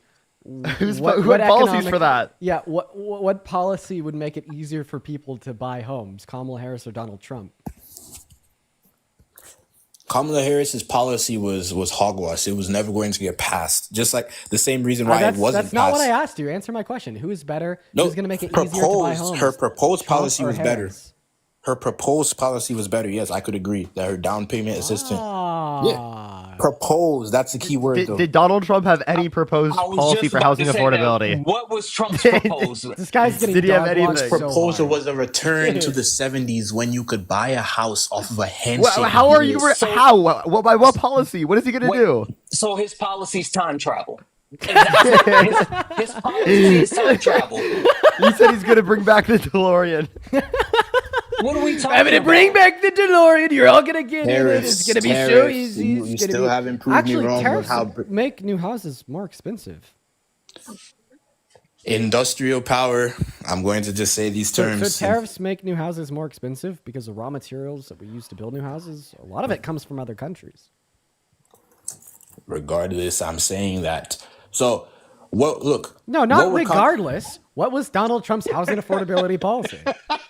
His housing affordability policy was creating an economy in which poor people could actively participate again by bringing manufacturing jobs back to America. Because in the 1970s, So you're saying that you saw you're saying that Donald Trump's housing affordability policy was his tariffs, right? yes, But tariffs thank you. make houses more expensive.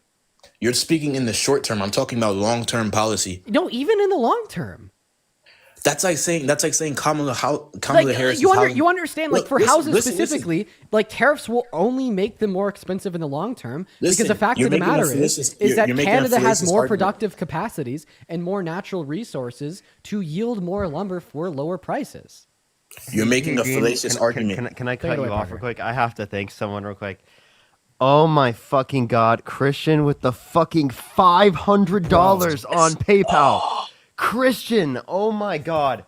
Oh my god. Can we get some like literally 5,000 fucking W's for Christian in the comment section right now? He literally said pretend TikTok universe is playing. I'm not giving half of this to TikTok when they ban you so much. That's so fucking real. That's so fucking real. Right, he said, Dude, watching W America's Christian. constitutional crisis unfolding as European countries issue travel warnings. I thank you for keeping up the good fight and thank you for supporting gay rights. Can we get some fucking W's for Christian in the comment section go. right now? Holy fucking shit, that is unbelievable. That is fucking insane. Christian, you've been around in like the community for so fucking long. Wait, we fucking love to see you. W's for fucking Christian in the comment section right now. It's so fucking crazy. And also, please, the mods, the bots are there. So Oh, please, don't worry. We might need to. We've been might need to go to zapping sub them. only. I don't have access to subs on this account. Really? Yeah, we've been zapping them all day, Parker. We got it, dude. Me and my mods, bro. It's been like the dream team. We've been auto sniping every single one of these bots. And honestly, the more we talk about it, the more they do it. Mm-hmm. Okay, so. So, like I was saying, you made a fallacious argument because by complaining about the prices of tariffs, that's like saying that Kamala Harris's housing policy is going to raise taxes because more people have to pay taxes to fund it. That's just a fallacious argument. So, if you're going to make that argument about tariffs are going to make things higher, you're essentially diverting attention from the actual goal. Let's talk about the goal of the policy. Wait, The I just want to goal- clarify. You're calling that policy bad because it costs money? Yeah, and you're saying tariffs are bad because it increases prices. Wait. So, hey, I want to clarify this. So her economic policy was actually self-sustainable in the next 10 years, but Donald Trump's economic policy costs 4 times more. So if the core issue that you had against Kamala Harris's economic policy was how much it costs, well, You see how you're defining my point for me again? his costs significantly more. No, you defined your own point when you said that the policy was bad because it cost $1.2 trillion. I didn't. I never said that though. I never said that. Yes, you did. Stop it. You told us that it was a bad policy because it cost money. No, I'm not. No, you told me that it was bad because it cost money, and then I even clarified and I asked you. So you're essentially saying that it's bad because you cost money, and you said yes. I swear he doesn't hear himself talking, Dean. This is Yo, the are you only guys thing confused? that- I this is just the said- only thing- He doesn't hear this is himself the talking. only thing. This is the only He thing that doesn't. makes sense now. There's no way he can hear himself talking. It's the only thing that makes sense. Because there's no way that you can say one thing and then 5 seconds later say the opposite. That's insane. Listen, maybe I need to be more clear. Let me speak very clearly. The point I was making is that for you, Dean, to complain about the price of goods with tariffs is like, I'm doing a comparison, is like me complaining about Kamala's tax policy. Oh, wait, I'm trying. Kamala's policy on housing increasing taxes. You comparing the two costs. And why is that? Wait, what? Because it diverts attention away from the actual goal. Kamala's goal is to build housing, so I'm going to ignore the fact that it raises taxes. Trump's goal is to build jobs, which is why I'm going to ignore the fact that how it is he raises saying prices. it raises taxes? What?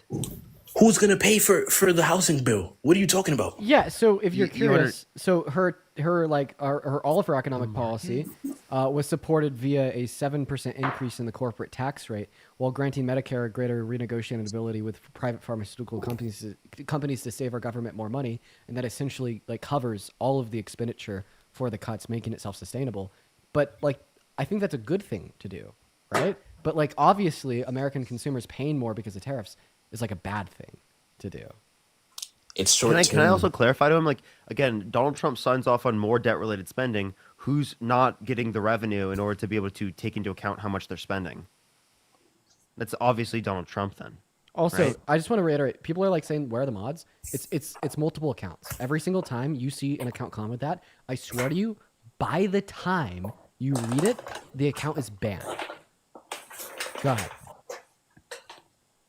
So I'm not trying to go into a whole side conversation about Kamala's tax policy and how she's going to tax corporations. That's not my point. I'm saying that for you to complain about But can you admit that her plan is not actually going to increase taxes? Like, Dean as long as literally you can- just said it's a 7% corporate tax, so it would. Yeah, overall, but it's self-sustaining. They've covered this like multiple times. Wait, were you the one that would? Wait, now you're complaining about increasing the corporate tax rate by 7%, right? No, I'm not complaining about Yeah, that. that's right. You better not be fucking complaining because for this whole conversation, you've been using the 1970s as your gold standard of when America was prospering the most, when the corporate tax rate in the 70s was 35 to 45%. You know what, Dean?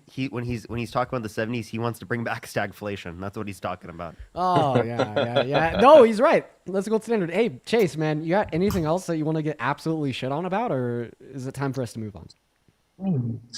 Can you please tell me how you have dismantled the point that we were better off in the 70s when a middle class family could be created from a poor person with no college degree? The policies that the Democratic Party have instated have only. Thank you for interrupting me, Santana. Please don't interrupt me, Santana. You keep talking about the Santana, 70s. please, sir. What else? Please don't What interrupt other me, sir. factors were occurring in the 70s that actually made that attainable?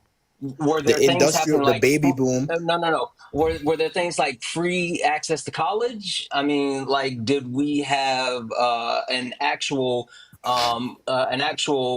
minimum wage that kind of correlated with the cost of living? Like, where were those other factors? And are we going to adjust those other factors to actually reflect the 70s time frame, or is it just about tariffs to you? Well, no, college wasn't actually free. It was subsidized under the GI Bill. That's number one. So war veterans were able to send their kids to college and go to college themselves. Now, please let me finish this point, please, so we can stop going in circles. Wait, you support that social policy for veterans, by the way. I kicked him. Yeah, he's insane. I've talked to him before. In the past. I kicked him delusional. because he said, "Please let me finish." So I kicked him. I'm terrible. Yeah, that's fun. I love doing that. Yeah, Linda, thank you so much for the $20 on PayPal. Thank you so much. I really appreciate that. Thank you so much. That is very true. That is very true. That is very true. As well as Ashley, thank you so much for the $10. Thank you so much, Ashley. All right. Yeah, and I also did see just that. an FYI, the actual transition from free or low costing tuition in colleges in the United States, the transition period happened in the late 60s, early 70s. So yes, there was a period where it was technically free, but very affordable for everyone. That was my point. Nice. Well, Anyway, I am right over 4 hours for the day, so I'm actually going to go to an end. Parker, you want a super crazy raid? Yeah, that's what I was about to do. All right, what's I your was about account? to go live. catch you guys later. I'll probably See go you live soon. on this one. It's the Parker. Wait, what is this one? I can't even read the fucking name because I'm on a million different accounts. I'm sorry. I think it's You're Parker. Parker get a job. Parker has concepts of a job. Yeah, Parker has concepts of a job. Yeah, something like that. Sweet. Yo, Yep. and Santana, thanks for popping up today, and I'll see you Yeah. real soon in Texas. Absolutely. See you guys. Yeah. See ya. See ya. YouTube is the Parker get a job. Everyone knows that. Oh, yeah. All right. I'll see you. Peace out. All right, so if everyone could head over to @ParkerHasConceptsOfAJob on TikTok, that would be phenomenal, quite frankly. @ParkerHasConceptsOfAJob. Somebody in my YouTube comment section says, "Bro, you've been savaged and dragged." How are some people so fucking delusional? Anyways, I'm going to go to an end @ParkerHasConceptsOfAJob on TikTok. Everybody go head over there now. Also, if you're on the YouTube, maybe head over to Parker's YouTube @ParkerGetAJob. But anyways, yeah, I'll see you guys tomorrow. It was a really good stream today. I appreciate everyone for pulling through. Honestly, I had a lot of fun. Good night, guys.